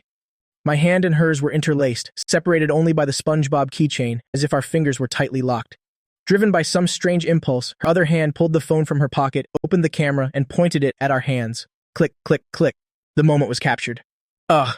I let out an uncomfortable groan, rolling over and turning my back to her, hugging the giant SpongeBob plushie at the head of the bed, burying my face into it. Like a child caught doing something wrong, Subaiho was startled, quickly letting go as if she'd been shocked. She slowly got off the bed, straightened her slightly disheveled shirt, then walked to the foot of the bed, grabbed my ankles, and helped me take off my shoes. She gently pulled the blanket over me. She stood by the bed, watching my sleeping face. Only the dim golden nightlight was on in the room, with light and shadows flickering. Tonight, she had originally intended to ask, why I had deleted her number. In the end, she got no answers and instead acted like a creep taking secret photos for a while. Subaiho gave a self-deprecating laugh. She turned and walked to the desk, pulled out a sticky note, scribbled a few lines, her handwriting bold and elegant, exuding an unquestionable authority. With a slap, she stuck the note onto the pillow next to my forehead. Before leaving, she turned off all the lights in the room. With the soft click of the door lock, everything fell into silence. Only that sticky note lay quietly in the darkness. It read, "Call me back when you're awake. Don't you dare not call. Finals are coming up soon. Hurry up and study already." I looked at Jiang Yunze beside me, still scrolling through action montages of a female action star while I was frantically doing practice problems, reminding him in disappointment. Sigh, anyway. I only need to pass, that's all. Any extra points are just a waste. Jiang Yunze waved his hand indifferently, his eyes never leaving the screen. Jiang Yunze and I were currently sitting in the last row of the lecture hall. This class was our astronomy elective. We originally took it for easy credits, but as it turned out, only the first lesson was interesting, and after that, we became permanent residents of the back row. We never skipped a class, but we never listened to a single lecture either. Hey, Xia, where are you planning to go this summer? Jiang Yunze suddenly exited the video screen, turning to ask me. My pen tip paused. I shook my head. I don't know. Last summer, I heard that Subaiho was on a business trip in Ruan City. I lied to my parents about traveling with classmates and eagerly followed her there. As a result, I was all alone in that strange city for a week, barely seeing Subaiho's face even once, and almost getting lost. Thinking of this, I gave a self-deprecating laugh. This summer, I will definitely go where I want to go. To hell with Subaiho. Let me ask everyone in the group chat then. Jiang Yunze quickly typed in the group. I focused seriously on the homework in front of me. Between love and grades, I have to have at least one of them. Queer says she's working part-time again this summer. Jiang Yunze sighed. So hardworking. Truly a role model for our generation. Ming-an is staying at school for that math modeling competition or something, and that Yao Xiangming is off to party abroad. I bit the end of my pen and thought for a moment. Oh right, I heard Grandpa say. He's going to Jingshi in July. If nothing else comes up, I'll probably go with him. To Jingshi, the capital city. That's far. What for? Sightseeing? Jiang Yunze asked casually. I frowned and lowered my voice. I only heard my dad mention it once. Actually, my grandpa was adopted. Later, because he wanted to marry my grandma, he cut ties with his family and moved here to Beijing. I heard he still has a non-blood brother back in Jingshi. Apparently, that great uncle is seriously ill and grandpa wants to visit him. Whoa, that's dramatic. Jiang Yunze's eyes lit up instantly. Is your grandpa following an abandoned rich heir script, leaving everything behind for true love? I burst out laughing and tapped his head with my pen. Stop reading so many web novels. My dad said that family is indeed very wealthy. They were a top-tier elite family, but it has nothing to do with us anymore. He was adopted anyway, and later he cut ties completely. They haven't spoken for decades. Do you really expect them to share $500 million fortune with me now? This was just a small interlude, and the two of them forgot about it after talking, a few days before the final exams. That evening, I was drinking milk in the living room when I suddenly heard my dad on the phone on the balcony. I vaguely heard that Grandpa was about to leave for Jingshi. I put down the warm glass of milk and hurried over to take the phone. Grandpa, can you wait a few more days? Wait until I finish my exams this week, and I'll go with you. My mom also chimed in with a smile. That's right, Dad. You're getting older, and if you wait, with Xia by your side, we'll all feel much better. Grandpa's hearty voice came from the other end. You'll probably have to stay for a few days this time. Xia is at an age where he wants to play. Following an old man like me will be boring. I replied with a helpless smile. Jingshi has plenty of fun places to go. At worst, I can just play on my phone in the hotel. Grandpa, please let me go. Anyway, summer in Beijing is boring. Xiankui and the others all have their own plans. No one's around to play with me. Perhaps Grandpa didn't want to set out on the journey alone either. Hearing me say that, he happily agreed. Hanging up the phone, I followed my mother with my glass of milk. My curiosity piqued. Mom, the other day I told Jiang Yunze about Grandpa's past, and he said Grandpa has the script of an abandoned rich heir. Is that true? Tell me more about it. Mom sat on the sofa, holding a financial magazine, and gave a light laugh when she heard that. I only heard some of those old stories, from your father back then. I heard that the family your grandpa used to live with was a top elite family in Jingshi, the Su family. It seems that due to some public pressure, they had to adopt your grandpa. His life there wasn't good from the start. He was like an outsider. Then he met your grandma, and that family thought her background was too common, refusing to let them be together. Your grandpa was stubborn, so he just cut ties with them entirely. He completely broke away from the Su family and even changed his surname, taking your great-grandmother's name, Anne. So Dad hadn't been born yet, right? Did Grandpa tell Dad all this? I hugged my glass of milk, biting the straw, my eyes wide with curiosity. I was so ready for this drama. These stories are ancient. You can still find some clues in the news archives, but it's only the surface. In reality, no one knows what actually happened back then. Don't you dare go asking Grandpa about this. It's a sensitive spot for the old man. Mom warned me repeatedly. I nodded obediently. Don't worry, Mom. My lips are sealed. I won't say a word to Grandpa, though I promised. The curiosity in my eyes was nearly overflowing. I took my glass of milk, ran straight to my room, opened my computer, and quickly typed Grandpa's real name into the search bar. Fu Yichen. Since it was from decades ago, there were very few related articles online, but in the corner of an old, dusty website I found the yellowed article my mother had mentioned. Sensational headline: Su family adopted son leaves home for love, severing ties rocks stock prices. It turns out Grandpa's biological parents were once titans in the business world, but later, entangled in an economic case, they went bankrupt and ended up in prison, leaving behind only their minor son, who was my grandpa. His real name was Nan Yunji. Later, the chairman of Jingshi's top elite group, Kei Sheng, adopted him, changing his name to Su Yunji. Then came the family grudges. Grandpa, to marry Grandma, severed ties with the Su family and changed back to his original name. Then he and Grandma fled to Beijing. Thinking of the great uncle he's visiting in Jingshi, it must be the biological son of the family that adopted Grandpa. My fingers tapped a few times on the keyboard, pressing search, but I couldn't find a single shred of information online about Grandpa's so-called brother. Even his name had been wiped clean. I let go of the mouse, shifting my gaze, when the white sticky note on the desk suddenly caught my eye. It had that bold, sweeping handwriting on it, exuding an unreasonable dominance. Call me back when you're awake. Don't you dare not call. Sue the psycho. I cursed her under my breath, crumpling the note into a ball. I was about to toss it into the trash, but my hand stopped in midair. Shen Kui had told me what happened that day. I was completely wasted, and that female thug Subaiho kidnapped me from the bar and took me home. Even though she didn't do anything to me, how did I end up being called a scammer? That day at the pastry shop, she pointed at my face and called me a scammer and a cheater. When exactly did I become a scammer? Clearly, she was the one who didn't want me first. The last day of exam week. Holding my pen case, I leisurely arrived at the exam room 20 minutes early. My phone vibrated. It was that guy Jiang Yunze sending a video link with a very suggestive note. Action star Qi Shi, latest highlight reel. Her crying scene is drop-dead gorgeous. You'll be addicted after watching. The video thumbnail was Qi Shi in a tight combat suit, turning around with tears in her eyes. The sense of fragility mixed with strength in that moment was absolutely stunning. I swallowed hard. Though I really wanted to click and watch, my reason told me that I was about to enter the exam room and I couldn't fill my head with her beauty just yet. So I replied to the message, entering the exam soon, I'll enjoy it slowly when I get back to the dorm. I lowered my head, tucked the transparent pen case under my arm, and used both hands to type on my phone. Passing by a milk tea shop, there was a long line at the door.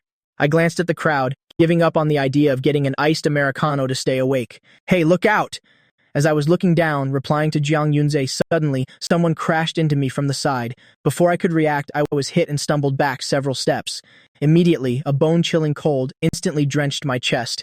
Brown liquid dripped down my jacket, giving off a thick, sweet scent of milk tea. Classmate, I'm so sorry. Really, I'm sorry. I lost my footing. The boy who bumped into me turned bright red, still holding the empty milk teacup, apologizing to me profusely. I looked down at the scene. There were 2 steps behind him, so he probably just slipped. It's fine, really. You didn't do it on purpose? We'll just go home and wash it. I waved it off, chalking it up to bad luck. Luckily, I was wearing a jacket today, otherwise I'd have nothing else to wear underneath. Just then, a hand reached out from the side, holding out the phone I had just dropped. In the chaos just now, my phone must have flown out at some point without me even noticing. The voice coming from the phone was calm yet laced with a hint of laziness and nonchalance, deep and carrying a familiar magnetic spark, along with that boss lady tone that always makes one's knees go weak. I didn't even need to look up. Just hearing that voice, my scalp started tingling with dread. Subaiho didn't wait for me to reach out and take it, nor did she wait for me to figure out what kind of face I should make to face this ex-girlfriend of mine. Because of the tension, my fingers gave a slight tremble, accidentally brushing against the screen. As fate would have it, it happened to open the exact video that Jiang Yunze had sent me. And what's even more fatal is that earlier, to listen to the English practice track, I had cranked the media volume to the max. In the next second, the massive, excited, and panting screams of fans like a sudden clap of thunder resonated through the quiet hallway outside the exam room. Honestly, my queen, I am literally your dog, woof woof woof. Please just kill me, Nuna. Clothed, you're my treasure. But unclothed, you're my master. Does anyone else get it? This waistline looks like she knows exactly how to make someone walk while leaning against the walls. To mama, you can do whatever you want to me. In that moment, my pupils dilated in pure shock. My mind went completely blank. Let this world just end already. I tremblingly reached out to snatch the phone as if it were a scorching hot potato, not even noticing the dirty pencil case in my hand, which fell to the ground with a thud and rolled right into a puddle of milk tea.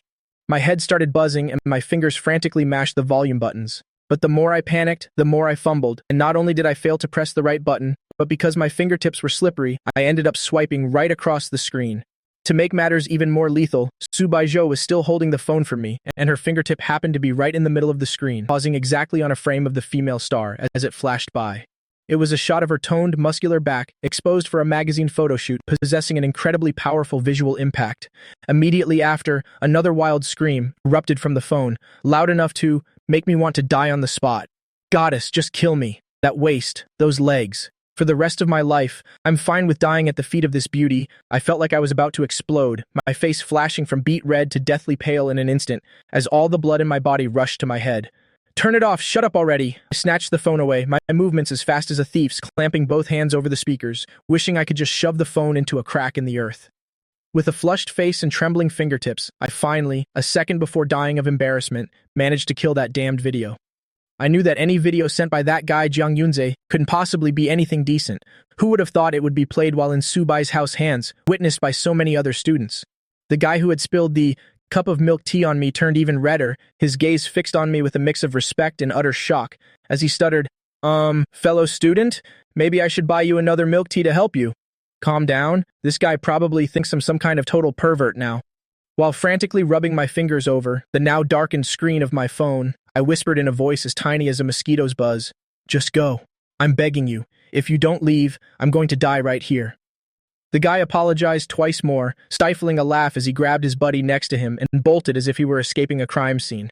I lowered my head and silently squatted down, picking up my filthy pencil case from the ground. Milk tea was still dripping from it, much like my bleeding heart at this very moment. I didn't utter a word, holding the sticky pencil case in one hand and clutching the phone in the other, which still felt like it was burning my palm. I turned around and started walking, ready to flee from this den of misery. It's fine, Angxia, everyone eventually dies anyway. This life will be over in a flash. As long as I'm not embarrassed, then it's the others who should feel awkward. It's fine, it's totally fine. Just as I was frantically brainwashing myself, someone suddenly grabbed me by the scruff of my neck. The grip wasn't heavy, but it was enough to stop me from taking another single step forward. My footsteps came to a halt, revealing a face that was as red as a boiled lobster. A lazy, soft chuckle drifted from behind me. That laugh was like a hook, piercing through my eardrums and flowing through my veins to my entire body. Subaiho's teasing voice rang out right by my ear. Unclothed, you're my master, and Exia, so it turns out you're into that kind of thing. She continued her casual teasing. I couldn't tell. And Exia, you look so well behaved normally, but you're quite the wild player in private, aren't you? I gritted my teeth hard, snatching my phone back as I spat out a stubborn retort. What does it have to do with you? Just give me my phone back. I was kind enough to pick up your phone for you, and even had to share in your embarrassment, and you don't even have a word for me? She looked at me leisurely, having absolutely no intention of leaving. I turned around, giving her a fierce, sharp glare. You still have the nerve to talk? Your own hand was the one that swiped it open. If you hadn't touched it, would it have made a sound? As I spoke, I grew so frustrated that, without thinking, I wiped the milk tea dripping pencil case directly onto Subaiho's clothes. The wet, sticky brown milk tea stains immediately clung to her expensive black shirt. But since she was wearing black today, the stain wasn't particularly noticeable. Childish, Subaiho noted with an indifferent glance, looking at the stain on her person, without a care in the world, not even bothering to knit her brows. You spend all day watching indecent things, fantasizing about female stars, and now you're trying to blame me? I frowned, glaring at her. Who watches that all day? That's called art appreciation. Subaiho's gaze remained fixed on me as she gave a soft humph, followed by another remark, delivered in a cold tone. Do you watch it every other day, or only when you have needs in that department? I gritted my teeth, not wanting to tangle with this female delinquent any longer, and changed the subject. What did you mean by writing that I'm a fraud on that note? Explain yourself clearly. What you did. Don't you know yourself? Subaiho straightened up and started walking ahead. If you don't go now, you'll be late for the exam. I followed behind her, thinking to myself, what exactly did I do? If I'm a fraud, then you're just a manipulative player who never follows through. My voice wasn't loud. After all, we were outside the exam room, and I didn't want to attract the attention of people around us. If others heard me arguing with the eldest miss of the two family here, I'd be the headline on the school forum tomorrow. I quickened my pace by 2 steps, catching up to her side, staring intently at her profile. That night, I was clearly with Shen Kui and the others, but you suddenly showed up to take me away and even drove me back to my place. Don't think that just because I was drunk, I don't know anything. Shen Kui already told me everything. Knows what? Subaiho strode forward with her long legs, her steps so wide that I had to trot just to keep up. She didn't even spare me a glance, her voice remaining icy. What do you even know? You were dead drunk, forgetting even your own name. Are you really that comfortable with that Shen Kui woman, or were you actually hoping something would happen between you two?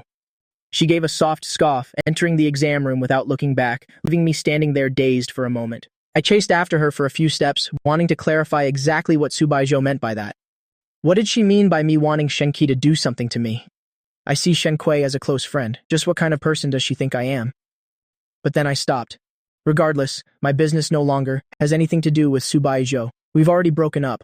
Why on earth should I go and ask for clarification?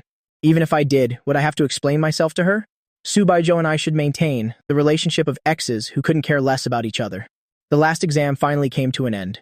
It was already 5 p.m. As dusk began to settle, the campus was filled with students celebrating the end of their exams.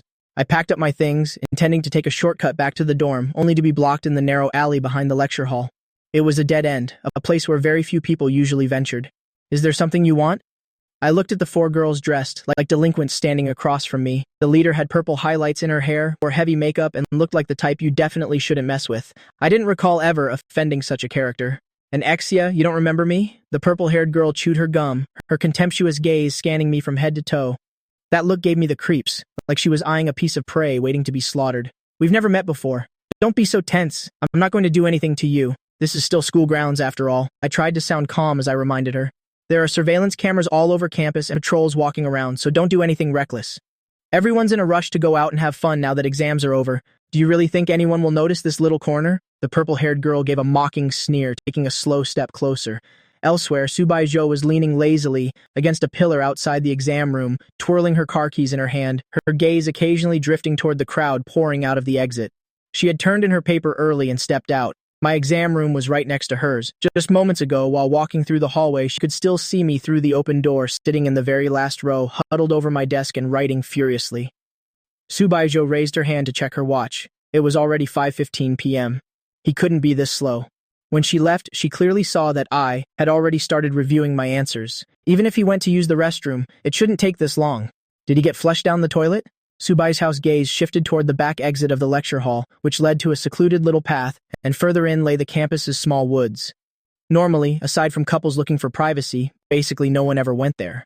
Subaiho glanced at the ticking second hand on her watch, her brows knitting together almost imperceptibly as a sudden wave of irritation rose within her. She put away her car keys and headed straight for the back exit. Back in the alley? What's with the act of being all high and mighty? Weren't you always tailing Subaiho, shamelessly calling her Nuna with a happy face? The purple-haired girl raised her hand to slap me across the face. I frowned, raising my arm to directly brush her hand aside, my voice firm. If you want to talk, then talk, but keep your hands to yourself. Quite the temper you've got. The other girls closed in with mocking laughter. Though they weren't as tall as I was, their thuggish and lawless attitude was truly a headache to deal with. They directly blocked my path, forming a tight, suffocating circle around me. Hand over the phone. We heard you have quite a few private photos of Subaiho saved. Don't be so stingy. Show them to us so we can see what the two families miss looks like in private. Get lost. I forcefully shoved away the reaching hand, veins popping on the back of my hand as I tightly protected the phone in my pocket, my gaze turning cold. Oh, look at you, protecting your master like a good boy. The purple-haired girl gave a short sneer, crossing her arms and shaking her leg. What, are you going to call Subaiho and tattle? Go ahead, call her and see if she even answers. Everyone in our circle knows that the eldest to miss switches men faster than she changes her clothes. And Ixia, I'm just being kind by warning you. The purple-haired girl took another step forward, getting almost uncomfortably close to my face, her tone dripping with disdain. A top-tier elite family member like Subaiho, seeking out a pure and innocent male student like you, is just because she's grown bored of the finest delicacies and wants a few bites of plain porridge and pickles. You don't actually think you're some rare gourmet dish, do you? Women of that social class. What kind of man have they not seen before? Once she gets tired of you, what exactly do you think you'll be worth? I didn't answer her, didn't even look at her repulsive face. Through a gap between the surrounding girls, I saw a backlit figure approaching from the mouth of the alley. Subaiho. In that split second, I didn't know why, but despite having just cursed her as a player in my head, the moment I saw her, the heavy weight that had been hanging over my heart suddenly dropped. I even felt like I wanted to cry. I actually thought for a second that I was saved. But the figure at the mouth of the alley, the one I used to call Nuna with such genuine joy, was currently standing there, watching with a cold, detached gaze. She didn't move an inch, clearly having seen me trapped by these girls. On her cold and haughty face, there wasn't even a trace of emotion. She was waiting for me to bow my head, waiting for me to show that pathetic, subservient attitude and beg her, Subaiho, please save me. In that moment, those peach blossom eyes of hers, usually so full of feigned affection, were now dark and bottomless, every single glance silently screaming 3 words, beg me. A chill rose from the soles of my feet to the top of my head. I suddenly realized a hard truth. Don't touch things that don't belong to you, lest you end up with a body full of scars and become nothing more than someone's joke. My lips moved slightly, pressed together until they were white, but I was determined not to say a word. Begging? In your dreams. The purple-haired girl's hand stroked my face. So stop pretending to be so noble. You don't actually think you're special, do you? I tried to add your WeChat, and you didn't even accept. You really don't know how to appreciate a good thing when it's offered, she said, her restless hand sliding down from my cheek, pinching my earlobe, with a gaze that was evaluating, a toy waiting for a price tag. My eyes, which were normally clear and bright, now held a look like hidden daggers as I stared at her. I took a deep breath, suppressing the disgust in the depths of my eyes as I spoke in a flat voice. I'm nothing special at all. With that, I slowly raised my hands, and under the astonished gazes of everyone there, including Subaiho, I actually took the initiative to place both hands gently onto the purple-haired girl's shoulders, assuming a submissive embrace. From the alley entrance, Subaiho's gaze instantly turned razor-sharp as her murderous aura surged.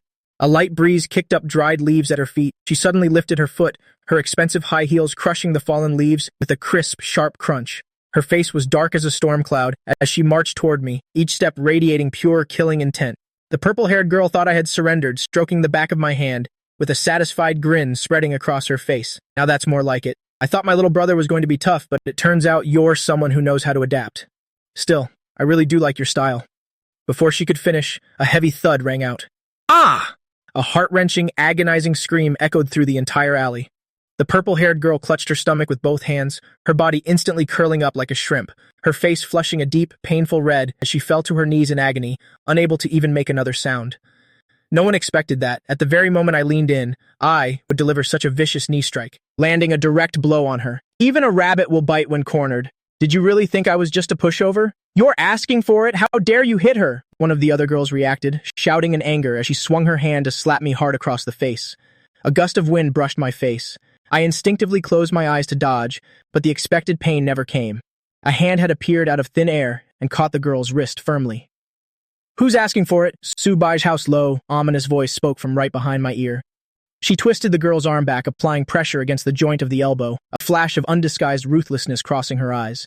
Ah, it hurts, let go. My arm is about to break. The girl's face contorted in pain as she instantly doubled over.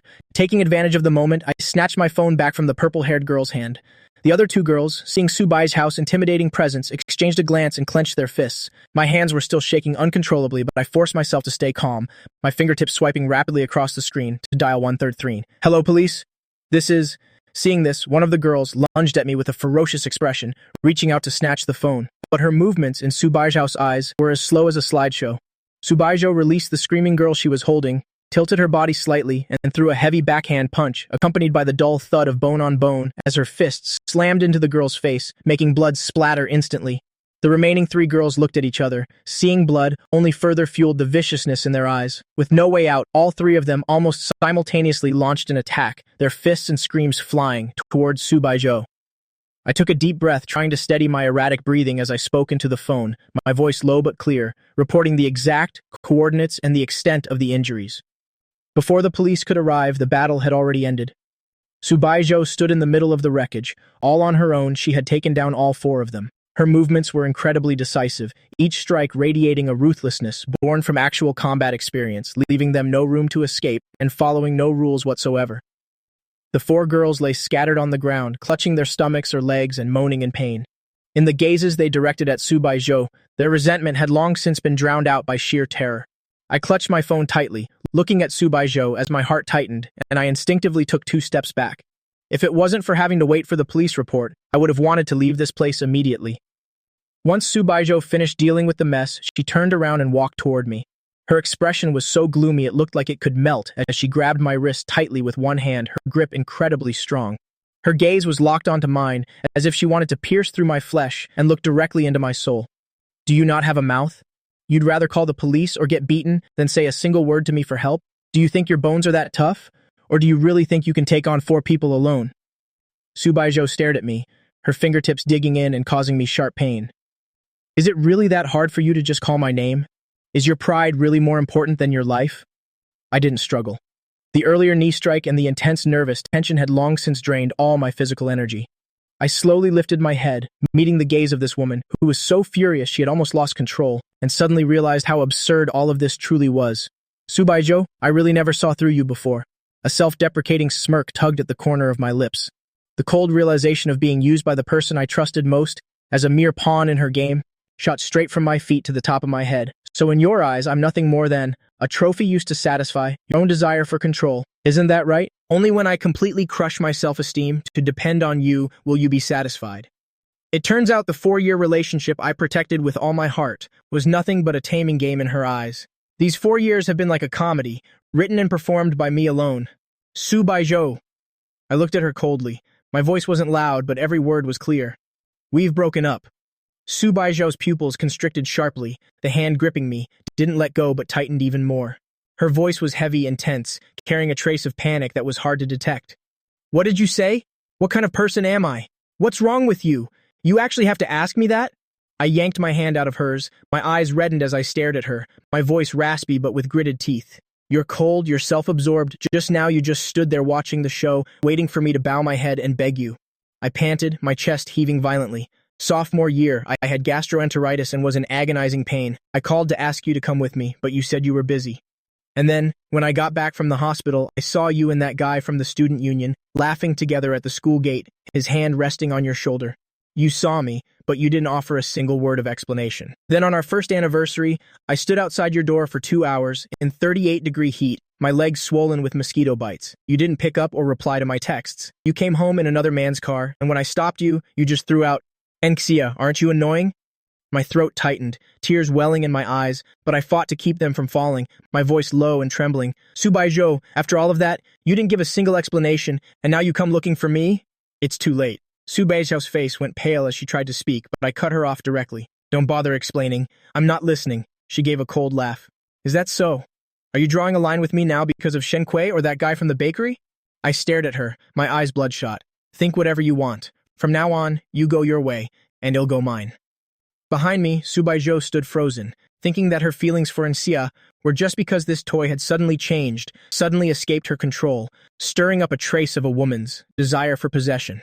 That was all. Nothing more than that.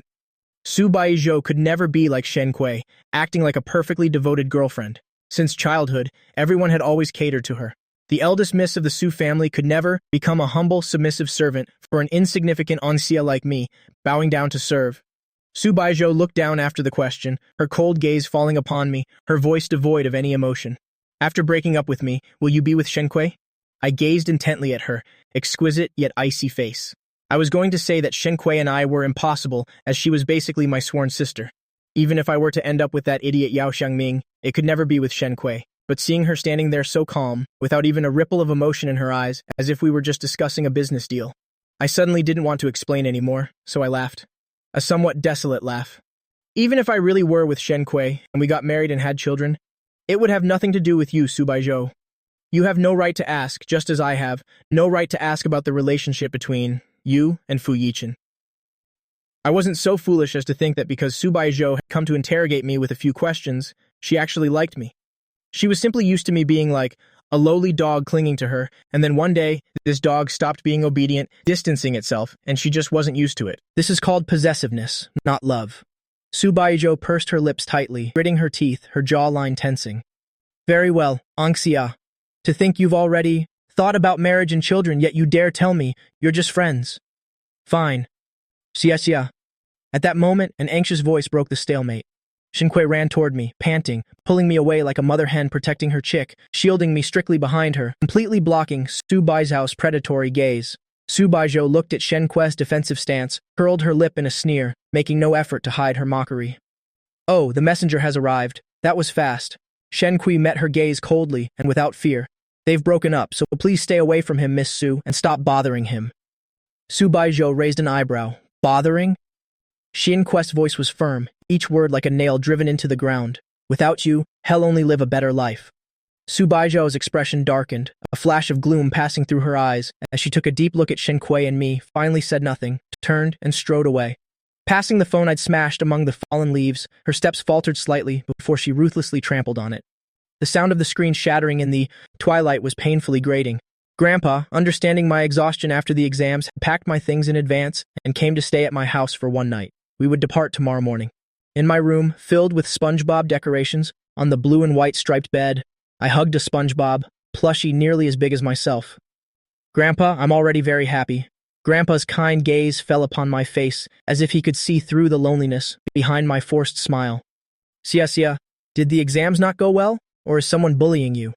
I knew Grandpa was sharp-eyed. He definitely noticed that my mood was off today. I put on a bright smile to hide it. No, not at all. How could those little tests ever trouble a young genius like me? I'm just sad about leaving my friends in Beijing. I changed the subject. Grandpa, is that old master easy to get along with? Since we're suddenly staying at their house, what if his family isn't happy about it? Maybe we should just stay at a hotel. Grandpa sighed and patted my hand. I'm going this time specifically to be with him. He's a stubborn old man who hasn't told anyone outside that he's been seriously ill. Now he's guarding that big, empty house alone, with only an old dog for company. His descendants are all too busy fighting over the inheritance. Not one of them has visited him with a sincere heart. Why doesn't anyone visit him? I didn't understand. A bunch of ungrateful, white-eyed wolves. Ever since they found out the old man donated his entire inheritance, they completely gave up on him. Their consciences were fed to the dogs long ago. Grandpa shook his head, his face full of sorrow. Listening to this, I felt my heart go cold for that old master I'd never even met. It's almost 10 o'clock. I pulled on Grandpa's hand. Sleep with me tonight, Grandpa. Don't go back yet. My mother's voice suddenly came from outside. Dad, that won't do. An Exia sleeps like he's fighting ghosts. He grinds his teeth and kicks the blankets. If he accidentally kicks your old bones, you won't be able to handle it. Mom, were you eavesdropping on my talk with Grandpa? I shouted indignantly. Mom pushed the door open and walked in, carrying 2 glasses of warm milk. Mine even had a straw thoughtfully placed in it. Eavesdropping? I told you to close the door when you come in or out. It's been over 10 years and you still haven't. Remembered that, have you? I just trust you and Dad. Why should I lock my door against thieves in my own home? I bit the straw in frustration. Mom, I hate you. You've robbed me of my chance with Grandpa. Trust my foot. You're just making excuses for your own laziness. Mom rolled her eyes at me and helped Grandpa up. Dad, your room is all ready. Please get some rest early. Our home is a large 4-bedroom apartment. Though my brother and Grandpa don't stay often, their rooms are always kept for them. The housekeeper cleans their 2 empty rooms regularly, so they're ready to be used at any time. I watched Grandpa leave my room and lay down, hugging my SpongeBob. That night, I dreamed of Subaiho. I dreamed she was standing at the alley entrance, coldly watching as I was bullied by others. Jingcheng International Airport. The plane landed.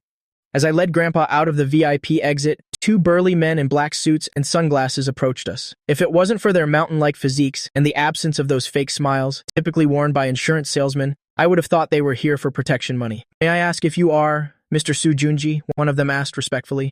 Grandpa nodded, his aura instantly shifting from a gentle old man to a refined gentleman of a wealthy family. That is me.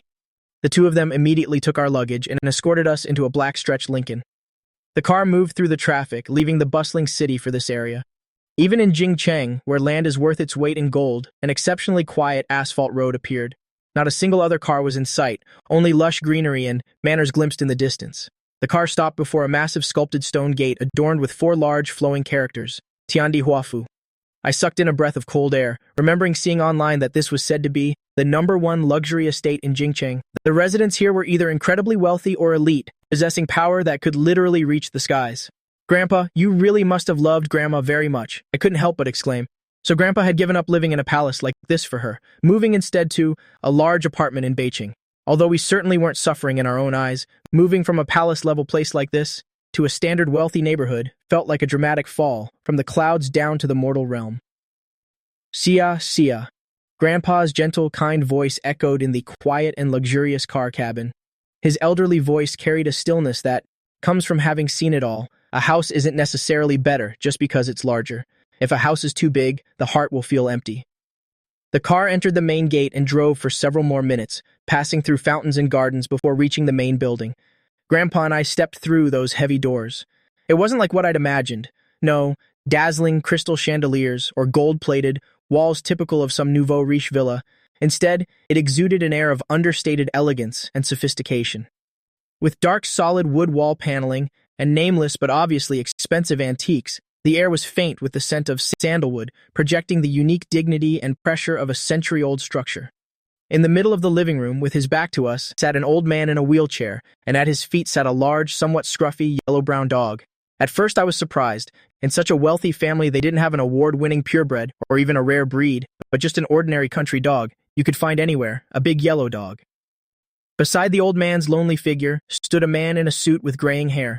He was dressed in a formal tailcoat, his hair impeccably groomed, leaning forward slightly to report in a respectful tone. "Master Su, the eldest Mrs. Side says the flight is delayed. She's estimated to arrive around midnight." The servant beside us led me and Grandpa in, speaking softly. "Master Su, Assistant Song, the guests have arrived." I saw the figure in the wheelchair clearly stiffen for a moment. Assistant Song straightened up and looked over, his eyes landing on Grandpa before a sincere smile broke out on his stern face. Despite his age, his eyes were full of light.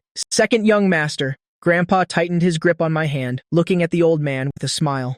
"Old Song, I didn't expect you to still be working here. It's been decades, yet you still recognized me at first glance." But Master Su, sitting in the wheelchair, still didn't turn around, and that wordless silence made the atmosphere grow somewhat heavy. Led by Grandpa, I walked forward and went around the sofa to stand before the old man. The old man before me, though in a wheelchair with snow-white hair, was still incredibly sharp, his brow and eyes exuding the majesty and steadfastness of someone who had long held high status, his eagle-like gaze commanding authority without anger. I was a bit curious. Assistant Song called my grandpa second young master, while he called this Master Su. It seemed they really were blood brothers, only Grandpa had changed his name for Grandma and cut off ties. Master Su tilted his head, still not looking at Grandpa, but instead turned that sharp gaze toward me, looking me up and down. "And this is—" I obediently waited for Grandpa to introduce me, not daring to interrupt. "My grandson, Ansia." I clearly heard a trace of a tremble in my Grandpa's otherwise calm voice. I froze for a moment, looking at Grandpa, and squeezed his rough hand, trying to give him strength. "Hello, Master Su. My name is Anexia." I didn't feel right letting Grandpa travel alone, so I shamelessly tagged along. "Sorry for being an imposition." Facing this old man who commanded such authority, I was actually a little afraid, so I bowed respectfully, before daring to look him in the face again. "Anxia." The old man in the wheelchair repeated the name, nodding with polite indifference as a response. Looking at his cold face, I suddenly felt a sense of disorientation. For some reason, an image of Subaiho flashed through my mind. They were truly cast from the same mold, just as cold, just as distant, making people hesitate to approach, yet unable to resist wanting to get closer. That first meeting was back in the 10th grade. Because I was the first one to arrive for registration, the homeroom teacher roped me into helping, putting me in charge of checking in my classmates at the door. I had filled a whole page with the names of those who'd arrived, holding the list in my hand as I told the teacher that one person was still missing. Right then she arrived, leisurely late, and flatly gave her name to the teacher. Subaiho. Her mature, lazy voice, carried with indifference, was like the deep pluck of a cello string, yet also like a lover's whisper in the ear. At that moment, I couldn't restrain my heart, beating in my chest, even hotter than the sun. I stared blankly at her sharp brow line, her deep peach blossom eyes, and the cold indifference hidden in them. The teacher told her to come with me, to the office to pick up the new books. On the way, carrying a stack of books behind her, I gathered my courage and spoke softly. "Hi, my name is Anexia. Usually when I give my name, whether it's the neighbors or the teachers, everyone calls me Sia Sia with a warm smile, saying it's a lovely, vibrant name, but she only gave a flat not even turning her head. I weakly added an explanation, and as in peace, Shia as in summer. Her steps paused slightly, and she glanced at me from the side, the sunset glow falling on her cheek. The corner of her mouth seemed to curve into a faint smile as she casually called out, "Ansia." As those two words came from her throat, they carried an indescribable ambiguity and allure, making my ears flush instantly as I felt the stack of books in my hands about to slip. Back then, I thought that if one day I could hear her call me Sia Sia, or even darling, it would be wonderful. But her Sia was so distant and cold, aloof in a way that made me feel she was unreachable, as if she would forget my name the very next second. Junji. Long time no see. A weak, elderly voice broke the silence, betraying the illness of the man in the wheelchair and pulling me back from my memories. I looked at the Master Su before me and secretly grumbled. This old man definitely has the exact same personality as Subaiho, both just as cold and detached, maintaining only outward politeness while harboring arrogance deep in their bones. Brother, don't take it to heart. The kids are busy fighting for power and careers. They don't have time to spend with us old folk. Grandpa walked over with a touch of heartache, naturally taking Assistant Song's place to push the wheelchair. Sia, go play on your own for a bit. Don't wander off. I'm going to the study to talk with Master Su. I nodded obediently. Yes, Grandpa. Old Song, first arrange a place to stay for this young Master An.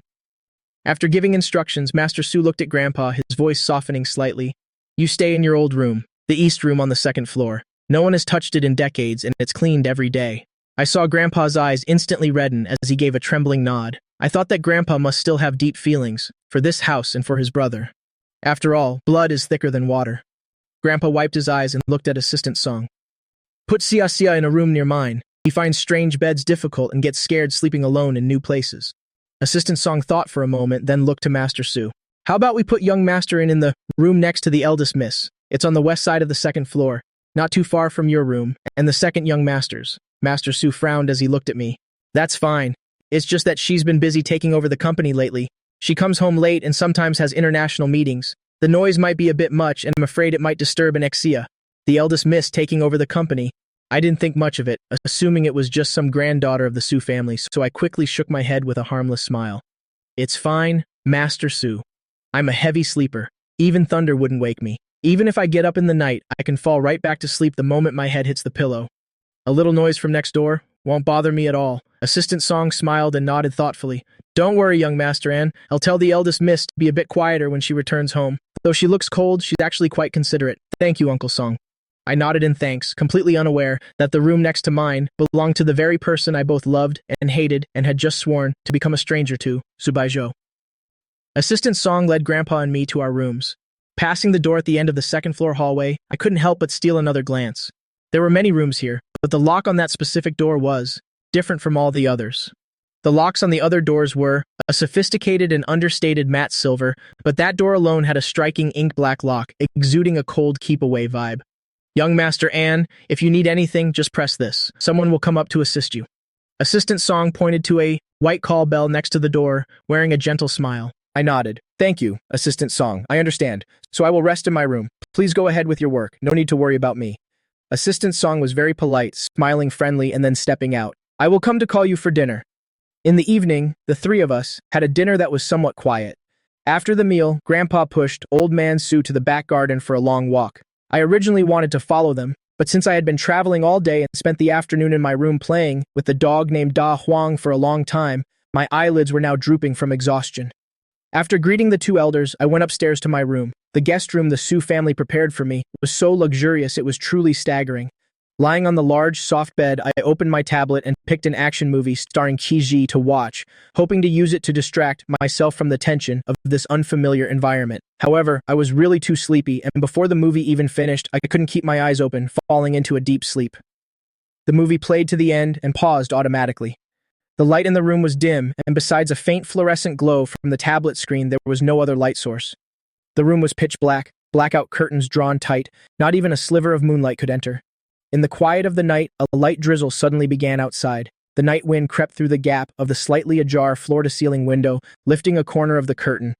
The door, which was slightly open, was caught by a breeze, clicking shut with a soft sound. The person on the bed tossed and turned, hugging the soft pillow and sleeping soundly like a little piglet. Downstairs, a tall woman in a long black trench coat walked in with a slender frame. She carried a white paper bag in her hand, bringing with her the chill of the night and the dampness of the rain. Assistant Song followed behind her, reporting in a hushed voice. Eldest Miss, we have a guest in the house, the second master's grandson. Old Man Su arranged for him to stay in the guest room next to yours. The old man said you should be quiet so as not to wake the young man. But that boy said he is a deep sleeper. Not even thunder would wake him. Subaiho casually placed the paper bag on the entryway cabinet, removing her rain-soaked trench coat and handing it to the maid. A guest. A little boy. She exuded a sense of laziness, speaking indifferently, yet somehow a hint of mockery and amusement could be heard. A deep sleeper, huh? Shall I prepare a late-night snack for you? Assistant Song asked. Make a bowl of noodles. Subaiho unbuttoned the collar of her shirt, revealing her delicate collarbones. Yes. Subaiho headed upstairs. Reaching the end of the second-floor hallway, she stood before that ink-black door, her slender fingers punching in the code. She didn't enter immediately, but tilted her head to glance at the tightly shut door next to it. A faint light seeped through the crack of the door, sleeping so deeply even thunder won't wake him. Seems he's not just a deep sleeper, but quite bold too, sleeping without turning off the light. Pushing the door open and entering, Subaiho habitually locked the door from the inside, but remembering Assistant Song would be bringing up her snack shortly, she frowned and unlocked it again, leaving it ajar. She casually tossed her ink-black trench coat onto the sofa, reaching out to turn on the main room light. Grabbing a towel, she went straight into the bathroom. In the middle of the night, I was woken by the need to pee. While watching the movie earlier, I had drunk too much soda and forgot to go to the bathroom before sleeping. My head was still foggy, and I crawled out of bed with half-closed eyes like a ghost, fumbling around to find the bathroom. It wasn't until I got off the bed, and my knee slammed into the nightstand, hurting so much I grimaced, that I finally woke up a bit. This isn't my house. I'm in Jingcheng, at the Su family residence. I lay face down by the bed for a moment with my eyes closed. I was truly too sleepy. My eyelids felt like they weighed a ton. The faint light from the tablet screen barely allowed me to see the path. I stood up and stumbled toward the door. Assistant Song had mentioned that, besides the private bathroom in the room, there was a shared one at the end of the hall.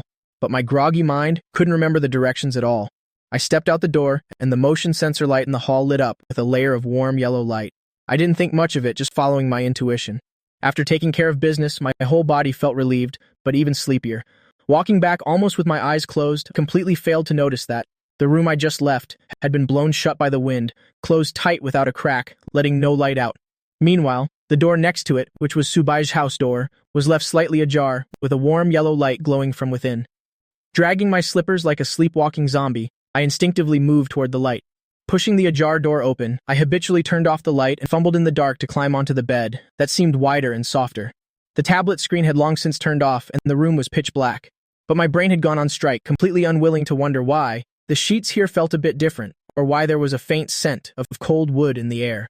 I curled into the blanket, wrapping myself into a cocoon, nuzzling into the pillow with satisfaction. Smells so good. This pillow is even softer than the last one. In the bathroom, Subaiho was wrapping a towel around her body when she suddenly froze. At that moment, the sound of water in the bathroom stopped. The surroundings became deathly silent. Her gaze instantly became sharp. Looking out through the frosted glass door, the light outside was off. Power outage? The thought barely occurred before she scolded herself for being foolish. The bathroom light was still glaringly bright. How could only the bedroom lose power? She wrapped her towel tightly and pushed open the bathroom door. She happened to run into Assistant Song, who was standing at the door with noodles, looking bewildered. Assistant Song walked in quietly and placed the tray gently on the table.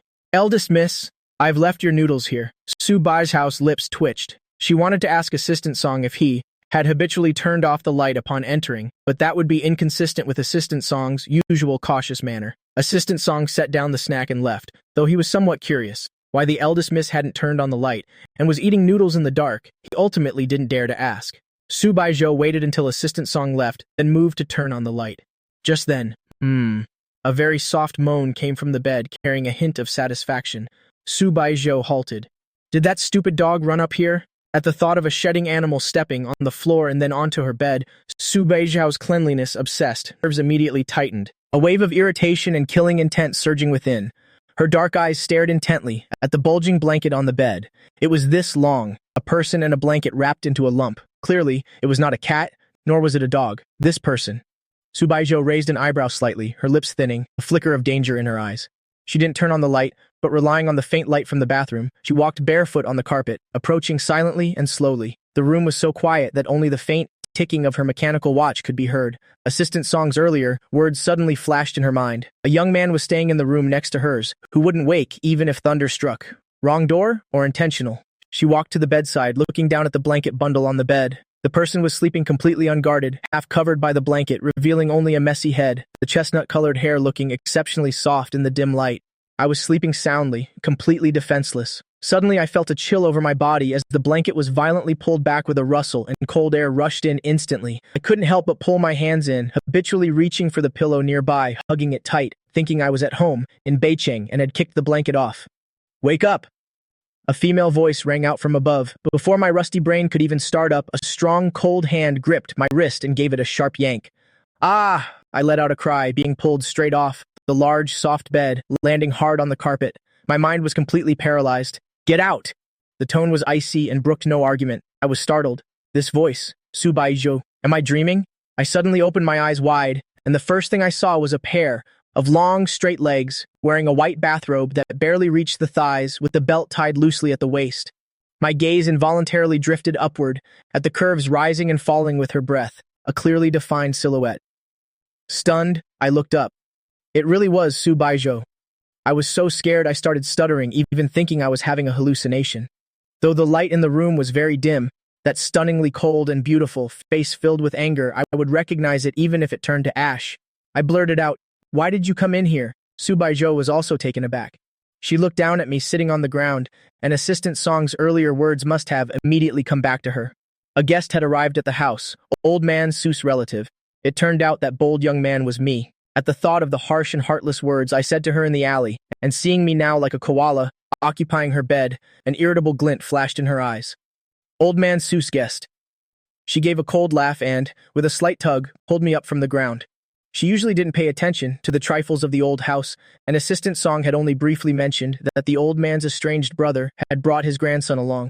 She wasn't interested at all, nor did she ask for details. Who would have thought it would be me?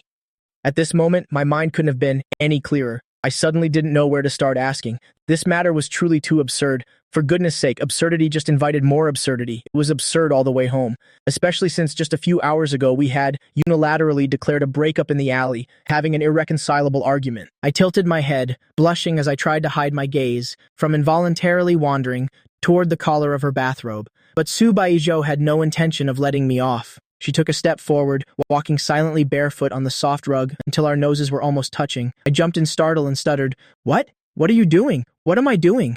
That's a question I should be asking you." Subaiho pressed forward aggressively, her aura overwhelming. "Anexia, you entered my room and even dared to sleep in my bed?" I was forced to back up repeatedly by her until my lower back hit the hard edge of a table, leaving me with no retreat. "How was I supposed to know this was your room? I got up in the night to use the bathroom and just went to the wrong door," I suddenly realized. Why should I be feeling guilty? I tried to slip past her, but she grabbed my wrist tightly. Since I couldn't move, I didn't bother and just stared back at her. Subaiho, Anexia. She ground out my name through gritted teeth but said nothing more. Gradually, her grip on my wrist loosened slightly. I took the chance to yank my hand back. Thud, my elbow suddenly struck something hot. Immediately after, the rich aroma of stewed broth spread. I turned my head in horror to see that I had half overturned the porcelain bowl on the table, and hot noodle soup was flowing along the edge of the table, about to spill all over my feet. In the nick of time, a hand suddenly pulled me forward. I looked down in shock, only to see that her hand, which was pulling me, had been splashed with the sticky hot soup. A red patch was clearly visible on her pale, cold skin. "What are you dazing for? Go turn on the light." She didn't even flinch, her voice indifferent. The two of us were now relying only on the faint light from the bathroom to see. Who would have thought we'd meet again so soon, and in such a dramatic fashion? I hurriedly ran to the entryway, flipping all the switches with a click. The room was instantly flooded with light. Subaiho looked around at the messy tabletop. "Where are the tissues?" I shrank back, retorting defensively, "This is your house, how would I know?" Subaiho looked up at me, stared at by those incredibly aggressive eyes. For a few seconds I felt uneasy and took 2 steps back. "If you back up any more, you'll hit the wall." She raised an eyebrow and let out a smirk. "The tissues are on the cabinet next to you, right at the entrance." I turned my head and saw there was indeed a tissue box. For some reason, I obediently pulled out a sheet and walked over to hand it to her.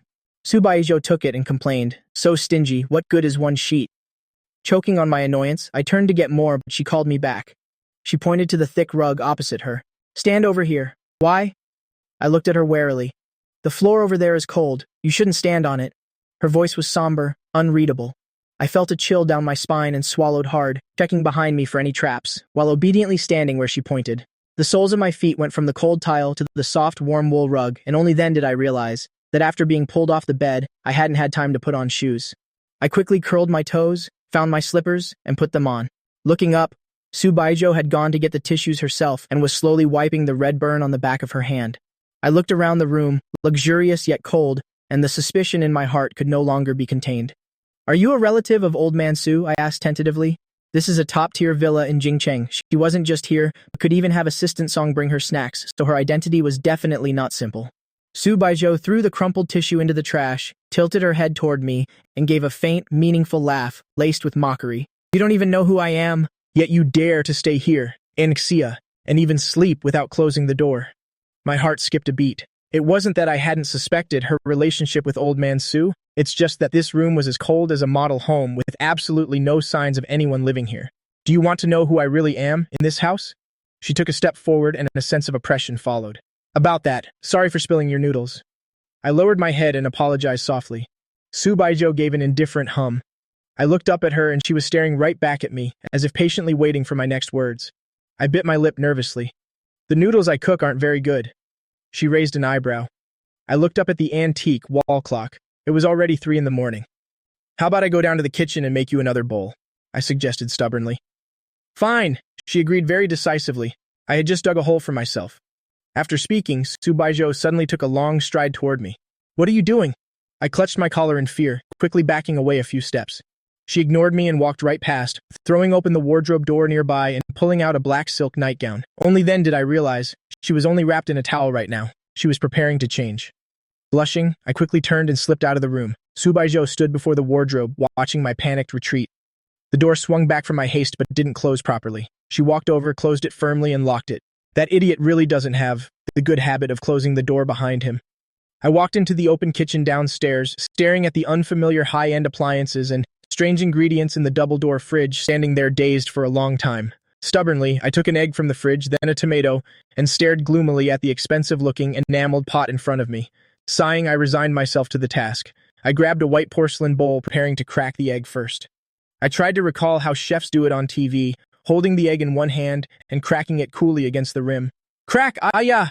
I scrambled to catch the bowl as it nearly tipped over, the shell in my hand more than half shattered, and the clear egg white running down my fingers. Worse still, countless tiny shell fragments fell into the bowl with the white. I looked at the sticky mess and shell shards in the bowl, dumped it into the sink in disgust, and washed the bowl again. In the end, only a broken egg yolk sat lonely at the bottom of the bowl. A faint laugh suddenly came from the doorway. Still holding the bowl, I spun around to look. Subaiho had changed into her black silk nightgown. She was leaning lazily against the doorframe, her deep eyes reflecting the warm kitchen light, watching me with a teasing smile. Chef An, did you wash your hands before cracking the egg? She spoke leisurely. I nodded vigorously. I did. Subaiho drew out her response. A single sound, her eyes full of unmistakable teasing. Remember to stir-fry the tomatoes for a while until the red sauce comes out and make the broth a bit thicker. She continued to give orders. With a thud, I slammed the bowl onto the counter. I turned to glare at her, mimicking that annoying tone of hers. I can't make the sauce come out, and I can't thicken it. If you're such an expert, then come do it yourself. But that bowl of noodles was spilled by someone, wasn't it? She looked at me calmly. I was speechless. Subaiho shook her head, turned to walk to the living room, leaving behind one last remark. Go ahead. Show off all you want, as long as it doesn't kill me. That slight rising inflection at the end perfectly captured her arrogance and malice at this moment. I was originally going to grab another egg and crack it back. Crack my foot. I should have just dumped the eggshells straight into the pot, cooked them up, and served them to her to let her choke to death. I looked at the round tomato on the cutting board, then at the pitiful, smashed egg yolk in the bowl and decided to give up entirely. Subaiho was sitting on the genuine leather sofa in the living room, staring down at her phone. Hearing my footsteps, she looked up and caught my eye. Finished already? Where are the noodles? Just order takeout. I walked out, drying the water on my hands with a paper towel. Subaiho's gaze fell on my hands. She stood up, strode over to me, and grabbed my wrist. Did you cut yourself? I froze for a second, then shook my head. Subaiho didn't believe me and pulled the paper towel from between my fingers to inspect my hand closely. What are you doing? I'm really fine. I truly was fine. My hands were clean and fair, not even a red mark, let alone a wound. Subaiho looked over my shoulder towards the kitchen. With one glance, she spotted the untouched tomato sitting lonely on the cutting board. I hadn't even picked up the knife. A low chuckle escaped her chest. It was clear that someone as fickle as me couldn't even finish cracking an egg before quitting. Takeout isn't an option. Delivery drivers can't get in. She let go of my hand. The security at Tiandihuafu doesn't allow any delivery personnel inside. I awkwardly licked my dry lips. After sleeping and then messing around all day, my stomach wasn't even growling anymore. I looked up and gave Subaiho a cautious glance.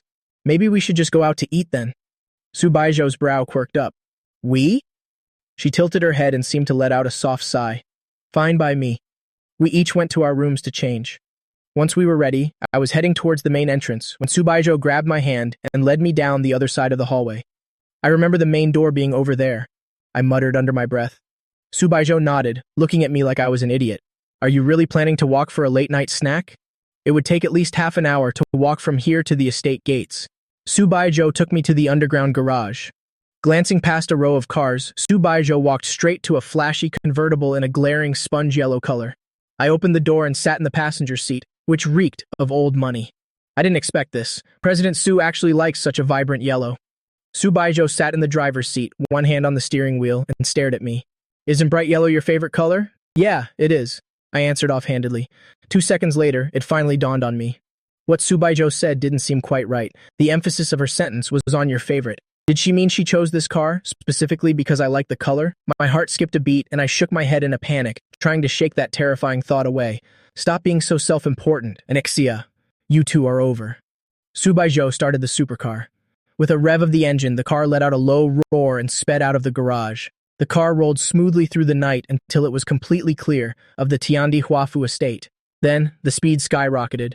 The wind howled past my ears. I watched the trees and streetlights blur past. I couldn't help but take out my phone to film a clip and send it to our little group chat. This naturally didn't escape Subaijo's notice.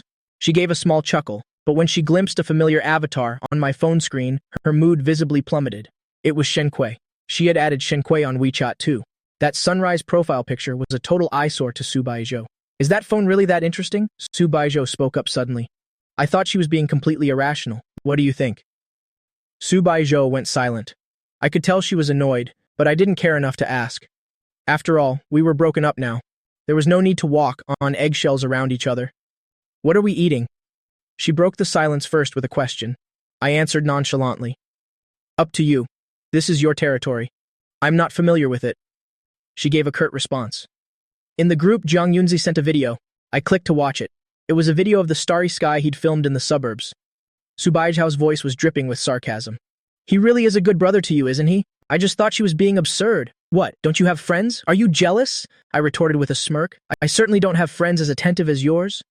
While waiting at a red light, Subaijo turned to look at me. Why didn't you bring your sponge water bottle along? What if our little darling Sia gets thirsty later, since your dear Kuei isn't by your side right now? Her tone was as infuriating as it could possibly be. She curled her lip into a cold, mocking smile. Pure, blatant provocation. I abruptly turned to look out the window, too tired to deal with her. The yellow supercar pulled into the driveway of a high-end restaurant. It was surprising they were still open this late. I followed her out of the car and saw someone coming out from inside. A manager in a crisp uniform personally came to welcome us respectfully, stealing a glance at Subaijo. Subaijo walked in nonchalantly. Why are you looking at me? This is just one of the Su family's properties. I immediately shut my mouth and followed her inside obediently. We chose a secluded corner by the window. It's 3 a.m. and there are still people here, I whispered to myself. She replied casually. It's usually fully booked during the day. At night, it's mostly tourists coming for photos. I turned my head to look. Sure enough, many people were holding up their phones or cameras taking pictures. I scrolled through the menu on the screen. A small pan-seared sirloin steak. Subaijo looked up and gave me a meaningful look. My mouth froze mid-sentence. Damn, habit really is a powerful thing. I'd subconsciously ordered Subaijo's favorite dish. Realizing my mistake, I quickly changed my mind. Actually, not that. I'll have the lamb chops with special sauce instead. After ordering, I nodded as if nothing happened and looked over at Subaijo. What about you? The corner of Subaijo's lip curled up. A small pan-seared sirloin steak. She enunciated every word. Subaijo then asked if I wanted a drink. I shook my head and declined. Subaijo gave me a teasing look, nodded to the waiter, and signaled that we were done. In our little corner, it was just the two of us, leaned against a floor-to-ceiling glass wall. Outside, the glittering neon lights of the Jingshi skyscrapers shone. I didn't look at her, instead turning away, to pretend to admire the night view. The colorful neon lights on the buildings emitted a dazzling glow that was almost blinding. The restaurant's air conditioning was cranked up too high. Plus, I'd been blasted by the wind in the convertible. She was currently only wearing a thin, white, casual outfit. Subaijo stood up suddenly. I looked at her confused. It'll be out for a moment. Without any explanation, Subaijo quickly vanished from my sight. I was already used to her domineering way of doing things without explaining herself, so I just sat there waiting for the food. My phone buzzed a few times. It was more messages from Jiang Yunzhe in the group. Only that night owl would be awake at this hour. I sent a message to the group. Go to bed early, I had just hit send. When Shenqui suddenly rose from the dead. Are you out? Are you alone?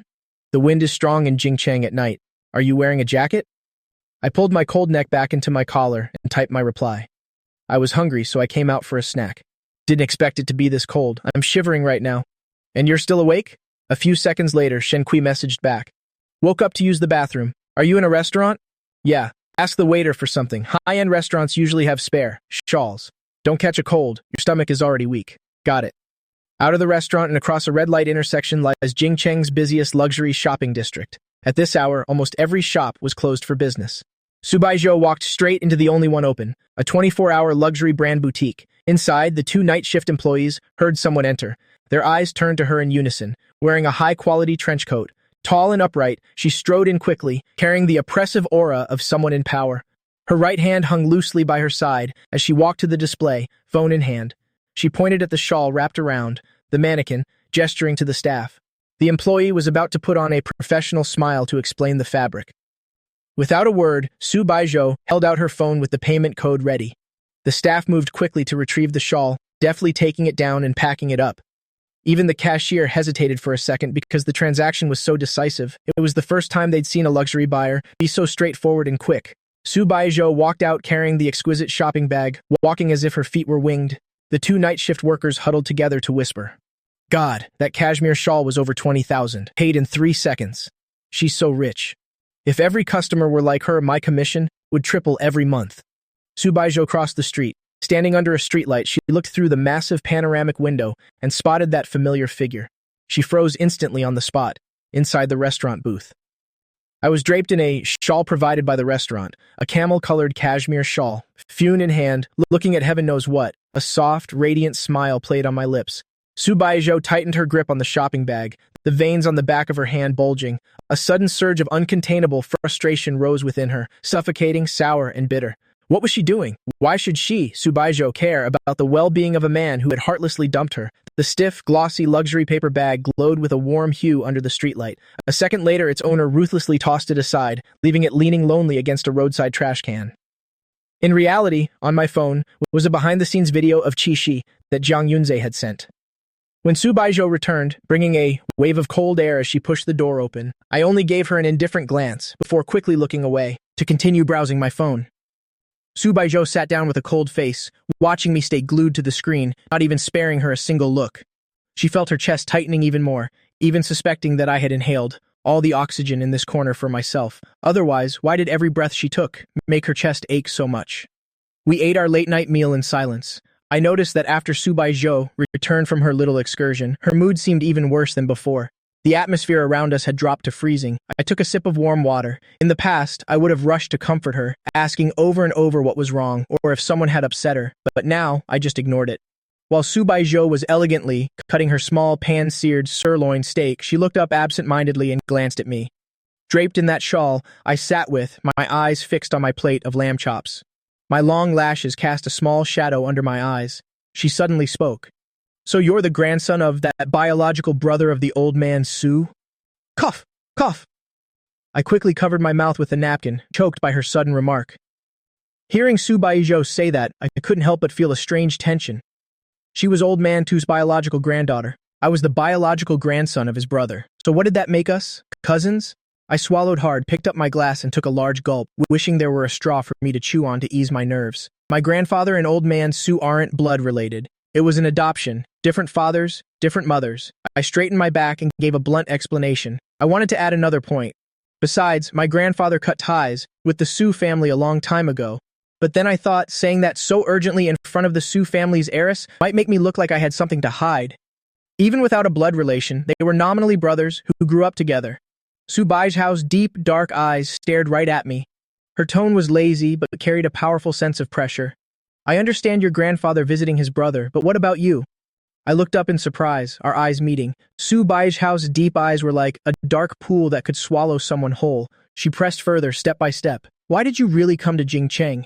I hadn't decided where to go for summer break. My grandfather was traveling alone and I was worried, so I came along. I met her gaze and explained stiffly. Besides, before I arrived, I had no idea that his unrelated brother was actually your grandfather. After saying that, I looked back down and poked at the meat on my plate. My portion of lamb chops was almost gone, but the steak on Subai's house plate was barely touched. I tried to slow down my chewing to keep the atmosphere from getting too awkward. You seem very focused on those words. Different parents, Subaiho remarked suddenly, turning her gaze toward the window as if it were just a casual question. It felt like she'd stepped on my tail. I shot back instantly. How am I focused on it? It's just the truth. Subaiho gave a snort. You've emphasized it twice tonight. Is it really necessary to keep bringing it up? Her dismissive attitude irked me, and the words just came out. You're just being unreasonable. As soon as unreasonable left my mouth, bad memories came flooding back like a tidal wave. I'm done. I suddenly snapped back to reality and dropped my silverware onto the plate. With a sharp clang, I leaned back in my chair, pulled out my phone, and started scrolling without even glancing her way. You're calling me unreasonable? Shouldn't I be the one who's angry right now? Subaiho looked at me with amusement, though her gaze darkened. And yet you're the one acting out first. I stared intently at my phone screen, my voice cold. Hurry up and eat. Waiting for you is a pain. Subaiho laughed from sheer anger, a dangerous cold light flashing in her eyes. Back when I still loved her. Sister, what do you want for breakfast tomorrow? Eat slowly. Eating too fast is bad for your stomach. Now that we're over. Hurry up and eat. Waiting for you is a pain. This massive contrast made Subaiho grit her teeth. Let's go. I'm full, Subaiho said coldly. Her expensive sirloin steak was practically untouched. I'd annoyed her so much she lost her appetite. I stood up without hesitation, grabbed my phone, and left. I didn't linger like I used to, waiting expectantly for her to come and take my hand. I went first, pushing through the restaurant's revolving door. As soon as I stepped outside, my eyes accidentally fell on something nearby. Right next to a roadside trash can, an eye-catching paper bag, sat there all alone, printed with a luxury brand logo. Which idiot rich person dropped something worth tens of thousands without realizing? I walked over to the trash can, heading towards that exquisite paper bag. Subaiho, following behind me, spoke up suddenly. It's almost dawn. Will you be able to sleep when we get back? Do you want to go watch the sunrise? She twirled her sports car keys on her finger. A charming, seductive smile appeared on her cold, beautiful face. That's not the kind of thing exes like us should be doing. I want to go home, I said, exasperated, refusing without a second thought. The smile on Subaiho's face vanished instantly. I crouched down to pick up the paper bag. This shawl is worth over 20,000. Let's take it to the police station. Subaiho's expression immediately turned dark and inscrutable, and she uttered coldly, maybe it's just trash someone didn't want. 20,000 for trash that still has the tags on it? I looked down at the item in the bag and reached in to pull out a sales receipt. Hey, the purchase time on this. Before I could see the exact numbers, Subaiho snatched the receipt away. Jingcheng is full of rich people. To them, 20,000 isn't even worth bending over for. Put it back where it was. The owner will come back for it when they remember. She grabbed the paper bag from my hand and heartlessly tossed it back next to the trash can. I found her behavior tonight to be incredibly strange. It's not like you bought this. How do you know they don't care about 20,000 yuan? Besides, my Mrs. Jiang has one just like it. It looks quite familiar. Even if it's a bit of trouble, I don't mind taking it to the police station. As I spoke, I stepped closer to reach for the bag at her feet. Subaiho was clearly caught off guard. The shawl she had picked out at random was the same style as her former mother-in-law's. The night wind blew, ruffling the bangs on my forehead. I'd already returned the restaurant's loaner shawl. Right now, I was only in a thin, white casual outfit, shivering as the pre-dawn wind bit through it. Subaiho suddenly leaned down to snatch the bag I was about to grab. Our hands brushed against each other in midair. Subaiho could clearly feel that my fingertips were ice cold. She stared at me, letting out a helpless sigh. Then she reached in and pulled out the cashmere shawl. Quickly grabbed her hand. How can you just open something someone else threw away? Subaiho completely ignored my attempt to stop her and firmly draped that shawl over my trembling shoulders. I reached up to pull it off. This belongs to someone else. Subaiho gripped my wrist tightly with one hand, growling through gritted teeth. I bought it. I pursed my lips and rolled my eyes at her without any restraint. Subaiho, are you crazy? Everything is bought by you. Why don't you just buy this roadside trash can too? Subaiho's chest heaved violently. She took a deep breath, pinning my hand with one of hers, while the other pulled up her phone screen, shoving the payment record of 20,000 yuan right in my face. I stared blankly at the glowing screen, my mind instantly falling into a daze. You really bought it? Then why did you toss it by the trash can? And why deny it so stubbornly just now? I looked up at Subaiho, feeling that reading this girl's mind was harder than finding a needle in a haystack. But as I looked into her dark, deep eyes, I suddenly felt a sense of panic. The shawl was a high-end one for men, and the time of purchase was exactly when we were eating at the restaurant. During those 10 minutes, she suddenly stepped away. My throat tightened as I spoke stiffly. Who did you buy it for? Do you even need to care who I bought it for? Anyway, it wasn't for an ungrateful brat like you. Subaiho turned her head away, staring at the empty space behind my ear. She finally let go of my wrist. If it wasn't for me, then why insist on draping it over me? I grumbled irritably, turning to open the car door and sitting in the passenger seat. Subaiho stood outside the car, watching me get in silently. Seeing the expensive men's shawl wrapped around my slender frame, it didn't look out of place at all. Instead, it gave off an illusion of being well-behaved. The frustration that was about to drive her mad finally dissipated a little, miraculously. She leaned in and sat in the driver's seat, closed the door, and glanced at me. Can I buy it to show some respect to the old man of the Su family? Completely speechless. A terrifying image suddenly appeared in my mind. That stern and rigid old man Su sitting in a wheelchair but delicately draped in a camel-colored cashmere shawl. Pfft! I really couldn't help but burst out laughing. Subaiho saw me laughing and couldn't help but laugh along. The corners of her mouth curved up uncontrollably, and those eyes that were always like ice curved into beautiful crescents. Subaiho, are you crazy? I held my stomach. The image in my head simply wouldn't go away. What's wrong with showing respect to my grandfather? She rested one hand on the steering wheel, a rare, faint smile on her face.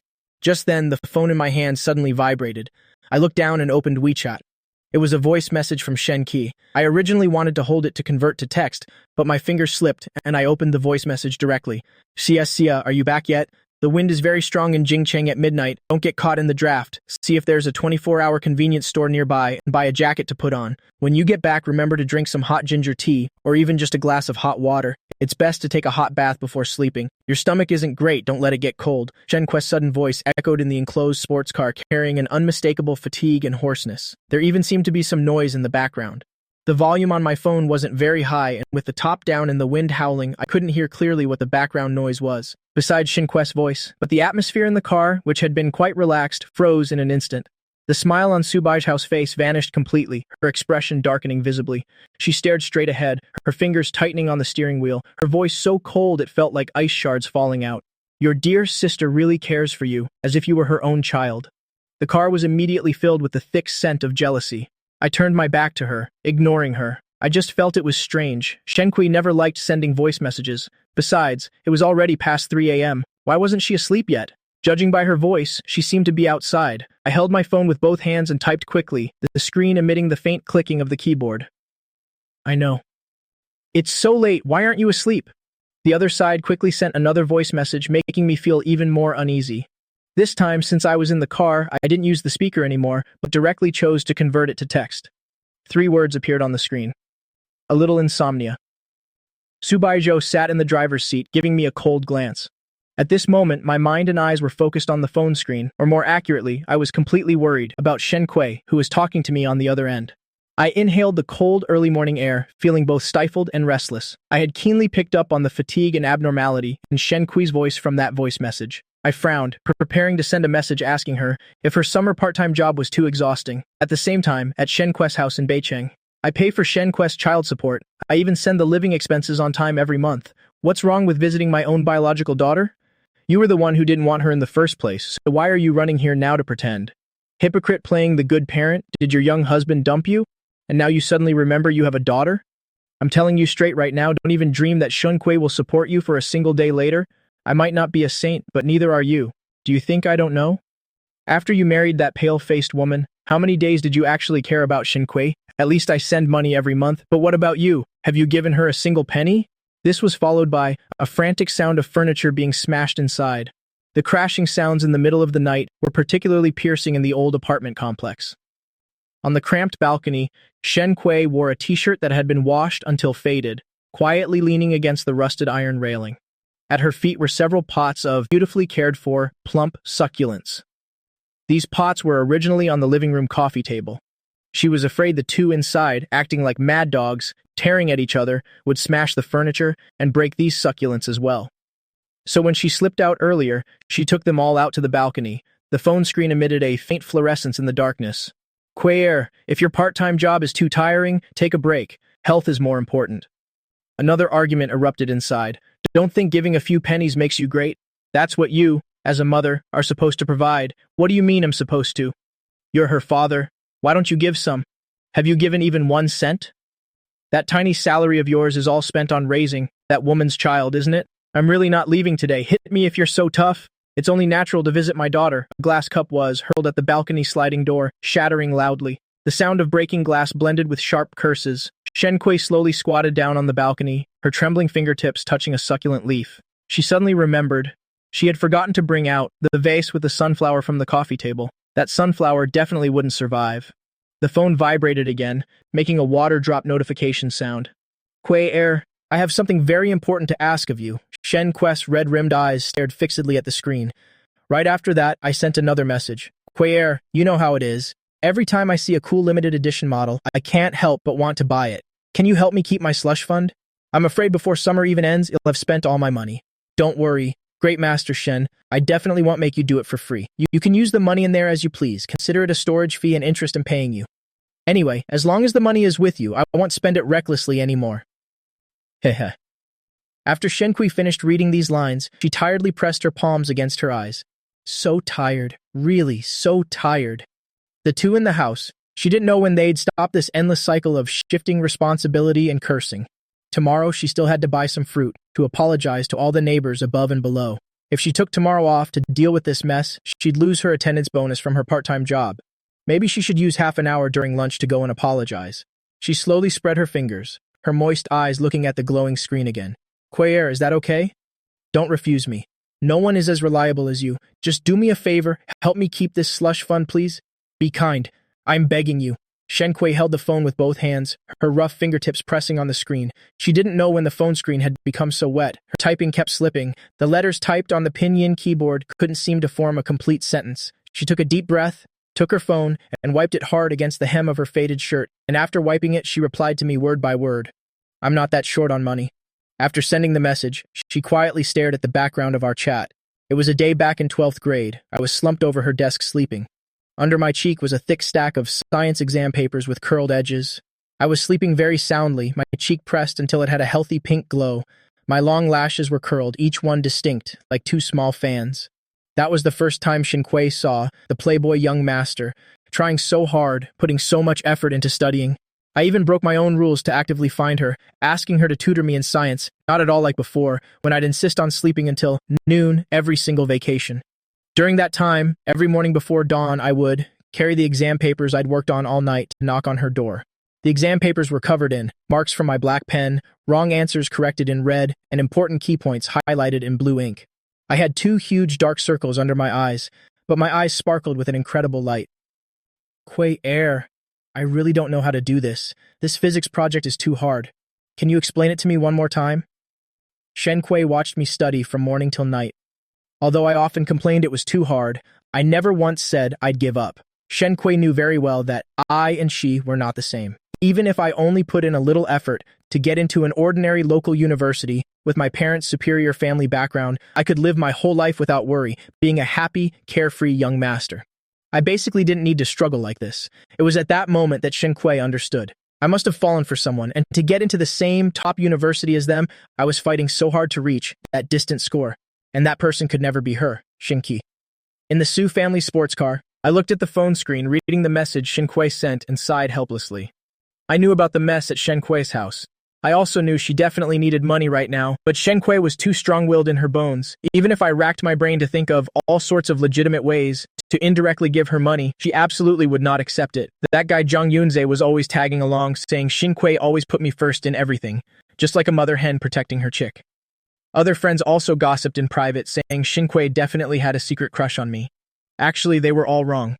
I knew better than anyone that Shen Kui being so good to me was only because she was always using her own way to repay me. When we were little, Shen Kui and I lived in the same complex, growing up together. During winter and summer breaks, my parents would leave me with my grandpa, and Shen Kui was always there by my side like an older sister, supervising my homework and making sure I wasn't bullied by the bad kids in the neighborhood. It was also then that I learned that although Shen Kui had parents, it was as if she didn't have them at all. Every time my grandpa cooked, he would intentionally cook an extra portion for Shen Kui, inviting her over to eat. So now that Shen has grown up, she takes great care of my grandparents and takes great care of me too. I knew very well in my heart that Shen was very proud in her bones and absolutely would not take my money. A cold female voice pulled my thoughts back to reality. I turned to look at Subaiho in the driver's seat. Her eyes were lowered, and she had opened the door to step out. The night wind blew the hem of her black coat. Neither of us said another word, as if just now in the car, laughing at each other over a shawl simply hadn't happened. The atmosphere fell back to the freezing point, returning to that stiff state like strangers again. I quietly went to the living room, put on headphones, opened the voice message Shinqui sent, and listened to it one more time. The room was so quiet you could hear a pin drop, and the small, sharp noises in the background of the message, even the smashing sounds, I could hear clearly. Shenquest's terrible parents were back causing trouble again. I held down the record button, trying to make my voice sound gentle. You're such a dummy, staying there and not sleeping until now. Even if you don't go to a hotel, you can still stay at my grandparents' house. Sleep in my room, I won't mind. The other side sent a message back very quickly. Knowing Shenqui was definitely alone now, holding her phone awake in the dark, I opened the latest voice message. I wouldn't be able to sleep there anyway. It's nice to catch some breeze here and reflect on life a bit. Her tone tried to sound casual, but it carried a hint of unconcealable helplessness and fatigue. Next time, please come straight to my room to reflect on life. And while you're at it, sweep my floor, tidy my closet, and air out my blankets too. I'm not letting you stay for free, okay? I forced a smile and joked with her. She directly called me on video. I hurriedly answered. The screen was pitch black. Shinquest's face didn't appear at all. I frowned, my heart suddenly tightening. Did they hit you? How could they? I'm on the balcony, I just haven't turned the light on. Then why call on video? I can't even see your shadow. I breathed a sigh of relief and let out a deliberate laugh. Since you won't show your face, I'll just have to maximize the screen to enjoy my peerless beauty all by myself. Silence fell between us for a while, listening to each other's breathing. I asked softly, are you taking tomorrow off? Better not. The attendance bonus is quite a bit. Then you must sleep early tomorrow night. I'm afraid such a fine young person like you might suddenly drop dead. Shenko chuckled softly. If anyone's dropping dead, it'll be Jiang Yunzi first. He stays up all night gaming every break. If I die first, then God is just too unfair. Hearing her voice sounding a bit better, even able to joke, I felt happy too. I'm going to record this rebellious statement of yours and send it to Jiang Yunzi. Is Jingcheng fun? She suddenly asked. I paused for a moment thinking about how complicated and annoying Shenquest's situation already was, so I didn't give her details about the bad luck I was having here with Subaiho. It's great. We'll come here to play together in the future. Sia, why are you up so early today? After washing up and getting ready, I went downstairs. My grandfather was a bit surprised to see me. I shyly touched the hair by my ear, hiding the guilt of walking into the wrong room last night. I slept early yesterday, so I woke up early today, just in time for breakfast with you, Grandpa. I went to the empty seat next to my grandpa and sat down, then politely smiled at the person in the host seat who was Elder Su and greeted him. You should sleep as late as you need to. Young people should sleep more, just treat it like your own home. I smiled and nodded. Grandpa, I know. Elder Su looked at the harmonious scene between us two and couldn't help but frown, glancing toward Assistant Song standing nearby. Assistant Song had been with him for decades and immediately understood. He'll go upstairs right now to call the eldest miss. No need. She's so old and still sleeps in, totally undisciplined. Elder Su's face darkened as he told me and my grandpa to eat first. As soon as he spoke, I'm here. Subaiho stood at the top of the stairs, hands in her trouser pockets, responding flatly. She walked straight over with long strides, casually pulling out the chair next to me, preparing to sit down. What are you doing? I suddenly looked up and glared at her, my face written with resistance. Subaiho's movement froze, looking at me intensely, then resigned to her fate and turned away, going next to Elder Su, the position furthest from me. Only then did I lower my head with satisfaction, continuing to eat the seafood porridge in my bowl. Because I kept my head down, I naturally didn't notice the person sitting opposite, Elder Su, and Assistant Song standing next to him, were both staring at me in astonishment. Their eyes were full of disbelief. Elder Su stared at me, as if looking at an alien, then turned to look at the person, leisurely drinking black coffee, Subaiho. Although this granddaughter had gone to Beijing in high school and rarely returned to the old house in Jing City after, he knew better than anyone that Subaiho was a born rebellious demon king. Basically, no one in the family could handle her.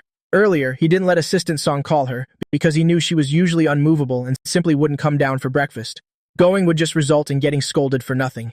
In the past, there was a young master from a close friend's house who came as a guest, who blushingly wanted to sit next to her. She only needed one icy glare or one sentence to make the other family's young master cry all the way home in anger. She was truly someone who couldn't be swayed by soft or hard tactics. Nothing would penetrate her.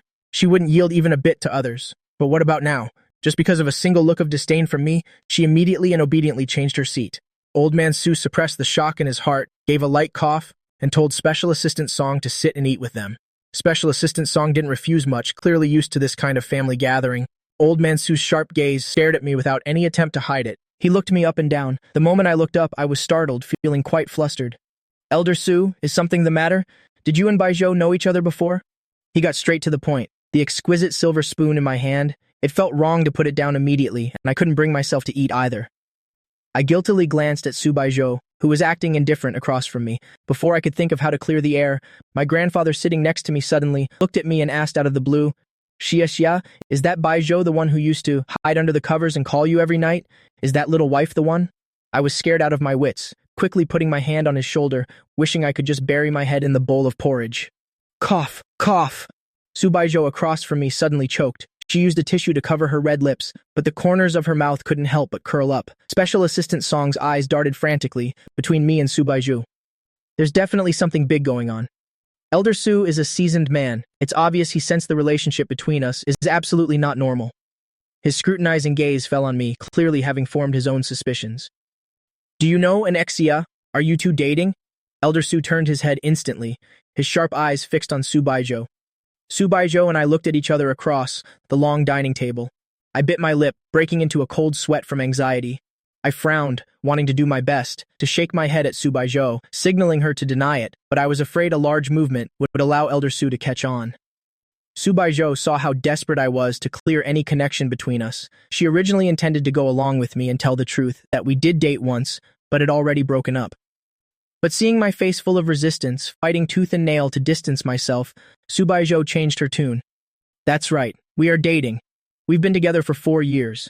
My eyes widened in shock, suddenly gripping the silver spoon handle tightly. Elder Su, I hurriedly tried to open my mouth to explain. The two of us have clearly broken up. There's nothing between us anymore. But Elder Su suddenly burst out laughing. On the old man's face, etched deep with the marks of time, though looking sallow from long-term illness, beneath those sunken sockets, his eyes shone with startling brightness. His laughter was short and heavy. Occasionally from his throat came a difficult, rasping breath. This was likely the first time this dignified old man had laughed so heartily in years. I turned to look at Subaiho opposite me, my eyes filled with sheer confusion and bewilderment. Subaiho, very discreetly, gave me a subtle nod, her gaze carrying a faint hint of warning and pleading. I understood immediately. The old man is gravely ill, and for someone of his generation at this age, the greatest wish is to see the younger generation find a place of perfect happiness. When Elder Su had laughed his fill, he looked at me with eyes full of affection. Xia is a good child.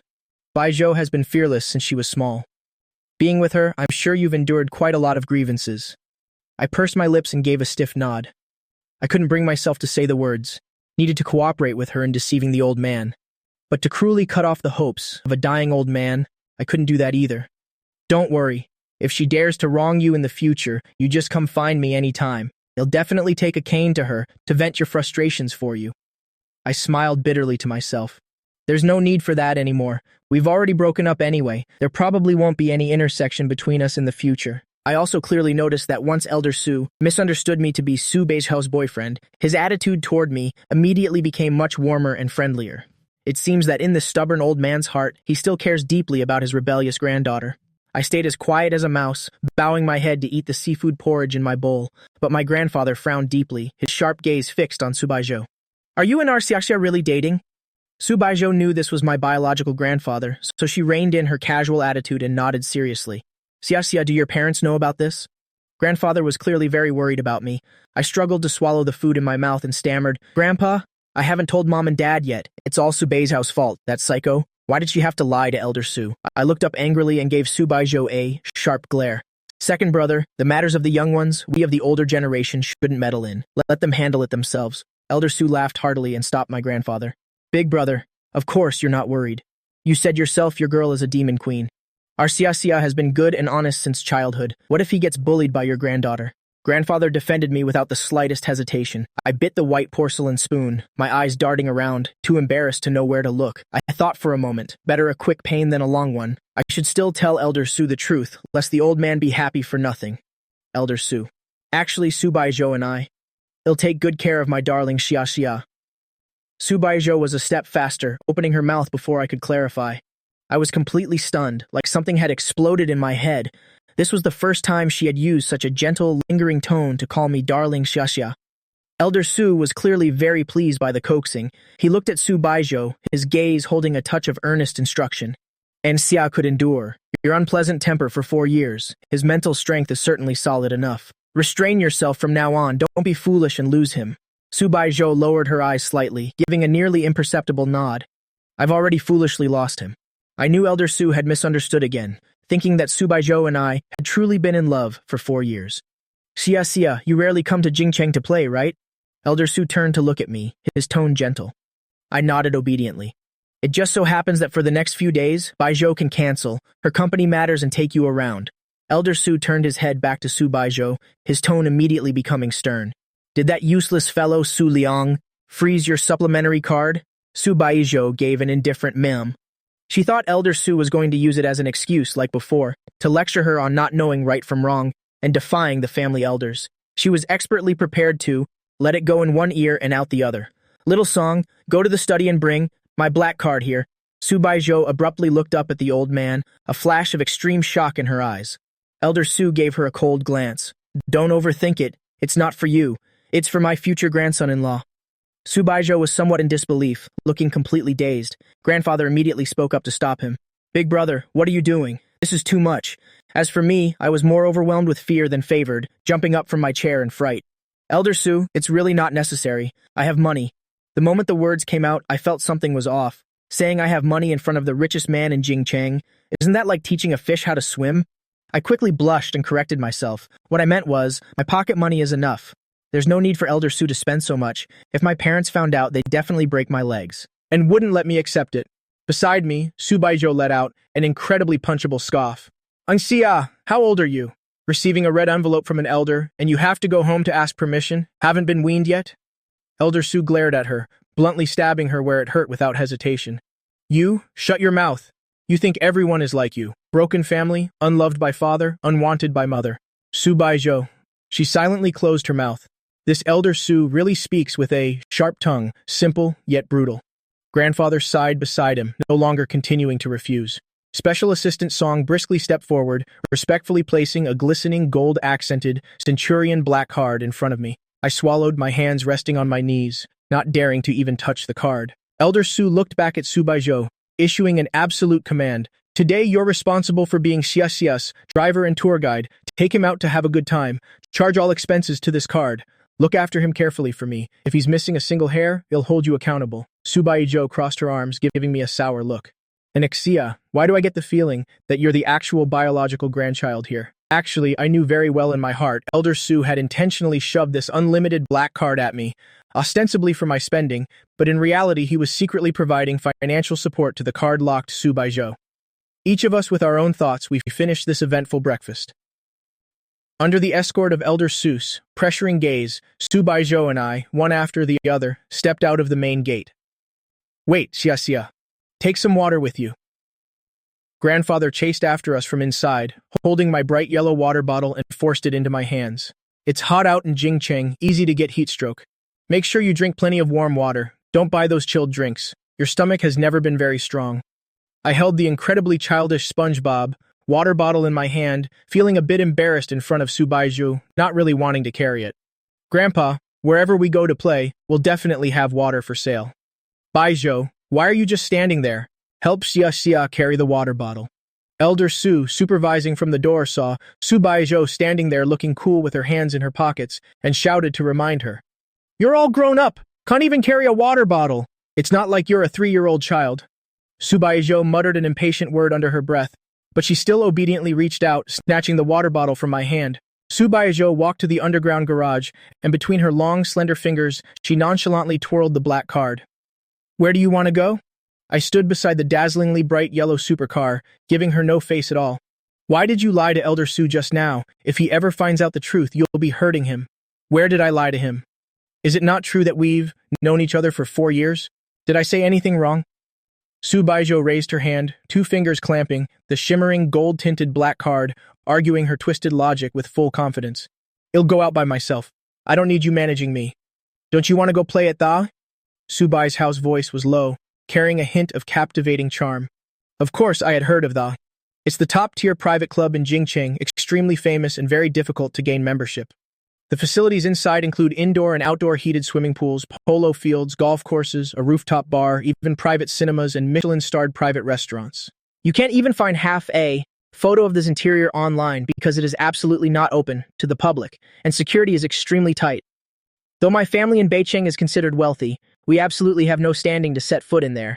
This black card is the highest level pass for TH. The old man Su gave this to you himself. It would be a waste not to use it. I'm in a strange place. I wouldn't feel comfortable there. In truth, I was a little tempted, but I also knew very well what kind of high-status figures frequent the. What if I accidentally offended some big shot you shouldn't mess with? I'm afraid I'd have to be carried back to Beijing. You have me to protect you. What are you afraid of? Let's go. Subaiho held the black card and waved it in front of my eyes. A faint smile appeared on her cold and beautiful face. I snatched the black card from her hand. Elder Su said, "This is for me." I just can't stand her high and mighty attitude, acting as if she's granting me a favor. I lifted my chin, holding the black card Elder Su gave me, acting much more firm. Even if we go, it's not like I'm being kept by you. I'm the one inviting you. Understand? Today, I'm the sugar daddy. Subaiho turned her head and let out a soft chuckle. She slightly narrowed her eyes, her gaze toward me lazy and casual, yet containing a hidden spark of cunning and doting that was hard to detect. It made my heart skip a beat. I stuffed the black card into my pocket, opened the passenger door, and sat down. Subaiho was still driving the same bright yellow convertible supercar from last night, and with the roar of the engine, we left the Su family's old residence. Who is that boy? High up in the stands, 2 pairs of eyes looked down at the polo field below.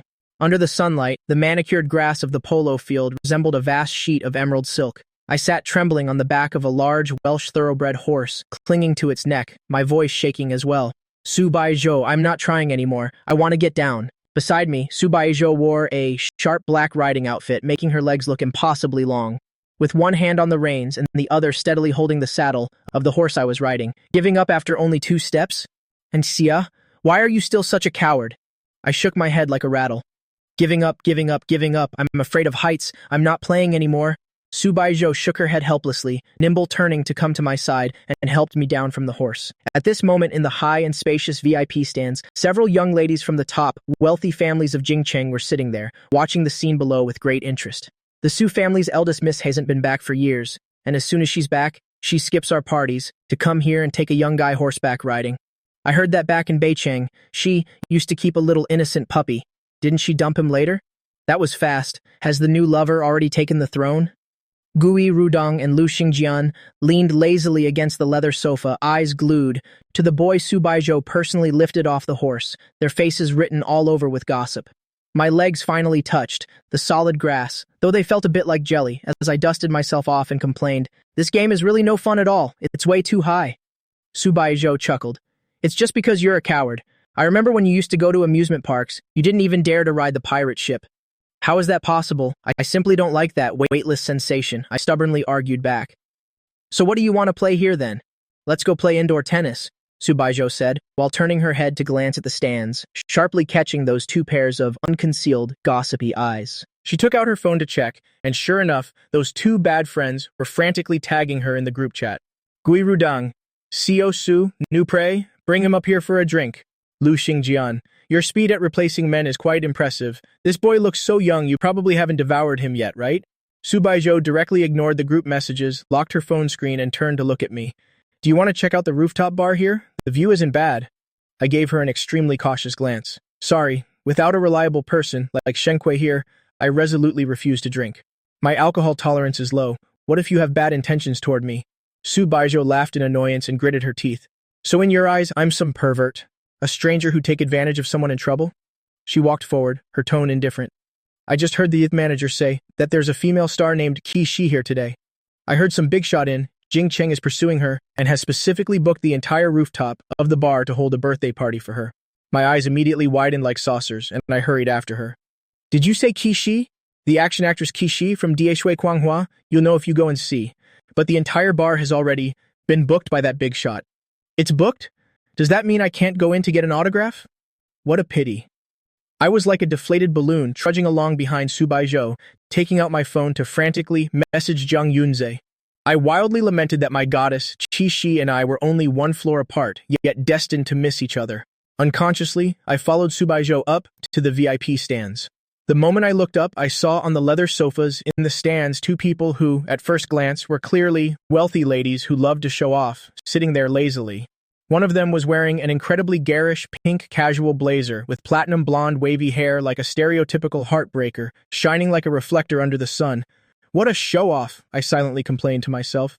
In this heat, just to look cool, she insisted on wearing a blazer. Isn't she afraid of getting heat rash? Hello, handsome.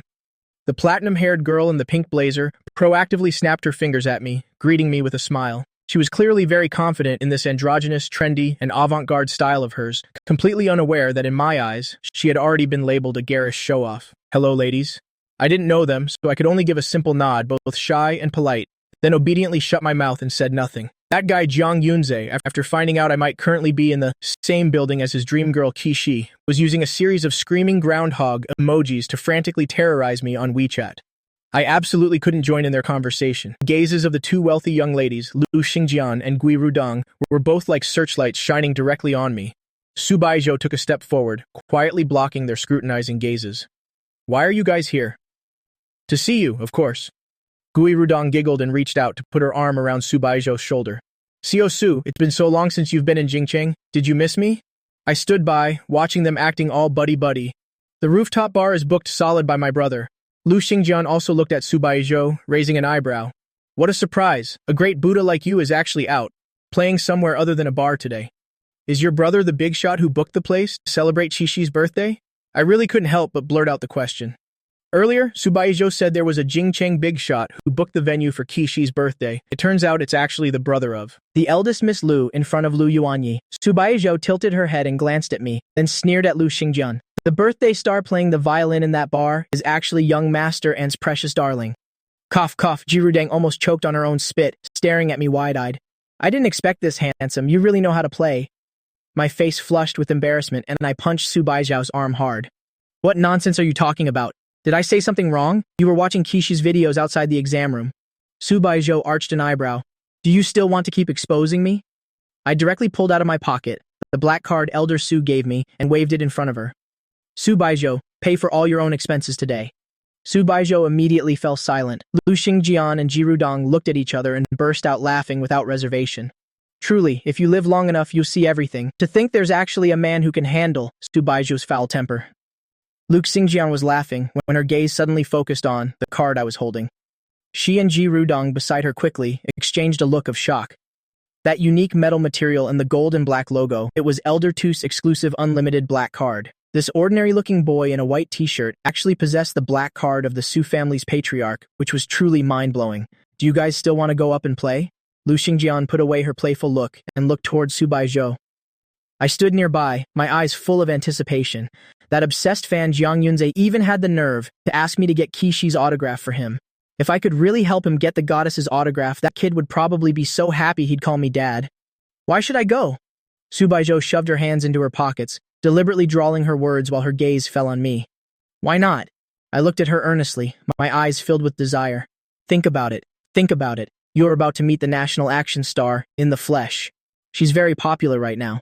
Subaiho gave a cold snort and unceremoniously threw cold water on the idea. I'm not her crazy fan. I have no interest in female stars. Fine, if I can't meet Qixi, then this trashy club isn't fun anymore. I'm going home. I pretended to turn around to leave without stopping my footsteps. Subaiho, quick as a flash, grabbed my hem, her voice sounding a bit frustrated. I'm afraid if you go in there, you'll feel upset once you see the reality.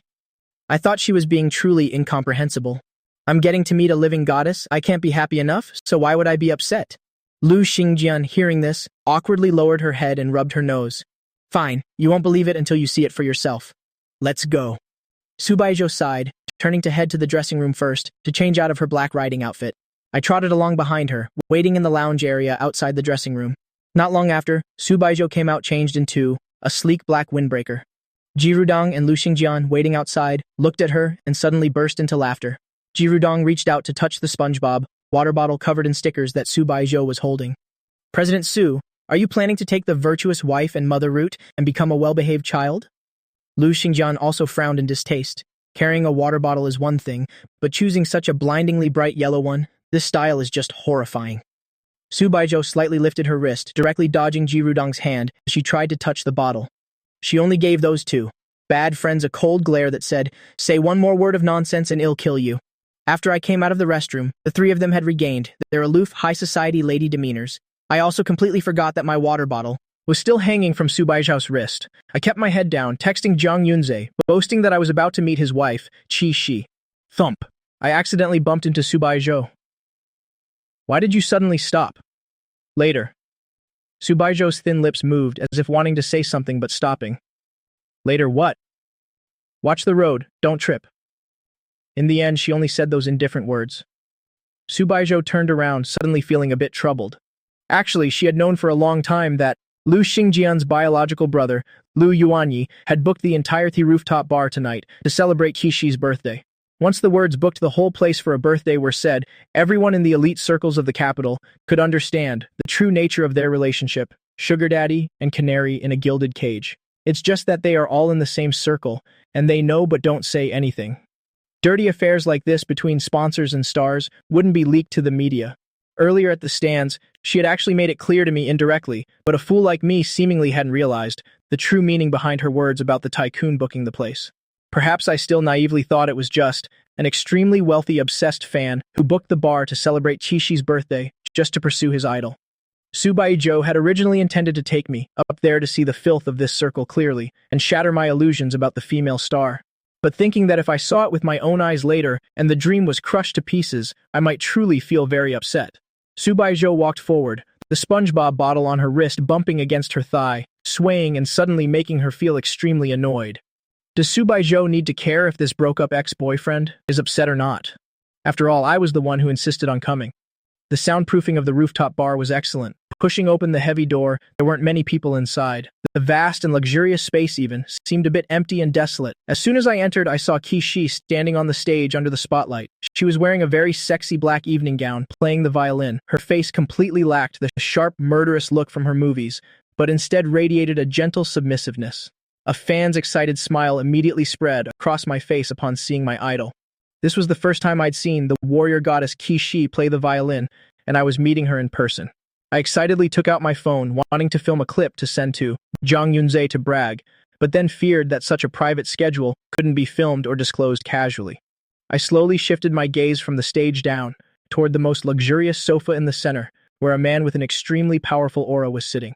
He occupied the entire main sofa alone, a burning cigar held between his long fingers, his face arrogant, looking down on everyone. Several elegantly dressed men were around him, chatting with him carefully. The atmosphere of the entire bar was strangely and indescribably suffocating. I turned my head back to look at Qi, quietly playing on the stage. Her eyes were softly closed, her face expressionless. Suddenly, the excitement and admiration I felt when I first saw her vanished from my heart. I had a very strong intuition that at this moment she didn't look like a major star noticed by thousands, but like a toy trying to please its master. If today were her birthday party and the main character was playing to entertain, there would be no problem at all. But she stood there not as the main character of this birthday party, but as a backdrop for others' amusement. Not a single one of the elites laughing in the seating area spared her even a single glance. It was as if she were merely a music player. When did Baijiu get back to the capital? Lu Yuanyi, sitting in the main seat, blew out a ring of smoke, his gaze scanning the room and stopping on Subaiho, who had just entered. Then he glanced meaningfully at me beside her. A wealthy heir sitting on the sofa next to Lu Yuanyi immediately stood up flatteringly. Come here, President Su, take my seat. Subaiho walked over and sat down, her expression indifferent.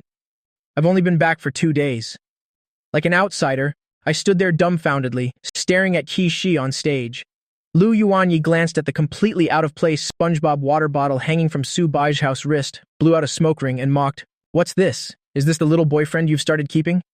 Jirudong, hearing Lu Yuanyi tease Subaiho, winked and signaled while laughing beside them. It's not just a little boyfriend. Looking at President Su like this, I'm afraid he'll be the male master of the house in the future. Only then did Lu Yuanyi raise his eyebrows, his casual and aggressive gaze sizing me up from head to toe. Never seen him before. Which family raised this young master? Lu Xingjian shook her head beside him and lowered her voice. I heard he's from Beijing. Beijing? Lu Yuanyi gave a cold laugh, took a puff of his expensive cigar, and slowly exhaled a thick white cloud. His voice carried the dissatisfaction of a superior. What's the meaning of staring at my person, huh? President Su. Subaiho leaned back against the sofa, crossing her legs, her tone lazy and unyielding. A couple of looks won't hurt anyone. Are you being that protective, Brother Yi? After a musical interlude, Kishi put down the violin in her hand and obediently stepped down. She walked up beside me. I looked at her up close. She was indeed even more beautiful than on screen. Tall and statuesque, her broad shoulders and slim waist, shaped by years of dance, gave off an intense sense of raw power. But I felt like she wasn't happy at all. It seemed that away from the spotlights and cameras, this warrior goddess of the screen would no longer smile. Under the depths of her eyes only remained a numbness like cold ashes. Subaiho tilted her head to look at me. Between us was a layer of swirling smoke blown by Lu Yuanyi. Sit here. Subaiho leaned her head toward me, patting the spot very close to her side. I obediently went over and sat down. In my heart, I really wanted to ask about Kishi, but I was an outsider after all, and in this circle of elite capitalism, I didn't even have the right to speak. As soon as I sat down next to Subaiho, I noticed the looks from Jirudong and Lu Xingjian, along with everyone else's gaze on me, had become incredibly strange and suggestive. Why is everyone looking at me? I touched my face, a bit confused. Jirudong smiled meaningfully, but said nothing. Jirudong looked deeply at Subaiho a few times, then teased in a low voice, President Su, are you playing for real this time? Subaiho gave her a cold glance. Real or not, shut up. Jirudong turned to me and asked with a grin, Handsome, what would you like to drink? Just as I was about to speak, an extremely childish water bottle was suddenly thrust forward from the side, and the SpongeBob smiley straw was shoved forcefully right into my mouth. Just drink your plain water. Subaiho commanded coldly. Helplessly holding my water bottle, I protested in a small voice. I want to drink some juice. Lu Yuanyi, watching this from the side, couldn't help but sneer. That childish water bottle really suits your dear little husband. Subaiho, when did you switch to the image of a pure goddess of love? Ignoring their teasing, my eyes couldn't help but drift back to Lu Yuanyi. There, Kishi was now obediently, kneeling on one knee at Lu Yuanyi's feet, holding a custom lighter, submissively lighting a cigarette for this sugar daddy. Her tall frame of over 1.7 meters was now hunched and crouching there, looking utterly pitiful.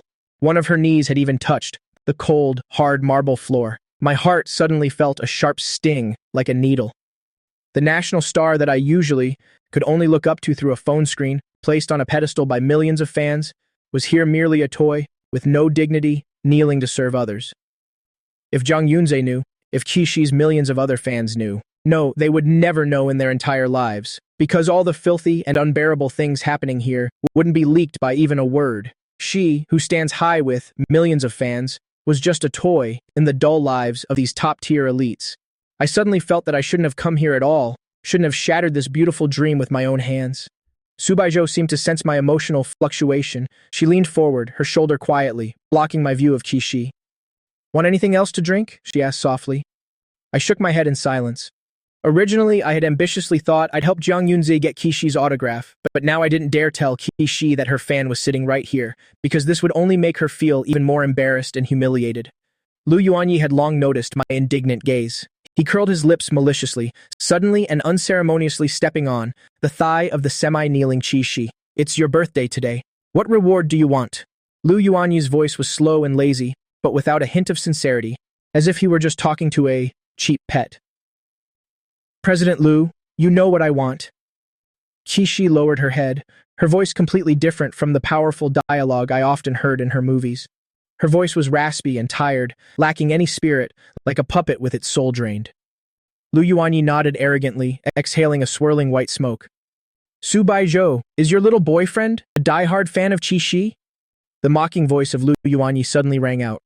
Clearly, as soon as Lu Yuanyi said this, Qishi's body, kneeling on the ground, trembled slightly. In those ash-like eyes flashed a glint of extreme shame and vulnerability. My nose stung and my stomach churned. The wealthy young masters and ladies around were all watching the drama unfold. No one dared to interrupt young Master Lu. Subaiho withdrew her gaze from me, leaned back and gave a cold, contemptuous laugh. Brother Yi, you're overthinking it. He's just a student who hasn't seen the world yet. I knew Subaiho was helping me out, so I suppressed the anger and discomfort in my heart, not opening my mouth to admit I was Kishi's fan. So timid? Do you want me to have Kishi sign A special autograph for you right now? Lu Yuanyi looked down arrogantly at Kishi on the ground, his tone mocking. You're quite something, aren't you? Even President Tu's person is your admirer. His eyes were glued to Kishi the moment he entered, denying it now won't help. Lu Yuanyi maliciously used his heel to kick Kishi's knee. Go peel a tangerine for that young master. I suddenly stood up from the sofa, trembling with anger, clenching my teeth. No need. Subaiho still sat firmly beside me. The SpongeBob lanyard on my water bottle had somehow become wrapped around her wrist. The bright yellow string was hooked around her, long, cold, white fingers. She absent-mindedly curled her fingers, gently rubbing it. I turned my head and glared at her fiercely. Subaiho caught my accusing look and chuckled softly. She withdrew the stray smile, raised her eyelids, and looked toward Lu Yuanyi with eyes as sharp as knives. Brother Yi, don't you think you're overvaluing your canary? Thinking anyone who comes here is her crazy fan? Subaiho slightly raised her eyebrows, declaring her ownership word by word. My man, Subaiho's man, doesn't eat tangerines peeled by others. Kishi, half kneeling on the ground, kept her eyes downcast, messy hair hanging over her forehead, like a pitiful, homeless puppy. I knew that at this moment I absolutely couldn't admit to being a fan. To have her most dedicated fan witness this humiliating scene, I couldn't imagine what kind of psychological damage this would cause to the proud warrior goddess. I gritted my teeth and slowly sat back down on the sofa. But Lu Yuanyi was like a shark smelling blood, refusing to let go. His gaze on Kishi was filled with cruel amusement. Then say it yourself, big star. Do you recognize the one in front of you as your little fan? As Lu Yuanyi spoke, he increased the pressure on his foot. He was using her self-esteem to force Kishi. My hands trembled, unconsciously placing them on Subaiho's palm. Our hot palms were separated by the yellow SpongeBob lanyard, pressed tightly together. The corner of Subaiho's eye twitched slightly. She looked down with deep pupils, her gaze fixed on our intertwined hands. That gaze was dark and mysterious, seemingly casual, yet it felt as if she were suppressing a surging emotion. But the moment she looked up, that emotion was instantly suppressed, restoring a chilling sobriety. Her thin lips parted slightly, and Xia.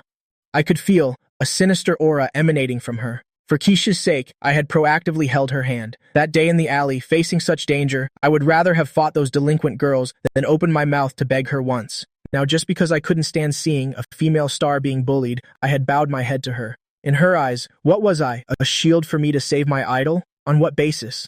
My palms were tense and covered in cold sweat. I didn't know why Kishi was here allowing Lu Yuanyi to bully her, but I truly couldn't watch anymore.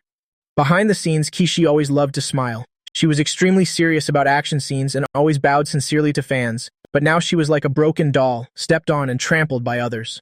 My fingertips moved slightly, brushing against Subaiho's palm. Subaiho looked down. I had secretly slipped the unlimited black card Elder Su gave me into her hand. A trace of self-mockery and blankness flashed in her eyes, unnoticed by anyone. For Kishi's sake, I was using her grandfather's card to negotiate with her.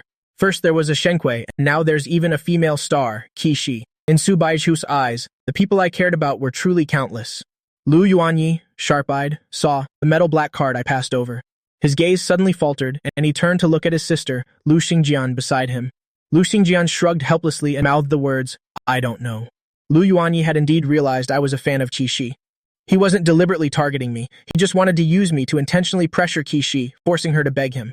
But if I were the person personally given a card and recognized by Elder Su, there's an 80% chance I'd be the official son-in-law of the Su family. Lu Yuanyi was a smart businessman. He didn't need to provoke the patriarch of the Su family over a bit of malicious entertainment. He slowly withdrew his foot from Qishi's thigh, temporarily sparing her this once and telling her to sit in the corner. Seeing this, I finally felt relieved. But the next second, I felt my hand being tightly gripped in someone's palm, held fast. I turned my head in surprise. Subaiho was holding my hand tightly. Let go! I barked in a low voice. My voice was low enough that those watching the drama around us couldn't hear. Soon, several waiters arrived, quickly cleaning the cigarette butts and wine stains on the table. Gui Ruduang saw that Lu Yuanyi had grown bored of torturing Qi and called for a waiter to bring cards and dice cups. Hey guys, let's play. President Su finally made a trip back to the capital. We must play to our heart's content today. Lu Yuanyi's gaze fell upon me once again. He was clearly very interested in me, perhaps curious how a student with no background like me could make a demon like Subaiho obediently follow the family's arrangements. Lu Yuanyi is 5 years older than Subaiho, having long since taken over the Lu group and could be said to have watched Subaiho grow up in the capital's elite circles. Subaiho had never before brought any man to these kinds of private gatherings, and yet, in my hand, I held the exclusive black card of Elder Su. This indicated that I was someone recognized by the head of the Su family. One must know that Subaiho had always been someone who rebelled against the Su family patriarch. In their eyes, even if Subaiho truly liked me, once I and her family became involved in a forced marriage alliance with her personality, she would likely cut ties immediately. Bring in some clean ones. Lu Yuanyi lazily waved a hand at the waiter. Have a few drinks with everyone. Just playing cards is too boring. I looked at these elites who treat others as mere playthings, and suddenly my stomach churned, a wave of nausea rising within me. I abruptly pulled my hand away, not wanting to stay another second in this suffocating place. Just as I was about to stand up and leave, my wrist was gripped tightly by Subaiho. Subaiho suddenly leaned close to my ear. If you leave now, do you think your idol will have a happy ending? My lips trembled as I glared at Subaiho in anger. Subaiho laughed coldly and cruelly. Believe it or not, 1 second after you step out of this door, the next second, Kishi will be forced to kneel at his feet again, toyed with like a dog. Her last few words were like a poisoned needle stabbing into me painfully. I gritted my teeth and forced myself to sit back down stiffly, not daring to move. Not long after, a male manager in a black suit led 5 young men and women into the room. With just one glance, I realized they were all around my age. They were dressed in various styles, each with a unique look, clearly selected and prepared with care. Lu Yuanyi crossed his legs, propping his elbow on his knee. He pointed at one of the boys and teased, the second one from the left. This pure schoolboy type used to be Bei's house taste, didn't it? My eyes instinctively followed the direction of his hand towards the boy. He had a slender build, wearing a clean white shirt, collar slightly open, paired with light blue jeans, with a pair of gold-rimmed glasses on his nose, wearing a smile that was both pleasing and shy, looking both clean and obedient. His aura even somewhat resembled mine from before, when I was still Subaiho's clingy follower. Lu Xingjian cleared her throat, giving a kind reminder. Lu Yuanyi, her official boyfriend is sitting right there, don't go causing trouble. Lu Yuanyi acted as if he heard nothing, exhaling a ring of smoke.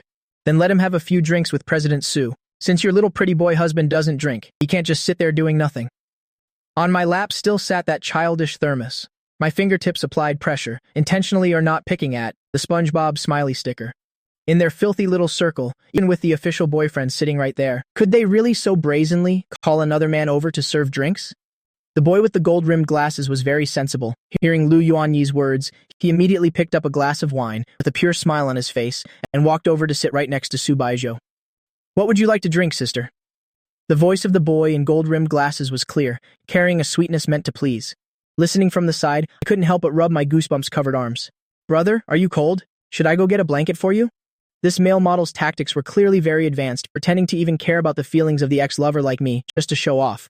I shook my head, saying nothing. Subaiho's gaze still glanced coldly in my direction, perhaps trying to guess if I truly didn't care or was just forcing myself to look calm. Subaiho withdrew her gaze, ordering in a low voice, "Open the whiskey." The guy in the gold-rimmed glasses sitting next to her immediately stood up obediently, taking the bottle opener to open it. I bit down hard on the straw of my thermos, not to drink water, but purely out of frustration. I didn't know when Jingshi would be able to leave this hell, but until she left, I absolutely would not leave either. Lu Yuanyi, sitting in the main seat, seemed to feel that the atmosphere wasn't dramatic enough yet, and as someone who loves a spectacle, he waved a hand at Jingshi at his feet and let out a sigh. Having only a young man serve our President Su is far too neglectful of the young master beside her. Lu Yuanyi finally looked directly at me, almost forgot to ask, "What's your name?" I fear it wasn't that he forgot to ask, but that in his eyes it was simply unnecessary to know my name. After all, for someone like Subaiho, the next person by her side might not even be me. I didn't even know what I was thinking. Maybe I just wanted to vent my anger for Jingshi, deliberately pursing my lips. Subaiho suddenly leaned forward, looming over me with overwhelming pressure. I was covered by her heavy shadow and cold, woody scent, pressed so hard I could barely breathe. 100,000 per bet, are you in? Darling, she tossed out 100,000 yuan as lightly, as if she were casually mentioning 10 yuan. I was startled by this astronomical bet, but what caught my attention even more was the malicious darling from Subaiho. Though she was looking at me, her gaze swept over like a blade, at Jingshi beside us. Because of the highlight video of Jingshi outside the exam hall, words like darling and master between us held no ambiguity at all, only deadly implications. I knew very well in my heart, Subaiho was using Jingshi's fate to blatantly threaten me and call me back. I said through gritted teeth that a poor student like me simply couldn't afford to bet that much money. Jingshi, the cash cow controlled by elites, could afford it even less. Subaiho clicked her tongue, her aggressive gaze sweeping across my body casually. Then bet yourself. Damn it, I truly couldn't help but curse in my heart. Subaiho's red lips slightly parted, adding a condition. If I win for the next 2 summer months, you must obey me completely, appearing whenever I call. I suppressed a belly full of rage, wanting nothing more than to hurl a string of the foulest curses right then and there, either 100,000 per bet or sell myself for 2 months, answering to her every whim. This was truly a tyrannical contract. I glanced at the Texas Hold'em rules. On the table, a single game goes through 4 betting rounds, if playing with money. I wouldn't even survive the first round. If I swiped the limitless black card, given by Elder Su, not to mention 100,000, even 10 million would be nothing, but Subaiho had correctly gauged my bottom line, that I absolutely could not use her grandfather's money to throw a tantrum against her. 2 months, endure a little, and before university starts, it can all be over. Bet. I bit my inner cheek and took the risk. Fu Yichen, standing before the table, heard the instruction and began shuffling and dealing the cards neatly. He wore a white shirt and a black vest, elbows drawn back elegantly, long fingers resting on the cards, left thumb pushing out gently, index and thumb expertly gripping a card. His wrist barely moved, his arm didn't even shake. The sharp cards flew out from his fingertips, as if they had eyes, skillfully and accurately. At least for an amateur like me who had only ever played Fight the Landlord, his professional shuffling and dealing technique truly showed no flaws at all.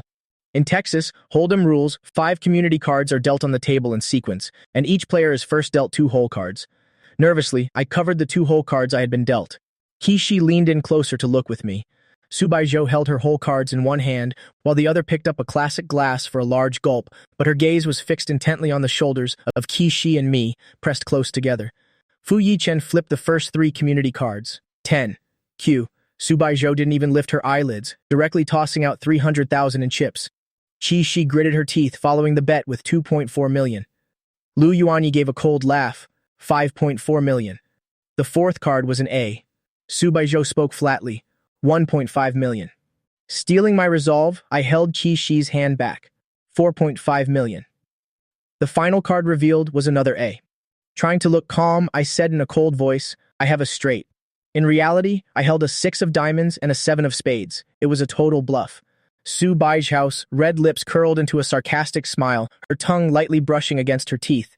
20 million. She stared me down, as if looking at prey that didn't know its place.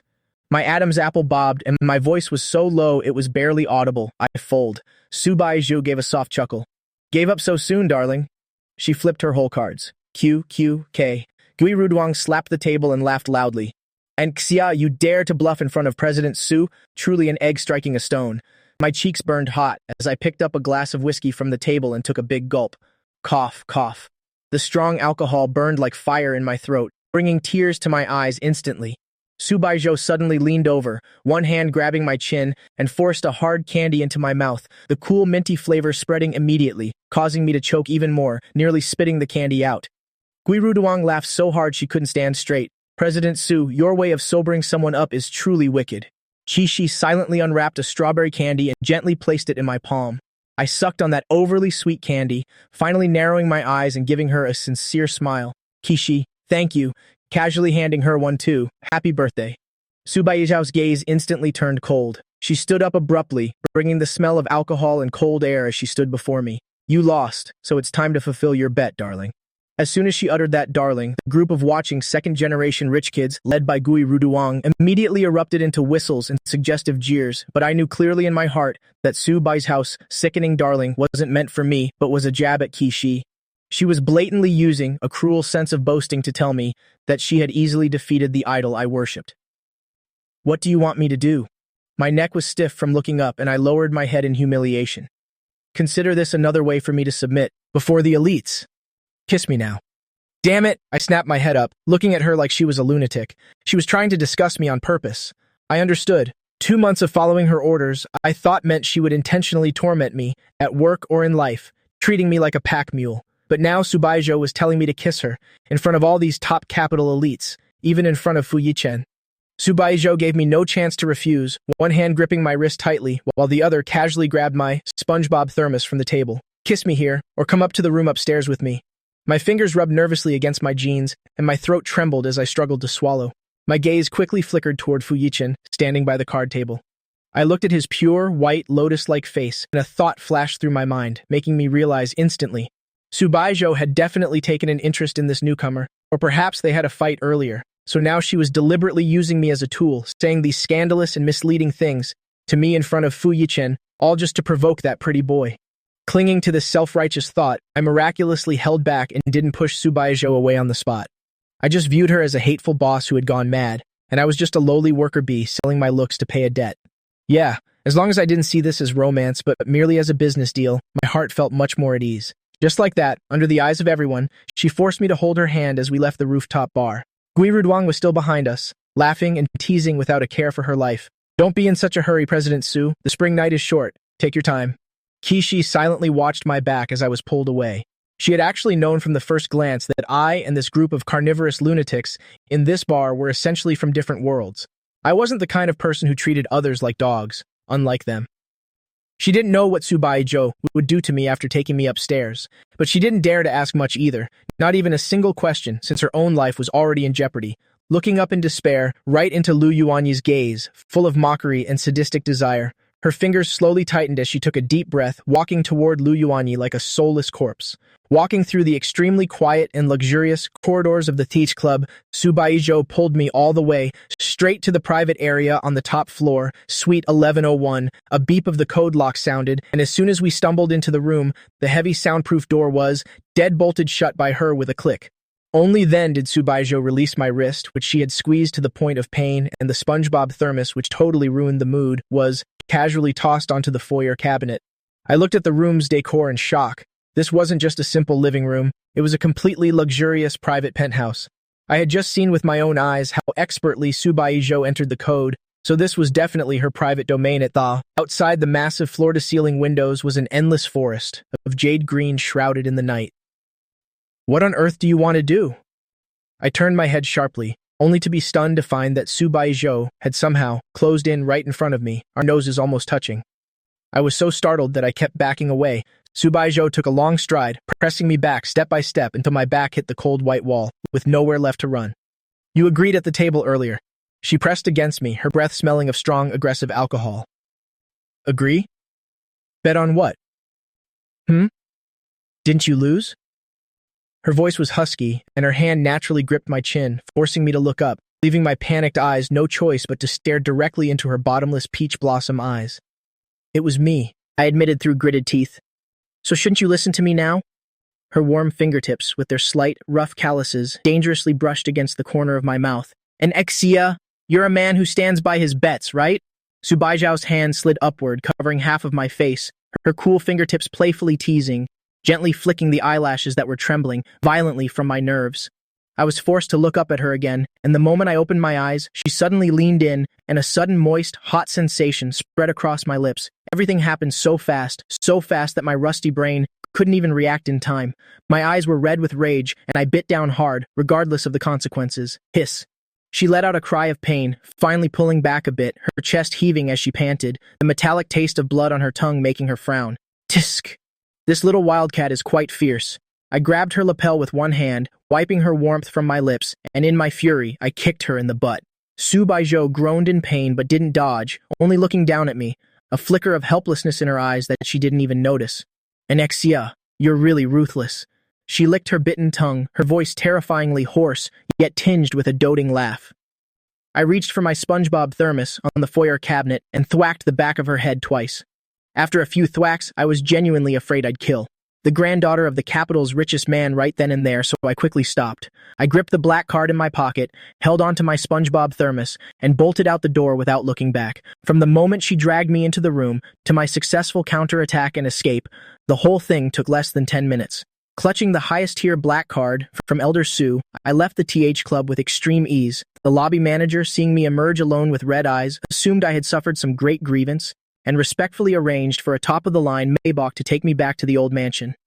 As soon as I arrived at the SU family mansion, I saw my grandfather, and my eyes instantly welled up, gritting my teeth to keep the tears from falling, as I complained in a trembling voice. Subaiho. She bullied me. Grandfather was so pained for me that he immediately lost his temper, while I lowered my head even further. For as a man, how could I ever speak of being pinned against a wall and kissed by my ex-girlfriend? Grandfather, seeing my look of extreme grievance and my inability to speak, was so enraged he turned to Elder Su, sitting in his wheelchair, and exploded in fury.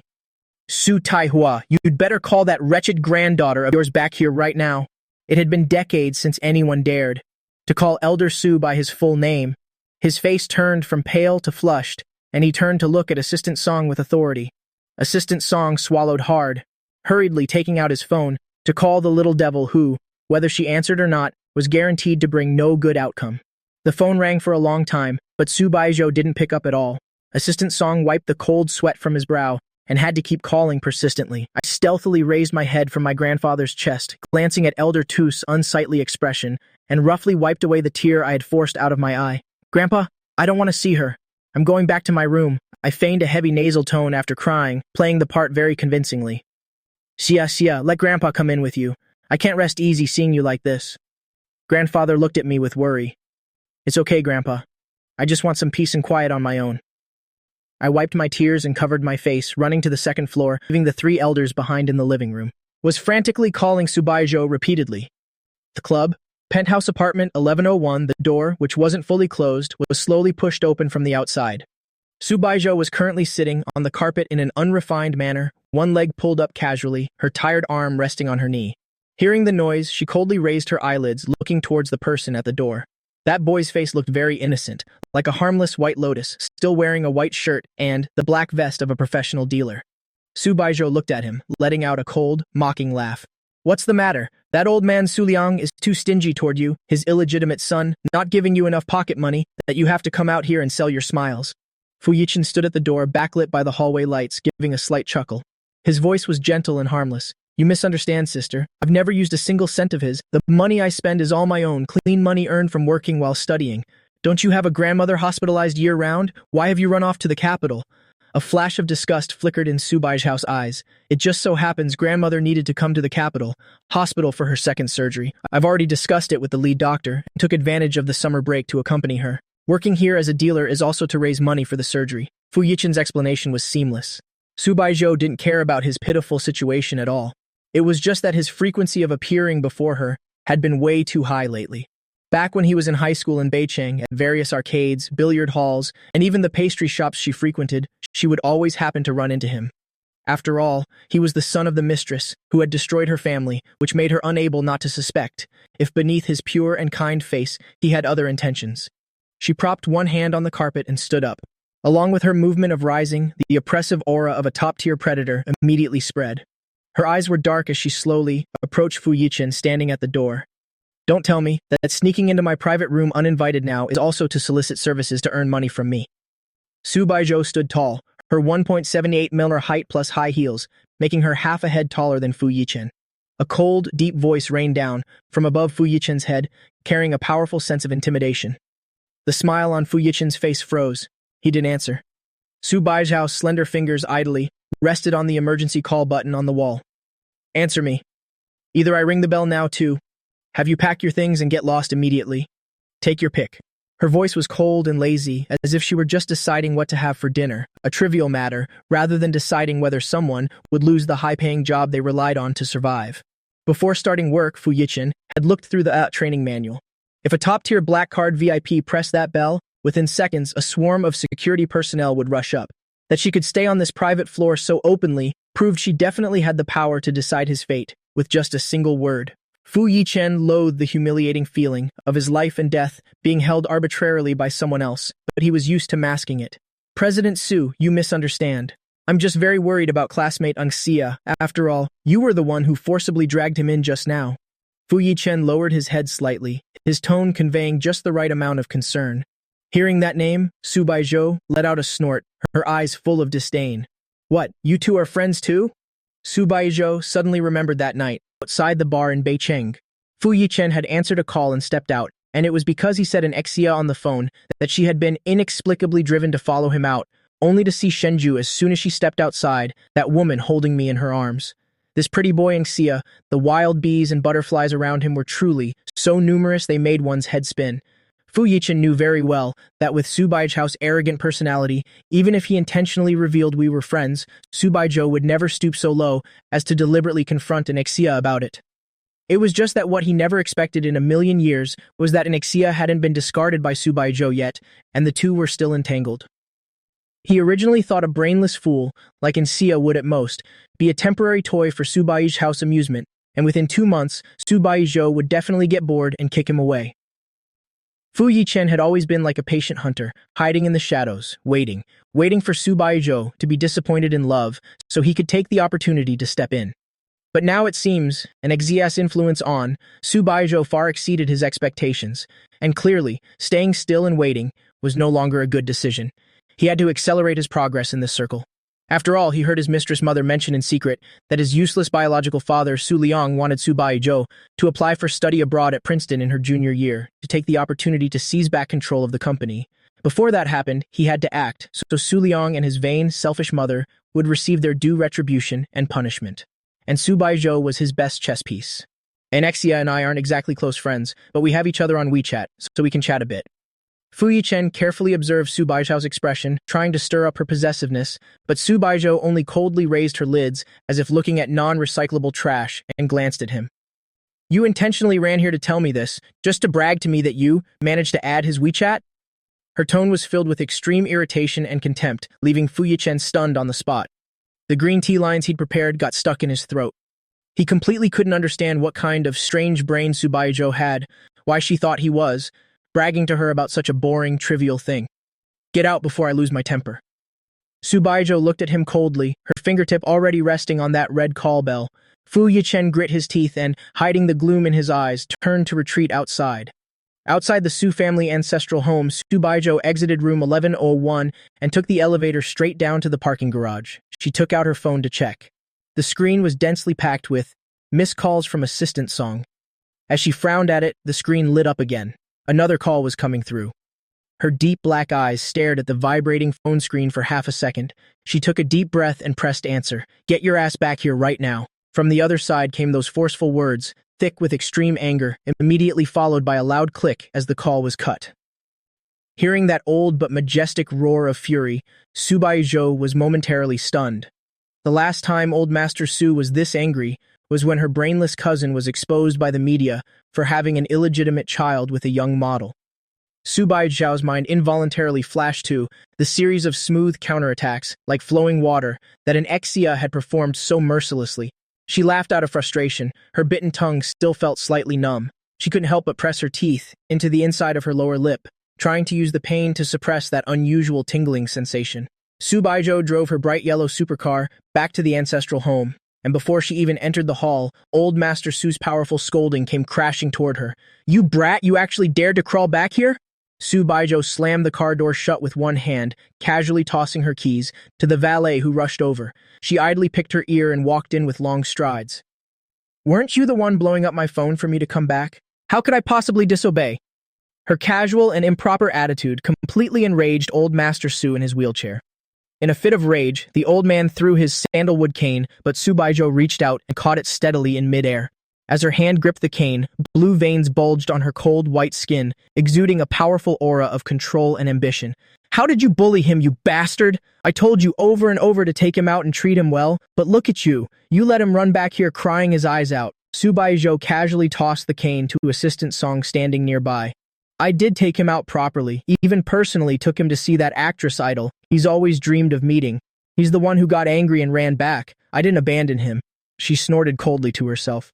If we're really settling accounts, it was an Xia who put his pants on and acted like a stranger, leaving her all alone in that room.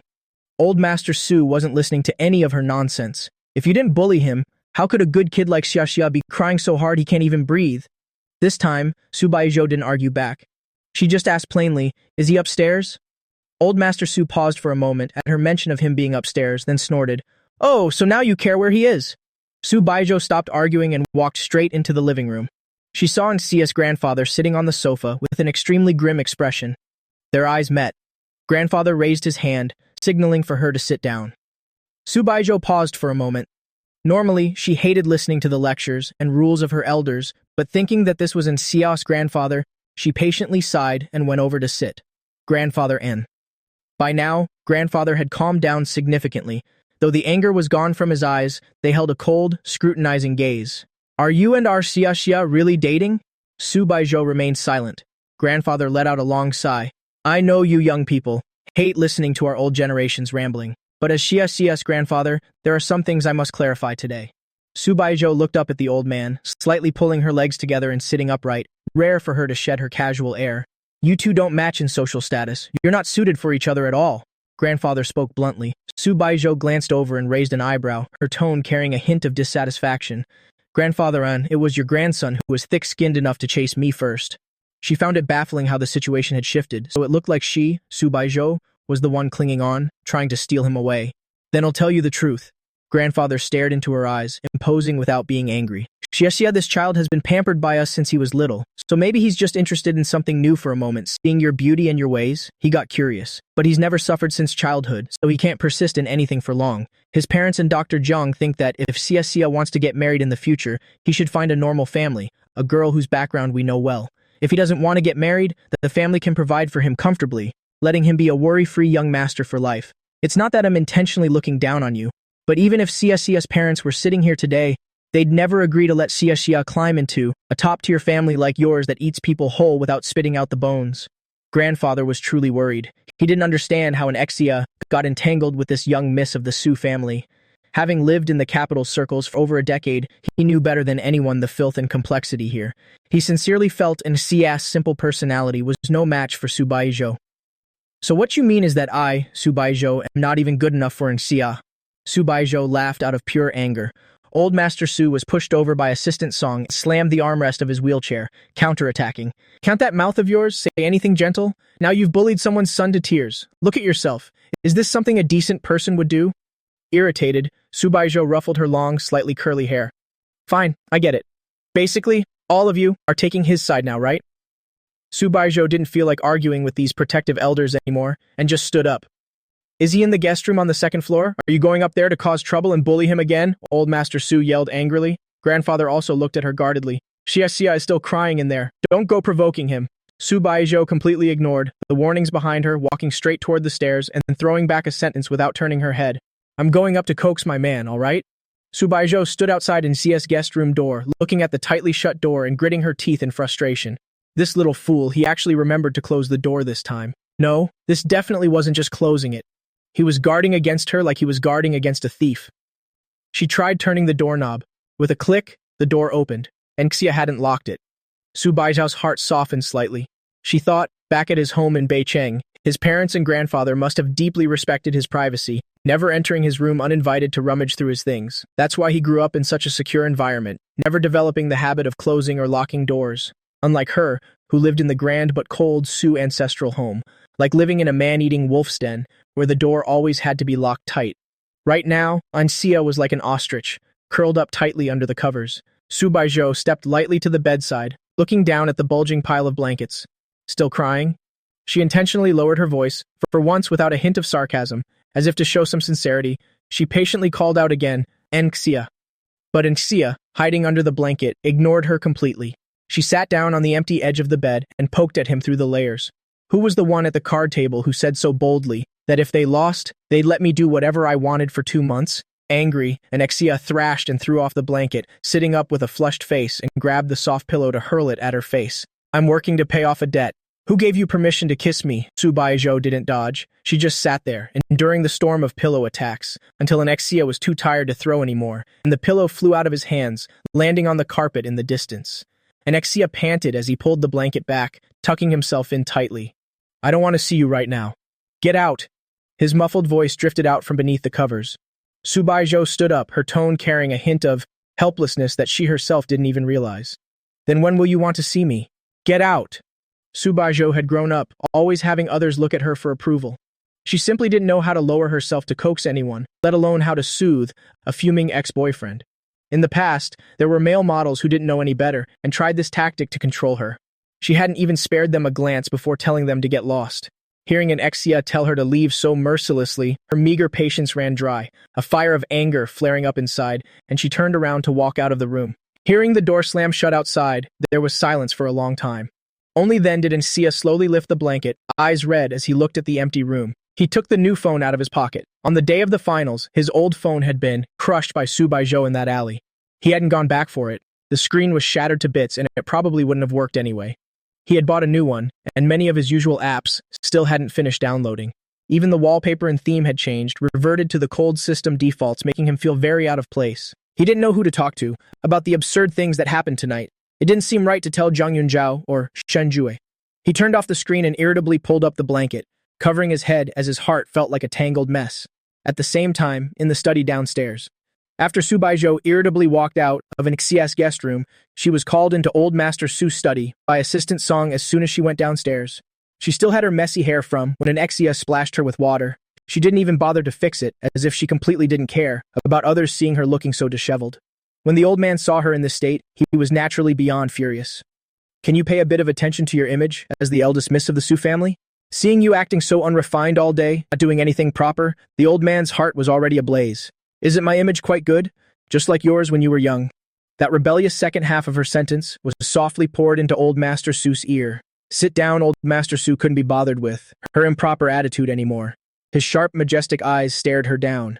Tell me the truth. What on earth happened between you and Xia? Why is he crying so pitifully? How did you bully him? He's a guest in this house, and status-wise, he's basically your cousin. How could you be so cruel as to bully him to tears? Subaiho let out a casual snort. What could I have done? I only kissed him twice. The belly full of scolding that Old Master Su had prepared immediately got stuck in his throat. He obviously hadn't expected to receive such a roguelike answer. He looked at Subaiho skeptically, his brows furrowed. Just 2 kisses and you bullied a pure young man into that state? Old Master Su couldn't understand it for a moment. If young people were getting intimate while dating, was it really worth crying over? Weren't young people nowadays supposed to be much more open than his generation? Subaiho glanced away, seemingly recalling seriously, then corrected him earnestly. 3 times, I think, Old Master Su. Besides that, what other bastardly thing did you do to make him cry so heartbrokenly? I didn't do anything else. Subaiho shrugged innocently. Old Master Su didn't believe her, and turned to Assistant Song. Where did she take Xia tonight? Who did they meet? Subaiho clicked her tongue in annoyance. She hated the old man's heaven-shrouding desire for control more than anything. In this capital, as long as he wanted to investigate, there was nothing he couldn't find out. Assistant Song bowed and reported truthfully. The eldest miss took young Master An to the Thea East Club. At the time, 2 members of the Lu family and the youngest of the Ji family were in the private room. As soon as those words were spoken, Old Master Su's target immediately shifted to Lu Yuanyi. Why on earth did you take Xia out to play with that Lu Yuanyi fellow? Lu Yuanyi was only a few years older than Subaiho, but he'd cruelly seized his inheritance early on, and his reputation regarding his private life in the capital's circles was notoriously rotten and unrestrained. So what? Subaiho didn't care in the least. So what? Don't you know what kind of reputation he has? You took Xia to such a filthy place. Old Master Su glared at her in anger. Subaiho looked back at him without yielding. Grandfather, if you want to talk about this, then I'm actually interested. Whatever reputation he has or whatever reputation I have, even combined, we can't match the playboy reputation you had when you were young, right? How is it that now you're older, your memory has faded so much? Old Master Su was so angry his hands began to tremble. This wretched girl still has the same old temperament. Every word she speaks is laced with thorns. She specializes in stabbing people right in the heart. She doesn't know how to show even a bit of respect to her elders. Did you return to Jingshi this time to visit me or just to provoke me to death? Old Master Su tiredly rubbed the bridge of his nose. As long as you don't meddle in my private affairs, then of course I won't provoke you. Subaiho turned her head, coldly warning Assistant Song beside her. And you? Stop investigating the people and things around me from now on. Assistant Song thought back to the past, the eldest Mrs. crazy methods of tormenting people, and a chill ran down his spine. He quickly lowered his head, feeling a hint of fear in his heart. Old Master Su obviously thought of something too, and he took a deep breath. His voice softened a bit, yet it carried a majestic tone that allowed no doubt. Then I will be direct with you. If you can be with an Exia properly and become husband and wife, it will only benefit you, not harm you. Subaiho's deep eyes immediately turned toward the old master. She seemed to understand what the old master was implying, exactly what those benefits were. But at the same time, she didn't seem to fully grasp it. Don't play dumb with me here. Old Master Su stopped looking at her, put on his reading glasses, and lowered his head to review the documents in his hand. A deathly silence fell over the study. After a while, Subaiho stood up, her tone mocking. You don't actually think that everyone in this world is like a rabid dog, lusting after that little inheritance of yours, do you? Assistant Song quietly pushed up his glasses from the side. Cold sweat broke out. That little? If a $1 trillion fortune, wealthy enough to rival a nation, belonging to Old Master Su is considered that little, then I'm afraid there isn't a single wealthy person left breathing in this world. Old Master Su gave a cold snort. Whether you lust for it or not, I don't know, but I know all too well how much that useless father of yours, Su Liang, craves it. Subaiho narrowed her eyes slightly, scrutinizing Old Master Su. You and Xia haven't even spent more than a few minutes together, right? Are you already so certain about his character so quickly? Subaiho felt extremely strange in her heart. An old fox like Old Master Su, who has been ruthless and decisive all his life in the business world, could never easily affirm someone's character based on just one meeting or a long-gone blood relationship. He shouldn't be so quick to vouch for someone's virtue. He even proactively gave him a black card. An intense curiosity suddenly surged within her. Just what secret is Xia hiding that could make the head of the Su family care this much? Old Master Su's gaze suddenly paused, and he gave Subaiho a deep, long look. As for what Xia's character is really like, I wouldn't dare say I've seen through it completely, but I understand your grandfather's character, and I know that the child my poor younger brother, personally raised and taught by his side, could never have a bad character. Subaiho let out a mocking sneer in her heart. Grandfather, then you've really misjudged him this time. This future obedient grandson-in-law of yours plays around quite a lot in private. Old Master Su, hearing this, immediately furrowed his majestic brows and looked at him inquiringly. Subaiho didn't bother to say another word and shook her head impatiently. Don't look at me like that. If you really want to know what good things he's done, then humble yourself and ask him personally. Stop sending spies every day to investigate everyone around me. Do you think that's polite? Old Master Su, in a fit of rage, grabbed a thick dictionary from the desk and threw it straight at her. You brat, now you're talking about politeness with me. You're disrespectful to your elders every day when you're speaking without restraint. Why don't you talk about being polite then? Subaiho didn't even lift an eyelid as she steadily and accurately caught the flying dictionary with one powerful hand. She casually tossed the dictionary onto the expensive genuine leather sofa and turned around without hesitation to walk toward the study door. You can rest assured, and Xia and I are just playing around for the novelty. It will never reach the stage of discussing marriage. I've never even thought about getting married. Old Master Su was clearly even more enraged by this extremely irresponsible attitude of hers. You're not getting married? Do you want to ascend to the heavens? Is there not one normal person in this huge Su family who can make this old man worry less? Subaiho bowed her head slightly, her long, thick eyelashes hiding all the coldness and disgust in her eyes. Even if I ascend to the heavens, I am determined never to marry. Old Master Su looked at her lonely, solitary figure as she left, his chest heaving violently, until finally it turned into a helpless sigh.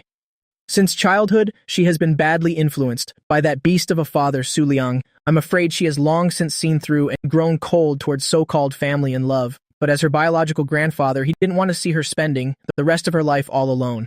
Always acting like an invisible man, Assistant Song quietly walked over, picked up the dictionary from the sofa, and respectfully placed it back on the desk. Old Master Su, didn't you just say that? You wouldn't argue with the eldest miss? Why did you start arguing again as soon as she returned? You still haven't managed to have a proper conversation about your health. This situation. Sigh. Old Master Su tiredly shook his head, raising his hand to signal him to stop talking. I know my own health. I will quickly arrange everything regarding the Su group's fallback plans for her. Assistant Song's eyes reddened slightly, and he lowered his head, saying nothing more. Ever since Old Master Su made his will at the lawyers, stating that after his death, his entire share of the inheritance would be donated to a public fund, the heartless, ungrateful relatives of the Su family haven't set foot in this old house even once. Some collateral branches even turned into enemies with the old master because their financial source was cut off. But who would have thought that in the end, it was the eldest miss, who appeared to be the coldest and most rebellious, who specifically set aside her studies abroad to rush back and stay by the side of this terminally ill old man. The news of Baiju's return to Jingshi this time, you must keep it strictly hidden from me. Su Liang and those collateral branches must not hear even a whisper of it. Assistant Song nodded solemnly in agreement. I will do my best. It's just that I'm afraid this news won't stay hidden for long. After all, with the eldest Mrs. Flamboyant way of doing things, as you well know, it's easy to keep the Thea Club quiet, but I'm afraid that in other places. Old Master Su sighed with worry again. Keep it hidden as long as possible. Oh, that's right. Have you settled things? At the Jingshi hospital cleanly? Assistant Song nodded hastily. Your guess was absolutely correct. The eldest miss returned late last night, and that so-called flight delay was entirely an excuse. She didn't let me send a car for her. In fact, she brought people directly from the airport and stormed into the hospital to check your medical records. Fortunately, you had taken precautions early, having the hospital director act beforehand. In truth, if the eldest miss knew that your illness is actually in its terminal stage, perhaps she wouldn't be so stubborn, opposing you at every turn. Assistant Song's eyes grew red as he looked at the majestic but clear-minded old man before him. Who would know that for him to be able to sit here and give orders now, it's entirely due to piles of painkillers and targeted drugs every day just to painfully keep going. You must bury these words deep within you for me. Absolutely not a single word must be leaked. Those hungry wolves of the Su family are all greedily waiting for me to draw my last breath. For several days in a row, I didn't see any sign of Subaiho. I was also happy to have some peace and quiet, so every day I felt at ease staying by the side of my grandfather and Old Master Su. Old Master Su seemed to be in a good mood today. He mentioned going to watch opera with my grandfather during their childhood. He actually sent people to spend a large sum of money to invite a famous opera troupe. A stage was set up for the opera in the private theater of the Su family's old residence. This was the first time I had seen with my own eyes a backyard that actually contained an exquisitely carved private theater. Normally, I rarely listen to this kind of rhythmic traditional opera, but knowing my grandfather likes it, I curiously sat with them on the grandmaster chairs in the front row. The three of us sat before the spacious stage. Even a layman who understands nothing like me was captivated by the magnificent costumes and voices on the stage, listening with great fascination. Eldest brother, do you still remember? Back then, during the New Year, the whole family came to watch opera, and this place was so lively. The mahogany chairs in the courtyard would all be completely filled. Grandfather looked around. The current surroundings were empty and cold, with only the three of us, leaving him somewhat emotional. You're just being nostalgic about that liveliness. Old Master Su lifted the Zisha teapot, letting out a snort that was half mocking and half sarcastic. When the whole big family watched opera together back then, the old lady only cared about requesting the plays she liked. How could you listen to the songs you preferred? It's better now, quiet and free. I sat beside my grandfather, cracking melon seeds, while perking up my ears to listen to the two old men chatting about old stories. I vaguely began to understand that it seemed my grandfather, while at the Su house, in the status of the adopted second young master, did not live a very valued life. Grandfather's eyes inadvertently filled with tears, and his voice became a bit choked up. That's right.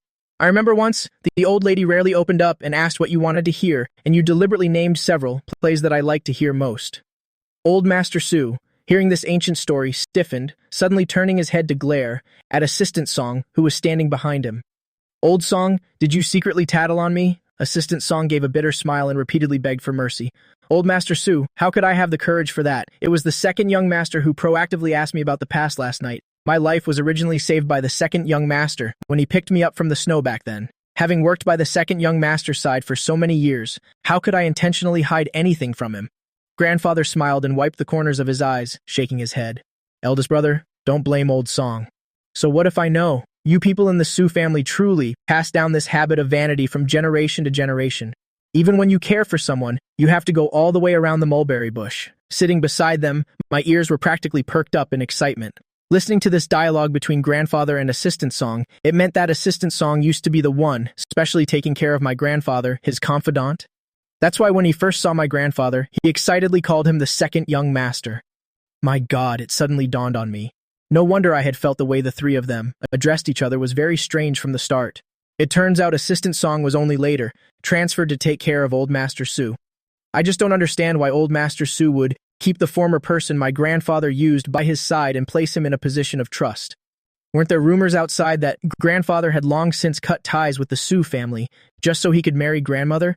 Your temperament is exactly the same as before, clearly knowing that saying it will make someone uncomfortable, yet you still have to point it out. Old Master Su let out a slight chuckle, though there was an air of indulgence in his tone. Besides, aren't you also a member of the Su family? When you scold the Su family for being vain, aren't you also scolding yourself? I sat beside my grandfather, feeling clearly that his hand, which was gripping mine, had suddenly stiffened. Eldest brother. Grandfather's voice suddenly became extremely calm, yet it harbored a sorrow that could not be dispelled. I stopped being a member of the Su family decades ago. That year, I was punished by the Su family's laws and forcibly expelled from the house. The day I was driven out, I changed my surname to Xia Saya's grandmother's, returning your Su family surname to you, completely and cleanly. A buzzing sound rang in my head, and I was completely stunned. The tabloid news clearly wrote that grandfather gave up his status as a wealthy young master for the sake of the person he loved, and the two of them staged a grand, heroic elopement. But the meaning behind grandfather's words just now was that he had been cruelly expelled from the Su family home. Just what kind of earth-shattering, unforgivable incident happened that year? Old Master Su took a deep breath of the sandalwood-scented air, veins bulging on the back of his hand as he held the Zisha teapot. I am the one currently in power, whose word is law in the Su family. If I say you are still a member of the Su family, then for your whole life, you are still my Su Taihua's biological brother. Drip. A heavy, hot tear fell onto my icy cold hand. I looked over in surprise. From the time I was little until now, I had never seen my grandfather cry like this. Eldest brother, whether or not I'm a member of the Su family, doesn't actually matter anymore. I saw Assistant Song standing beside them, also with reddened eyes. My gaze was full of confusion, but I didn't dare casually ask my grandfather just what had happened that year to cause him such deep heartache. Let's watch the opera. Grandfather gripped my hand back, gently patting it. Old Master Su's face, rarely so serious, was also tinged with an indelible sadness. He looked over at me, who was as quiet as a chick. This grandson of yours has been raised quite well. Grandfather wiped the corners of his eyes, smiling with satisfaction. CSC's parents were busy with work, so he stayed with me every day when he was small. I raised him single-handedly, so of course, this child's temperament is good. Think of those Su family bastards of mine. Now they won't even bother to visit this old body even once. Old Master Su spoke words of grief, not a trace of sorrow could be seen on his face. It was as if he were just casually complaining. I listened silently from the side while thinking to myself, why would such an immensely wealthy family end up with only an old dog and a special assistant by the old man's side? The Su family members value wealth and power too much. Grandfather mumbled a sentence in a low voice. Old Master Su just laughed it off. In a wealthy family, if you don't value wealth and power, what else is there to value? Value feelings? Those who value feelings end up losing everything, don't they? As you get older, you have to see things clearly. A servant nearby brought out several plates of fruit. Seeing the plate of pineapple with toothpicks before my grandfather, I quickly swapped the plate of cantaloupe in front of me with it. Grandfather, eat mine. You can't eat pineapple. Assistant Song looked at the pineapple and frowned. His sharp gaze turned toward the servant standing nearby. The second young master is allergic to pineapple? Why did you bring it out? Grandfather raised his hand, excusing the servant. Eldest brother likes to eat it, and we shouldn't force someone who likes it to abstain just because I can't eat it. Assistant Song hurriedly explained further. Second young master, after you left the Su family all those years ago, fruits like pineapple were never allowed to be brought into this old house again. Old Master Su immediately glared at Assistant Song. You're just talking nonsense. You make it sound as if I purposely abstained from eating it because of him.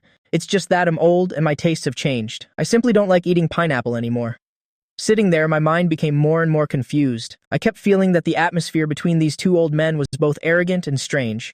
After the opera, I went with the two old men to play chess, or was it cards?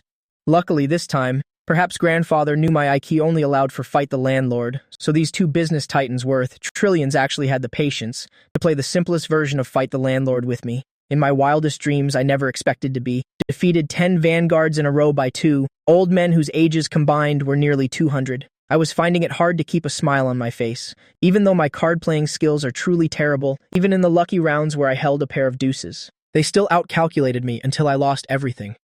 I looked at my grandfather feeling wronged. Grandfather still wore a faint smile, patting my head in comfort. When you play cards with your great-uncle, don't even think about winning. He's exceptionally good at counting cards. Grandfather looked over at old Master Su, who had won 10 rounds in a row across from him. Eldest brother is still the same. Even in a casual game for entertainment, you calculate so thoroughly, never willing to let anyone win. Winning this kind of children's game feels pointless anyway. Old Master Su threw the deck on the table and said coldly, "There's no such thing as letting someone win on a card table." Hearing this autocratic statement from Master Su, Subaiho's ice-cold face involuntarily appeared in my mind. Anexia, you're a man who should take his losses with grace, understand? I won't go easy on you. Don't cry when you lose later. I gripped the last 2 junk cards in my hand, muttering in a low voice. It's only because I'm not someone you, Master Su, or your Su family members actually care about. If you were facing someone you truly liked, how could you bear not to let them win? It's just that, I'm not that green tea, pretty boy, Fu Yichen. At the card table, Subaiho, I'm afraid, wouldn't go easy on anyone except Fu Yichen, who fits her aesthetic perfectly. She wouldn't let anyone else win. Not until 2 extremely sharp gazes from beside me, simultaneously fixed upon me, did I snap back to reality and realize that in my heat, I had spoken words full of resentment and inappropriateness. My face instantly flushed red as I frantically explained. I was just joking. Master Su, please don't take it seriously. The surrounding space became inexplicably quiet again. So quiet that one could hear a pin drop. I knew my remark might have been ill-timed, but surely not to the point where these 2 titans' expressions would suddenly turn so grave. Even Assistant Song, standing behind them, began to look absent-minded. It seemed as if a deep memory had been touched. Grandfather was the first to react, breaking the stalemate. Xia, have you been tired sitting with these 2 old men all afternoon? I hurriedly nodded as if granted a pardon, politely saying I would go back to my room to rest first. Old Master Su's gaze followed, my flustered figure as I hurried away, and he let out a sigh. This child is still too young. He cares far too much about liking or disliking someone. Grandfather turned to look out the floor-to-ceiling window at the lush, vibrant scenery, his gaze becoming distant. How wonderful it is to be young. Youth is the greatest capital. There's plenty of time for trial and error, and plenty of time to waste on the person you like. I returned to the living room and plugged in my new phone, which had less than 20% battery remaining. I lay face down on the bed. My mind couldn't help but pettily wonder, if Subaiho played cards with Fu Yichen, would she have the heart to go easy on that pretty boy? The phone screen suddenly lit up. It was a message from Jiang Yunze in the group chat. I clicked to open it. It was a behind-the-scenes video of the latest fashion shoot by his goddess, Jingshi. Jiang Yunze sent an infatuated voice message. Holy crap, Xiaxia, you have to see this moment. Do you see how Kishi's lips look so soft and plump in this battle-damaged makeup look? They're honestly just too perfect to kiss. Damn it, just which legendary makeup artist picked this lipstick color for her? I looked at the screen, at the close-up of Qishi's red lips, swallowing hard as I thought about the kiss. That kiss the other night was truly so unexpected. My mind had gone completely blank at that moment. Who could have guessed it? I had already completely broken up with Subaiho, yet somehow fulfilled the secret, shameful wish I'd hidden in my heart since 4 years ago when I first met her, all through such an absurdly forced encounter, until my phone vibrated once more and I hurriedly and guiltily opened the next message from Jiang Yunze. Sai, I really hope Kishi can hold an offline birthday fan meeting next year. She's been in the industry for so many years, yet she's never once celebrated her birthday with her fans. Looking at these words, my eyes twitched involuntarily. I felt a sudden pang in my heart. Kishi is clearly such a proud person. So why is she in this gilded cage, letting that madman Lu Yuanyi insult her so shamelessly? To be honest, back at the bar that day, I feared the worst at first.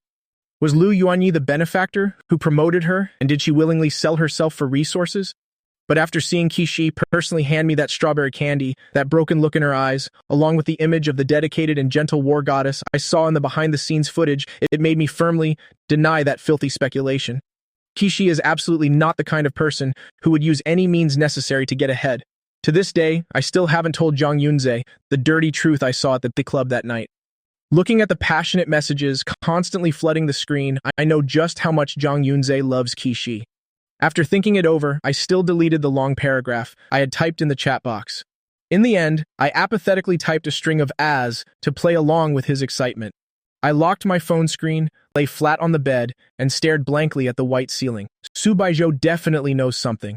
If I use the excuse of accepting the lost bet, follow her, and pay my debt, he'll surely have a chance to see Kishi again. I can also dig out the truth bit by bit, to find out why Kishi is being bullied like that, getting hit without fighting back, and insulted without arguing. I absolutely don't believe Kishi is the type to disregard all means for success, even throwing away her self-respect. I grabbed my new phone, rolled out of bed, ran out of the room, and caught a maid, asking where the eldest miss had gone. I asked 2 or 3 maids, but they all shook their heads, saying they didn't know where Subaiho went. I hesitated for a moment, then, still typed the number I knew by heart on the keypad and called her. I didn't know if Subaiho would pick up. I had a new phone and a new number. She definitely hadn't saved it. The call would probably just show up as an unknown number from Beijing. The phone rang a few times, then a long beep followed. It was clear I had been heartlessly hung up on. But surprisingly, a mysterious sense of relief washed over me. I looked at the call-ended screen on my phone, lacking the courage to dial a second time.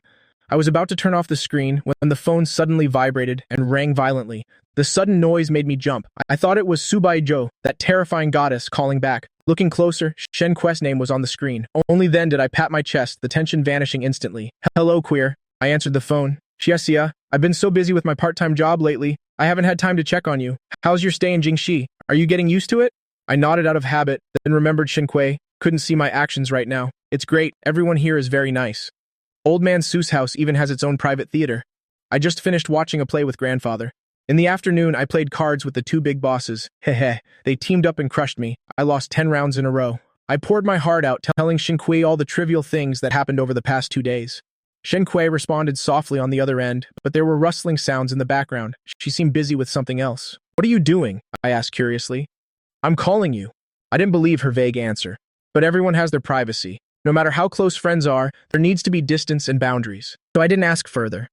While talking on the phone, I boredly walked to the corridor, plucking leaves one by one from the expensive potted plant in the corner.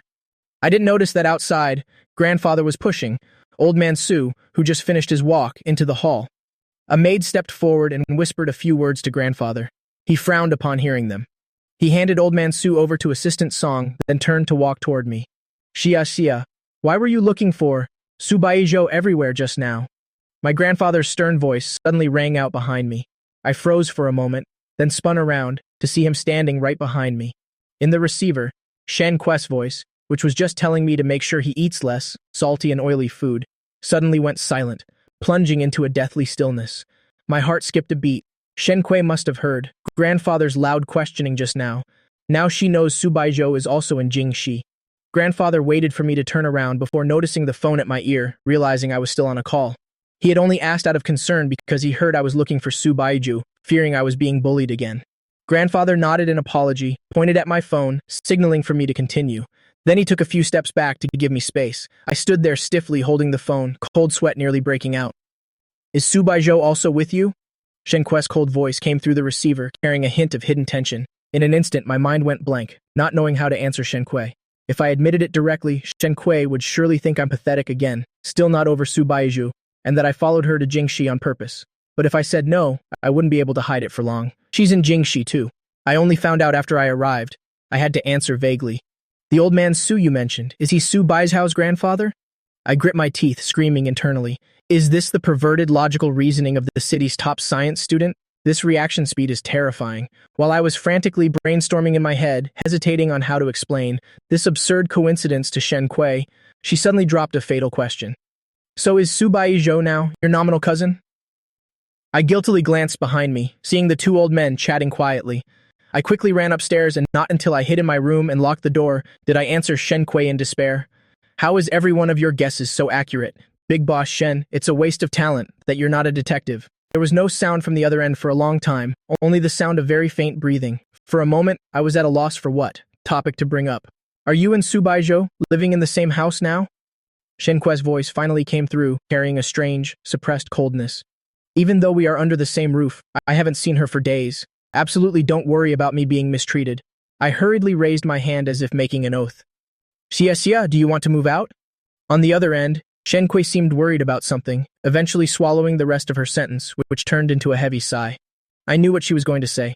She probably wanted me to move to a hotel, but felt that in a place like Jingshi, staying alone wouldn't be safe, and it would easily make grandfather suspicious. Forget it, queer. You really don't need to worry about me. I can protect myself. Oh right, about your parents? Have they looked for trouble with you these past 2 days? I had texted her about this 2 days ago, but Shen Kue always reported only good news, saying it was fine. I couldn't tell if she was really okay or just pretending to be for my sake.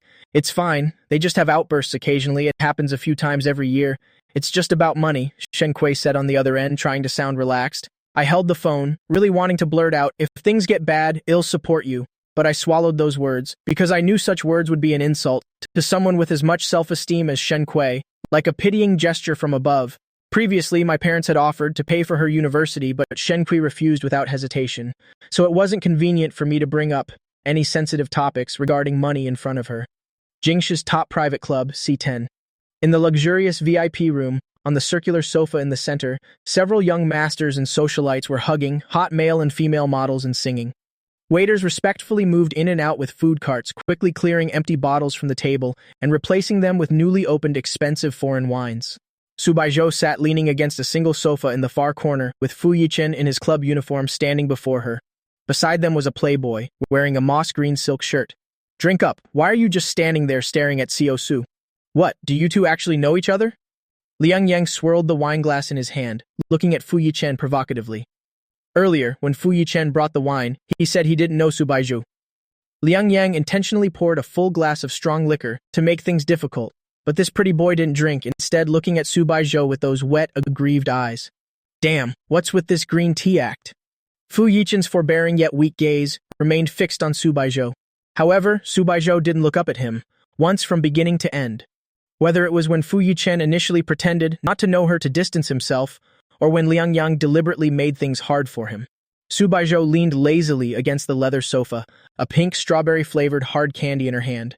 Her head was bowed, hair falling over her face, making her expression unreadable. Fu Yichen's gaze also instinctively drifted to that candy. After Subaiho arrived tonight, she didn't drink a single drop, immediately taking a strawberry candy from the bowl on the table. She didn't unwrap it to eat, just casually held it between her fingers, tossing it and catching it, playing with it aimlessly. Lu Xingjian, sitting nearby, naturally noticed the situation, seeing the ambiguous tension between Fu Yichen and Subaiho. She wasn't sure what their relationship was, hesitating whether to step in and help the innocent-looking student. But seeing Liang Yang shoving the glass in his face, while Subaiho remained unmoved without even a signaling glance, Lu Xingjian shrugged, losing interest in meddling. Ji Rudong stood in the middle of the room, microphone in hand, singing a love duet with a hot male model, completely oblivious to the undercurrents surging in the corner. Seeing Subaiho refuse to speak up for him, Fu Yichen grit his teeth and suddenly took a step toward Liang Yang. He took the overflowing glass of strong liquor from Liang Yang's hand and downed it in one gulp without flinching. The high-proof alcohol immediately burned his throat, making his handsome face flush red as he choked. Tears of physiological pain welled up in his eyes, but he bit his lip and didn't make a sound. After finishing, his reddened eyes, carrying a bit of stubbornness and resentment, looked straight at Subaiho. Liang Yang was now completely stunned, muttering to himself, "Why is this guy acting like this? As if he has some deep, tangled emotional bond with Subaiho?" The way they were acting right now was exactly like a couple in a lover's spat, in the middle of a Cold War. Liang Yang didn't understand the situation, but he didn't dare touch Subaiho's person. "Hey, Chosu, what exactly is the deal between you and this absolute gem of a handsome guy?" Jirudong finally finished singing, casually tossed the mic onto the sofa, and walked over with a drink. It's not that she hadn't noticed the tension earlier, she just didn't want to stop mid-song while she was enjoying herself. Fu Yichen ignored Jirudong's teasing, still acting like a mistreated little wife, his eyes fixed on Subaiho. Subaiho's phone screen on the coffee table suddenly lit up. She didn't even spare it a glance. Jirudong arrogantly shooed away, the male model who wanted to pour wine for Subaiho, then plopped down beside her and whispered gossip in her ear. "Baiju, you're not so sexually frustrated that you're keeping two men at once, are you?" Subaiho's gaze, which had been fixed on the pink candy wrapper, suddenly sharpened as she gave Jirudong a cold look. Jirudong wasn't afraid of death at all, continuing to add fuel to the fire. That an ex-Xia guy looks soft-tempered, but he's got a hard backbone. He doesn't seem like the type who would put up with you having other flags flying outside. Lu Xingjian was quick, grabbing a metal lighter from the table and throwing it accurately at Jirudong's shoulder, forcing that big mouth of hers to shut. Liang Yang saw that an inner circle person like Jirudong didn't say anything about Fu Yichen's over-the-line behavior, so he was immediately convinced that Fu Yichen was indeed Subaiho's kept man. Thinking about how he just offended him, Liang Yang couldn't fathom Subaiho's unfathomable thoughts. Anyway, bowing your head and apologizing in front of Subaiho is never a mistake. He quickly poured himself a full glass of liquor, stood respectfully before Subaiho, downed it in one breath, and then explained with a sheepish laugh, "CEO Su, I was blind and didn't know better just now, failing to recognize our own. This glass is to penalize myself on behalf of this younger brother here." Fu Yichen stood obediently to the side. Seeing Liang Yang's fearful apology, he secretly wondered, what does Subaiho's silence, while letting others bully me, mean? Is she testing my limits? Is she testing my boundaries? Unexpectedly, Subaiho only gave Liang Yang an extremely cold glance before looking away, not granting him a single word. In her clearly bony palm, she still held that pink strawberry candy. She tossed and caught it absently, her expression utterly indifferent. The phone screen on the coffee table vibrated and lit up again. Her palm suddenly clenched, squeezing the hard candy tight. On the screen was still a message from her. "Nominal father, Su Liang. Find a way to make your grandfather yield and hand over power. Don't let him donate all the assets. Yichen also arrived in Jingshi recently. He's a boy, alone out there with no one to rely on. As his older sister, you should take more care of him." Subaiho knew very well that the point of Su Liang's words was to urge her to fight for the inheritance, but she found it absurd and unexpected that that selfish man who only knows how to ask for money could actually add such a caring remark about this illegitimate son. She didn't know if that mistress, Lin Wan, had high-level bedside tactics, or if Su Liang was getting old and starting to understand the act of a kind father. Suddenly, as if thinking of some ridiculous joke, Subaiho's tense expression relaxed, and she raised her hand, suddenly hooking her finger toward Fu Yichen. She didn't even look at him directly. It was like calling an obedient dog, yet it had an irresistible allure, making Fu Yichen come over immediately. Seeing this, Liang Yang breathed a long sigh of relief, glad he had stopped in time, without pushing Fu Yichen too far, showing enough respect to Subaiho. "Followed me here on purpose?" Subaiho suddenly asked. He bit his lower lip. "CEO Su must be joking. So many employees come here to work, could they all be here because they followed you?" Subaiho suddenly looked up. Those peach blossom eyes had no warmth, like X-rays piercing through all disguises, staring straight at his face. "I'm asking you, what exactly do you want?" She hated these clever, meaningless words the most. If Fu Yichen had created a chance encounter once or twice, she could consider it a coincidence. But sticking like a dog-skin plaster like this, constantly appearing in her sight, even a fool would know something was up. Subaiho just found it funny. He's tracking her on purpose, but for what? Especially if he really wanted to fake a fated encounter with her, his methods shouldn't be this, clumsy and obvious, short of writing the words seducing you on his face. Fu Yichen was calculating in his heart. What is Subaiho thinking with that indifferent expression? Fu Yichen's sparkling eyes looked straight at the strawberry candy she was playing with. Sister, I want that candy in your hand.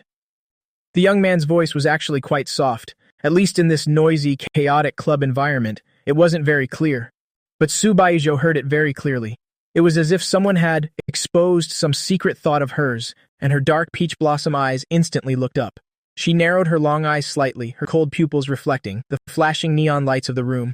Jirudang beside her didn't hold back and let out a scoff. Hey, pretty boy, isn't there a whole box of high-end candy on that marble table over there? Don't you have hands? Can't you get it yourself?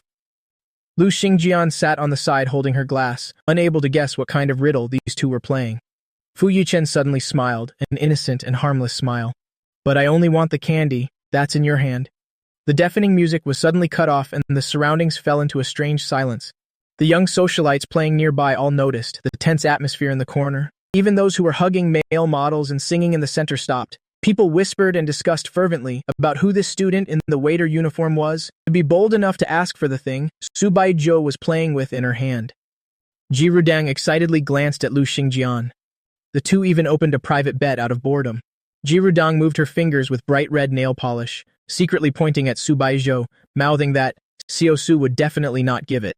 While Lu Xingjian looked at the pitifully handsome face of Fu Yichen and bet that Subaiho would. After all, it was just one candy. A cheap, worthless hard candy. With Subaiho's usual style, she'd just toss it over like teasing a dog. Did that bitch Linwan tell you to come here? Subaiho's voice was extremely casual, but in the dead silent private room at this moment, it made this earth-shattering sentence of hers sound incredibly loud. Actually, her voice was a few notches lower than Fu Yichen's coquettish demand just now. A hint of gloom flashed in Fu Yichen's eyes, but a smile played on his lips. Sister, do you think I would listen to that woman? Subaiho stood up with one hand on her knee. Before walking out of the private room door, she gave Fu Yichen a cold glance. Fu Yichen immediately understood and followed her out. The two walked out one after another. Some people in the room further away, not knowing what they had just said, thought that this innocent male student had really caught President Tusai and was being taken to a room. An ambiguous whisper rose from the crowd. Ji Rutang and Lu Xingjian leaned close together, looking at each other. Who won the bet in the end? A winner couldn't be determined for the time being because that candy was still in Subaiho's hand. Ji Rutang's gossiping spirit burned fiercely. She began to whisper in Lu Xingjian's ear. The Lin Wan that Beiju just mentioned, isn't that her mistress turned stepmother? This gigolo's name is Fu Yichen, right? I heard his mother's surname is also Lin. Do you think he has any relationship with Lin Wan? Lu Xingjian gave Ji Rutang a sharp look, as if looking at an idiot. President Su just asked him directly if Lin Wan told him to come. They are obviously mother and son. Is your head full of water? Ji Rutang was deeply hurt by the contemptuous look of her best friend. I mean, what kind of relationship do they actually have? Outside the corridor of the private room, the air conditioning was on full blast. After Subaiho came out, she leaned lazily against the wall at the end of the corridor. In her slender palm, she still tightly held that strawberry-flavored hard candy with no intention of giving it away. Fu Yichen looked at her silently. Initially, he really thought this was just a spoiled rich miss with looks but a hot temper. But now things seemed to be getting more and more interesting. Her eyes seemed to be able to easily see through all the low-level tricks men used on her. But she always played cat and mouse, clearly pretending to be blind to act along with him. When exactly did you and Anexia meet? On Subaiho's ice-cold face, a faint smile still hung, but that smile made people feel goosebumps, not reaching her eyes at all. Fu Yichen pretended to seriously recall with a calm and innocent tone. It seems we've known each other for a long time. Back then, I already knew he was shamelessly pursuing you every day. Do you think I'm a fool to be played with? Subaiho looked at him with cold eyes. Only then did Fu Yichen realize the fatal flaw in his words. Back then, I liked Subaiho so crazily that almost the whole school and the circle knew. If Fu Yichen was really as he said, and had known me for a long time, then that chance, meeting in the hospital corridor earlier, he absolutely couldn't have pretended not to know the relationship between Subaiho and me. The loophole in the lie he thought was perfect was sharply exposed by Subaiho without any mercy. You called me out alone just to question me like this? Fu Yichen simply stopped pretending, crossing his arms in front of his chest, looking at her with amusement. Don't you know better than anyone what I want to ask? Subaiho's dangerous, husky voice poured into his ears like a poisonous snake. Fu Yichen was so startled by that deadly heat that his pupils contracted, instinctively taking a step back. Subaiho gave a short sneer, her gaze full of contempt. Now you know fear? Fu Yichen stubbornly raised his head, gritting his teeth. I don't understand what you want to ask. Regarding NZS matter, I already told you. It was all a coincidence. In an instant, Subaiho's gaze became like a red-hot iron pincer, heated in a fire, pinning him down, still treating me like a fool. Subaiho's eyes turned cold, pressing the burning cigarette into Fu Yichen's palm. Fu Yichen's palm was immediately scorched. His whole palm, arm, and even his thin body trembled violently, uncontrollably. But he gritted his teeth, his legs as if nailed to the spot, not moving at all. The cigarette in Subaiho's hand was cruelly extinguished in his fair palm. She curled her red lips, smiling extremely maliciously. You're quite good at enduring. Fu Yichen was in so much pain that he broke out in a cold sweat, closing his eyes in despair. Subaiho was indeed a bit curious now about this jumping clown Fu Yichen. After all, a madman who isn't afraid of death like him, who dares to treat the princess of Jing City like a fool to be played with, is only usually seen in mental hospitals. The bloody cigarette butt was still tightly held in Fu Yichen's scorched palm. Subaiho, as if nothing had happened, with an expressionless face, pushed the door back to the VIP room. Ji Rutang was the first to jump up from the sofa, excitedly coming over to look at Subaiho's palm. Empty, damn it! Ji Rutang let out a roar and then sighed. She rarely lost a bet to Lu Xingjian. Before in this circle, didn't she always guess correctly? Lu Xingjian wore a winner's smile, swirling the glass of red wine in her hand. Young Miss Ji, your new car belongs to me now, good sister. That's my new car. Remember to drive it gently for me. Ji Rutang had always been thick-skinned, clinging to Lu Xingjian, making her swear not to harm her precious sports car. Subaiho was irritated, in no mood to listen to them play some boring betting game anymore. She went straight to the rosewood rack by the door, took her long black trench coat with one hand and strode out of the room. As she walked out of the club, she took out her phone to check. On the screen, besides a few familiar missed calls, there was also an unknown number from Beijing. Subaiho's gaze paused slightly, but she didn't pay it mind. Swiping it away, dialing Assistant Song's number. Song, help me investigate someone. Assistant Song on the other end seemed to cover the microphone, as if asking someone for instructions. A long time later, Assistant Song's helpless voice finally came through. Eldest Miss, Old Master Su just gave the order, forbidding you from using the network and information under his name for work anymore. He said this is also part of his 100 billion inheritance. Subaiho thought to herself, that old geezer is really vengeful, still remembering what happened in the study during the day when she declared she didn't covet that little inheritance of his. Fine. Subaiho gritted her teeth and gave a cold laugh. Then tell him exactly this. I am his biological granddaughter. I have the primary right of inheritance. I regret it now. I covet his inheritance very much. Is that okay? Old Master said if you really covet it, you must roll back to the old mansion and tell him yourself. For the past few days, Subaiho had been staying in her private suite on the top floor of the TH Club. Even though Su Liang had blocked her supplementary card on this land of Jing City, wherever she went to spend money, she didn't need to swipe the card herself. The title of eldest miss of the Su family was better than a money printing machine, but now it seemed Old Master Su was determined to use the intelligence network to force her home. Subaiho hung up the phone irritably. She sat in the bright yellow supercar, stalling until it was almost dark, before finally stepping on the gas to start the car. When she arrived at the Su family's old mansion, night had completely fallen. After entering the gate, she unexpectedly didn't throw the keys to the doorman, but drove into the garage herself to park.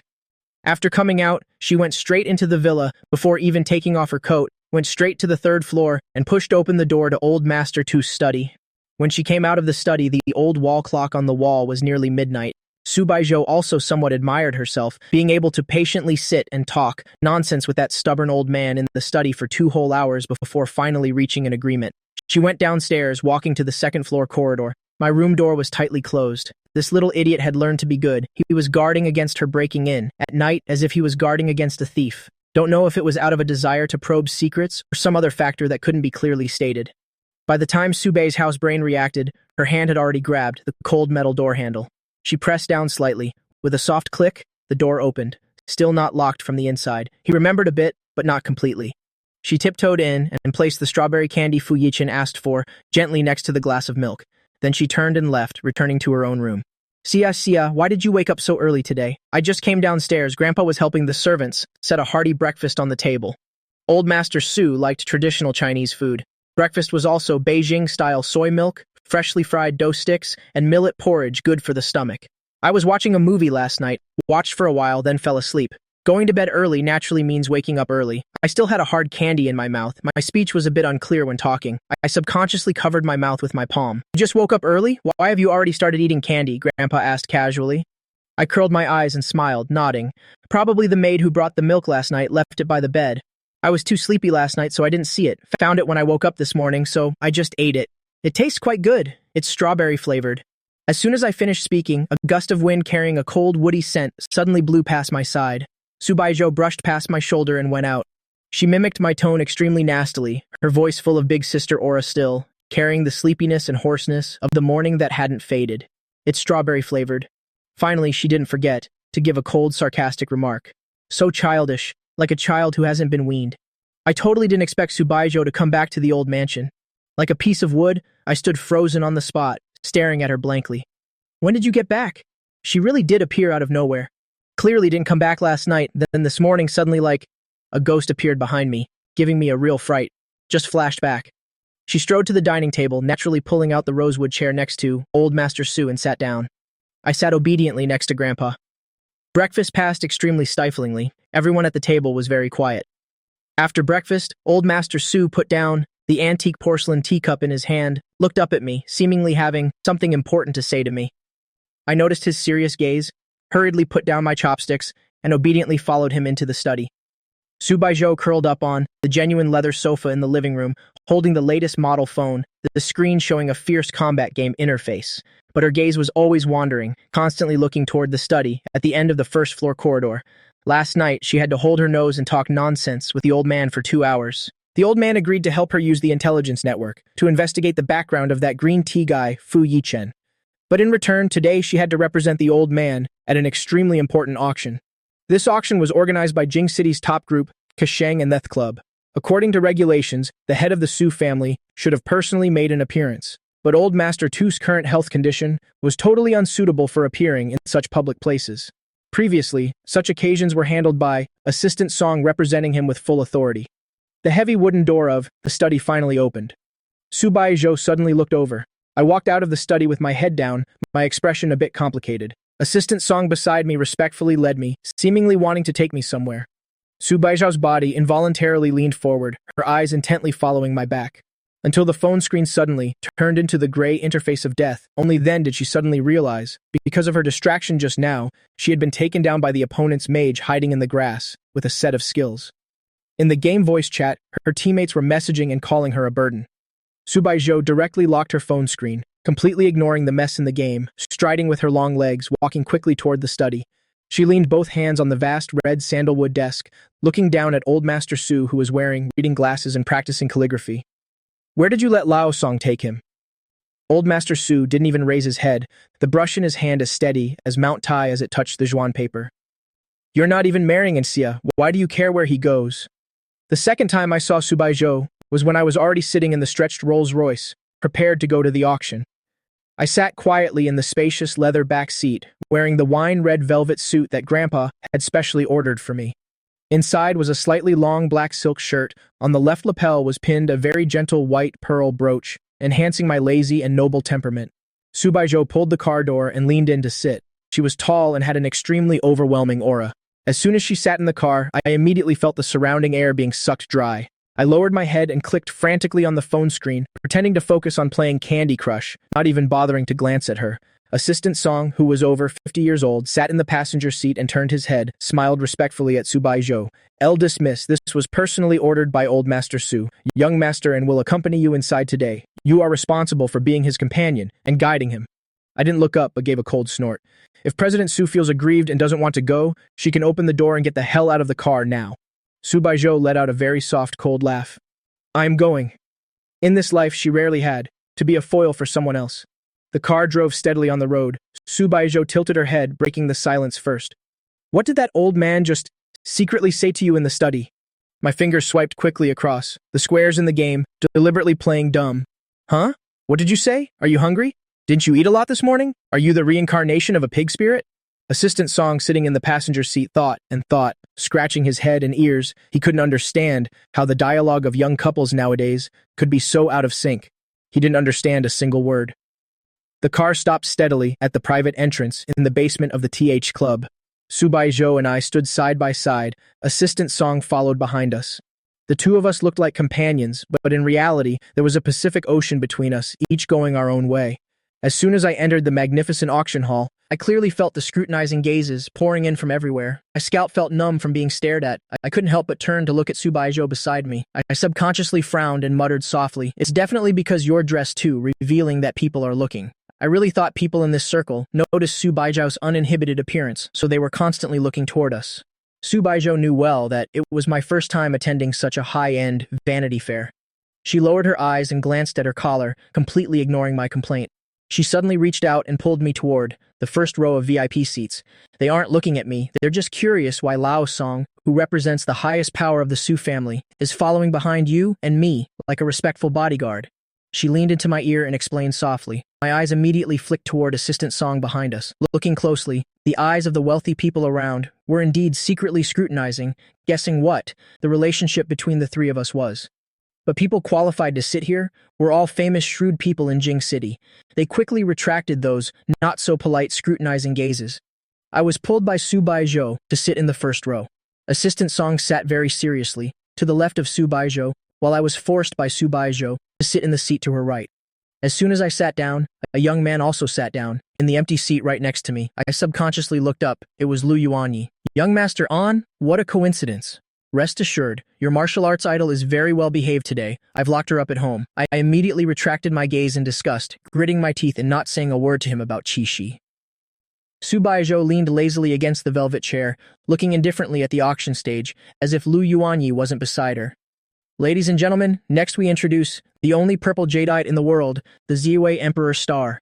In our traditional culture, purple is the noble color reserved for emperors, and this purple jadeite is the ultimate symbol of wealth and power." The auctioneer on stage talked on and on, introducing the history of this priceless treasure. I looked at that Ziwei star, only felt inexplicably familiar, but couldn't remember in which corner of a picture book I had seen it. Subaiho appeared extremely distracted throughout the auction. No matter what rare treasure was displayed on stage, she didn't even lift her eyelids, let alone raise the paddle. Until the final item was pushed out, her body leaning against the chair back suddenly tilted forward, directly raising the numbered paddle in her hand, being the first to increase the price. I turned to look at her in surprise. One should know, the starting price of this Ziwei star was a full 600 million. President Su wants to spend money to buy a smile from a handsome guy? Lu Yuanyi besides swirled his red wine glass, smiling extremely wickedly. I lowered my eyes, my heart suddenly tightening. Spend money to buy a smile from a handsome guy? What did Lu Yuanyi mean by that? Who did Subaiho buy this for? Fu Yichen? After Subaiho raised her paddle again to increase the price, Lu Yuanyi suddenly turned his head, looking at me with eyes full of pity and teasing. "Bringing the little boyfriend you just rekindled your old flame with to the auction, but spending money in front of your boyfriend to buy the heirloom of your childhood fiancé's family. Anexia, you really are generous. Are you really not jealous?" My blood seemed to be completely frozen in this moment, my pupils contracting. The collarbone under my collar rose and fell violently with each breath. I grit my teeth, taking a deep breath of the cold air. To think Subaiho actually has a fiancé. Lu Yuanyi looked at my pale face with amusement, shrugging his shoulders innocently. "My bad. Looking at how you're about to cry, I thought President Su had told you a long time ago." I lowered my head, my gaze slowly stiffening as I turned to look at him. My sharp gaze, frozen like frost, locked onto Lu Yuanyi's face, making no effort to hide a ruthless warning. I felt like a ridiculous dancing clown, caught between these two unpredictable capitalists, wishing only to run away as fast as I could. In the hall, many top tycoons all wanted to get their hands on this Ziwei Di Xing. Meanwhile, Subaiho kept raising her bidding paddle without batting an eye. I tremblingly took the new phone out of my suit jacket pocket. On the screen, a string of red digits with no contact name lit up. It was the number I had inexplicably called yesterday, only to be heartlessly hung up on. Subaiho's number. I grit my teeth and swiped hard across the screen, hitting delete. I completely wiped every trace of Subaiho's existence from my phone, along with those unrealistic delusions. Then, the auctioneer on stage struck the gavel. Subaiho had successfully bid for the top-tier purple jadeite, Ziwei Di Xing. at an astronomical price. I looked at the display stand in stunned silence, feeling nothing but deep irony in my heart. Is this priceless family heirloom really that important to her and her fiancé? Elder Tu's real purpose in forcing Subaiho to come here was clearly to bid for this final family heirloom. But I couldn't sit still anymore. Lu Yuanyi's cold, mocking, and pitying laughter from beside me felt like needles pricking me every now and then. Only now did I truly and deeply understand Kishi's feelings that day. Under the gaze of a superior capitalist who views you as a cheap toy, a person cannot even maintain their most basic self-respect. I lowered my lashes without even turning my head and said in an extremely low, hoarse voice, "I'm heading out." After saying that, I stood up from the velvet chair. Just as I was about to walk away, the hem of my suit jacket was suddenly pulled back with great force. I froze and looked down. Subaiho slowly released her fingers, her gaze still fixed on the auction stage ahead, her voice cold as ice. "Don't wander off." An extremely helpless and desperate soft sigh escaped my nose. I didn't give her a single word in response and just walked away on stiff legs, fleeing from this suffocating seat without looking back. Lu Yuanyi leaned back and watched me, his face carrying a cold, mocking smile as he observed my panicked retreat. Subaiho slowly turned her head, her gaze coldly sweeping over the empty chair beside her, masking her dark, deep eyes. "Lu Yuanyi, you've gone too far." An extremely suppressed, hoarse voice, carrying a deadly sense of danger, softly weighed down on the man beside her. Subaiho looked straight ahead, the cold lights of the auction stage reflected in her dark eyes. Assistant Song, sitting nearby, was too scared to even breathe. Lu Yuanyi just chuckled dismissively. "My apologies, President Su. I really thought your naive little boyfriend already knew a long time ago. But if he wants to climb high with you, he should understand the score. For a top-tier family like the Su family, isn't it perfectly normal to have betrothals and a fiancé of equal social standing from a young age?" Like a ghost, I emerged from the inner area of the auction house, headed to the leather sofa in the corner of the lounge, and sat down listlessly. The central air conditioning in the hall was set too low. I couldn't help but rub my cold arms. Right at that moment, there was a sudden commotion by the tightly closed main doors outside. Quite a few security guards hurried over. I tilted my head and instinctively glanced toward the door. A young man was tilting his chin up, barging in arrogantly. "Young Master Liu, you don't have an invitation. According to the rules, entry is strictly forbidden." The floor manager beside him was drenched in sweat as he tried to stop him. Liu Ming let out an incredibly arrogant sneer. "You'll go through whatever door I want. So what if I don't have an invitation? Would your boss even dare to stop me?" Looking at his haughty and arrogant demeanor, a memory suddenly flashed in my mind that this was the same arrogant young master from the tennis match with Subaiho in Beijing. As for his actual name, I had long since forgotten it. Seeing him so aggressive, like he was there to catch an affair, he was clearly looking for trouble. I wearily retracted my gaze, not wanting to be dragged into these pointless high society disputes. Liu Ming intended to barge into the inner auction area, but the manager and several guards blocked him firmly. He was forced to turn away in anger, and by some coincidence he spotted me sitting there, dazed on the corner sofa. As if discovering a new continent, he pointed his clear-polished finger directly at me. "You won't let me in? So on what grounds does this poor, lowly student get to be inside?" Liu Ming certainly remembered me. Back then, he had eagerly rushed to Beijing just to shadow and find Subaiho. Who would have thought that after that unpleasant tennis encounter, Subaiho would never pay him any mind again? Unwilling to let it go, he secretly had someone check the surveillance from that day. He later found out that I, a poor student with no background, was actually pursuing Subaiho and that we were actually together. Even now, among his circle of friends, a blurry video of me confessing to Subaiho was being circulated. When he watched the video, he was so jealous, he almost smashed the tablet in his hands.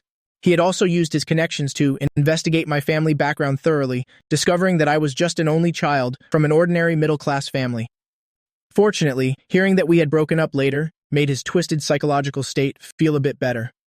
Today, he had been asking around everywhere, questioning Subaiho's money-grubbing father, Su Liang, and learned that Subaiho was attending an auction here.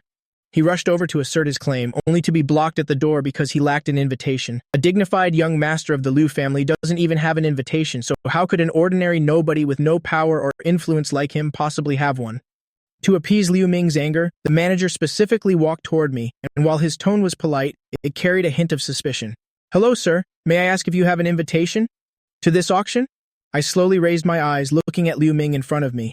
He was standing with his arms crossed, chin tilted high, staring at me like a victorious rooster. I truly didn't have an invitation. The only high-end invitation was in Subaiho's possession.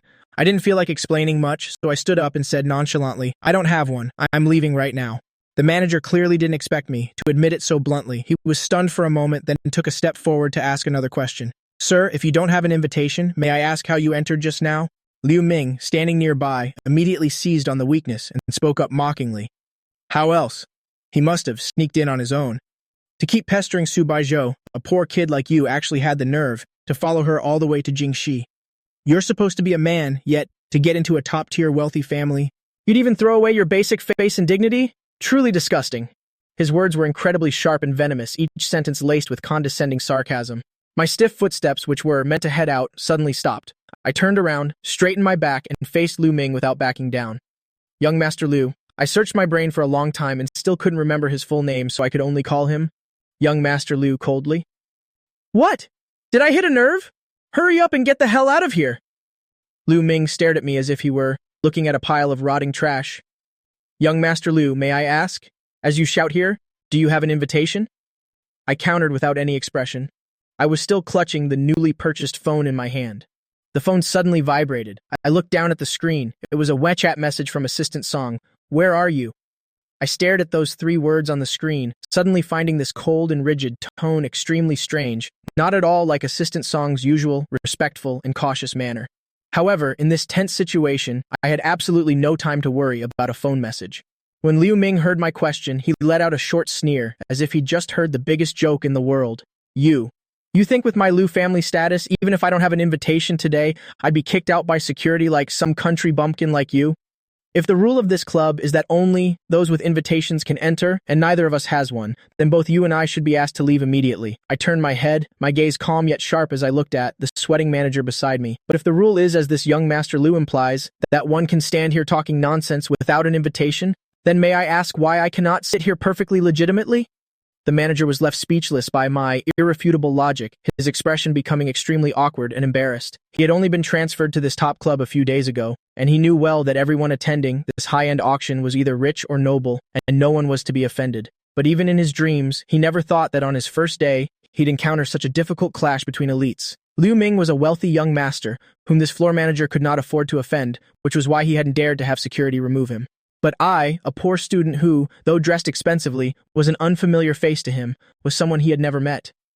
How long do you plan to loiter here? Liu Ming barked impatiently at the floor manager. I told you to kick this beggar out, don't you understand? The manager wrung his hands together, covered in sweat, looking at me with great difficulty.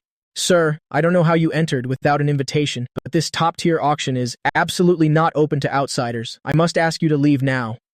I took a deep breath, holding back the chest-bursting anger, and turned to walk out through the club's revolving doors. Before I had gone very far, the new phone I was clutching in my hand suddenly vibrated. The screen showed that Assistant Song was placing a WeChat voice call directly to me. I hesitated for a moment, then pressed answer. Assistant Song's usual respectful and cautious voice didn't come through as expected. The other end was silent for a while, followed by a very soft cough. Then came an extremely familiar, low-pitched, authoritative female voice. Where are you? Subaiho's voice came through the phone, carrying a subtle, attractive huskiness. That lazy tone of hers still carried her usual sense of arrogant control. I'm dead, I coldly replied with those 2 words, and hung up without hesitation. Beep, beep, beep. Subaiho choked up as if something was stuck in her throat. Those deep peach blossom eyes stared at the screen of the disconnected phone. Assistant Song, standing by her side, saw the veins bulging on the back of her hand and feared she might crush the phone with one squeeze. He hurriedly spoke up to remind her, Eldest miss, this work phone of mine still contains many important confidential documents of the group. Subaiho's ice-cold eyes flicked toward him like daggers. Do you think I'm the type of person who would casually smash someone else's phone? Assistant Song gave an awkward dry laugh and whispered.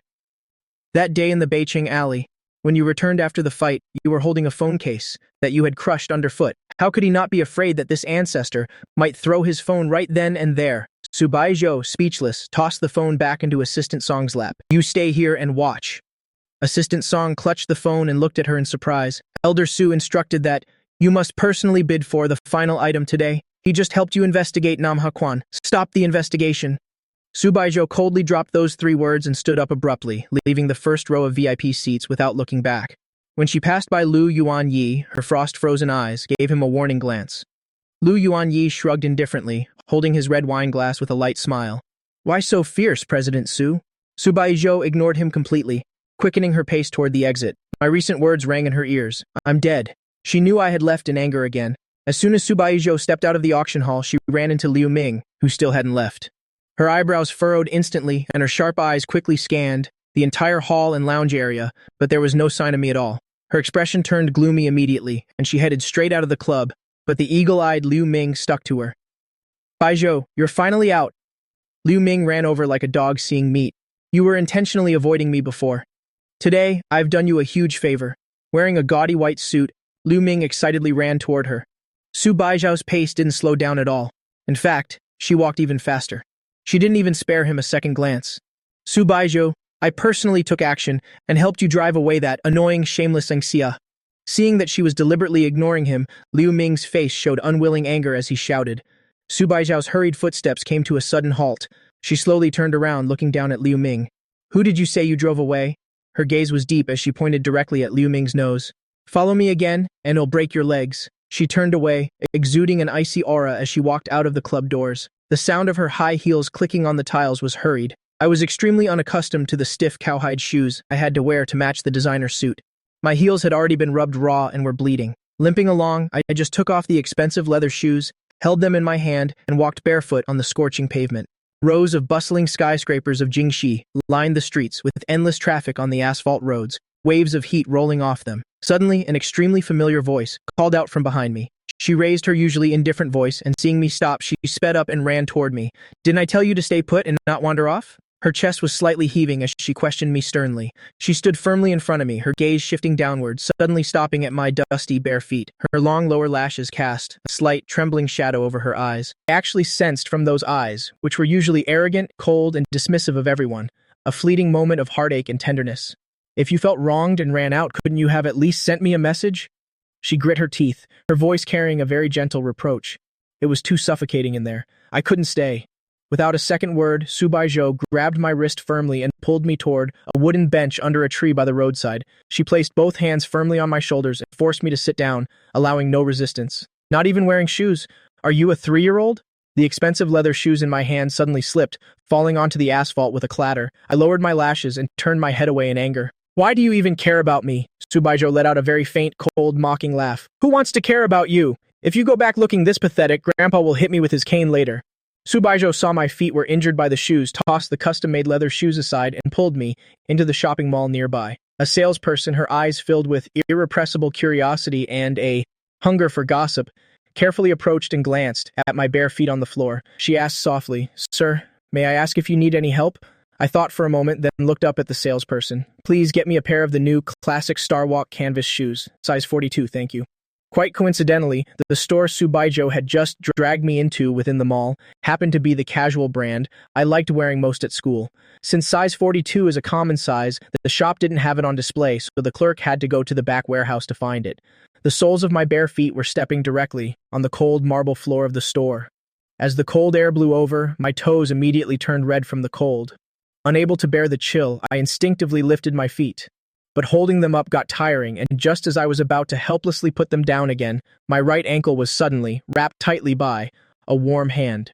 She lowered her long lashes, and with a clean, domineering movement, took off her 6-figure designer suit jacket, then without hesitation spread it over the shiny, slightly dusty floor. I was completely stunned, my ankle held firm by her, as it hung stiffly in midair. Subaiho raised her thin eyelids and uttered 2 words, "Step on it." I looked down at the high-end wool suit jacket on the floor, radiating supreme luxury and sophistication. For a moment, the soles of my feet felt rooted. I didn't dare step down. Subaiho gave me absolutely no time to hesitate or put on an act. The hand clutching my ankle exerted some force, and with an undeniable, domineering power, she firmly pressed my foot down. I was thus forced to step onto her expensive suit jacket. The clerk didn't just bring the casual canvas shoes for me to try on, but also thoughtfully brought a pair of fresh white cotton socks. I was about to reach out and take the socks to put them on myself, but my movement froze in midair, because Subaiho's hand was still tightly gripping my ankle. "Give them to me." She snatched the soft cotton socks from my hand without even looking up. Subaiho's slightly cold fingertips accidentally brushed against the sensitive sole of my foot. It was as if I had a stress response. I hurriedly lifted my foot, timidly retreating to avoid her. My toes curled up. My skin, originally pale and cool, was instantly streaked with a flush of red from embarrassment. "What are you hiding from?" Subaiho forcefully pulled my calf, resting it directly on her knee. This position made it even easier for her. With deft movements, she helped me put on the white socks and then finish putting on those canvas shoes. She stood up, looking down at me from above. Wearing the comfortable, flat little white shoes, I hurriedly stepped aside. That exorbitantly priced designer suit was still lying abandoned on the floor. I guiltily stole a glance at her, but Subaiho seemed not to care, still maintaining that lofty, cold, and noble aura. "Thank you," I said dryly. I bent down to pick up the suit I had stepped on, but Subaiho was faster and picked it up first. "Give it to me. I'll take it to the dry cleaners for you." "No need." Subaiho carried the suit, turning to head to the cashier to pay for the shoes. I quickly stopped her, being a step faster to scan the code and pay. The two of us walked out of the fashion boutique side by side. Subaiho carried the suit I had dirtied and casually tossed it into the trash can. I froze. "I said I would take it to the dry cleaners for you." She turned her back to me, her voice dropping half a tone. "No need. Once it's been stepped on, it's dirty." But I clearly saw when she threw it. Her fingertips lingered on the fabric for half a second. As if she were reluctant, yet also as if she were hiding something. I instinctively assumed that Subaiho threw the clothes away entirely because I had stepped on them with my bare feet. She has an extremely severe case of mysophobia. In the past, when I was pursuing her, I tried to act like other couples, wanting to share a dual-flavor milk tea with her, but she always refused with a look of pure disdain. "Let's go." Subaiho glanced sideways at me. I was a bit confused. "Where to?" Subaiho said nonchalantly. "Back to the auction. Judging by the time, we should still make it back in time for the final auction item the old man requested." My gaze froze for a moment, and my body instinctively resisted. "You go back in, he'll wait for you outside." Subaiho lowered her eyes, her long, straight lashes veiling.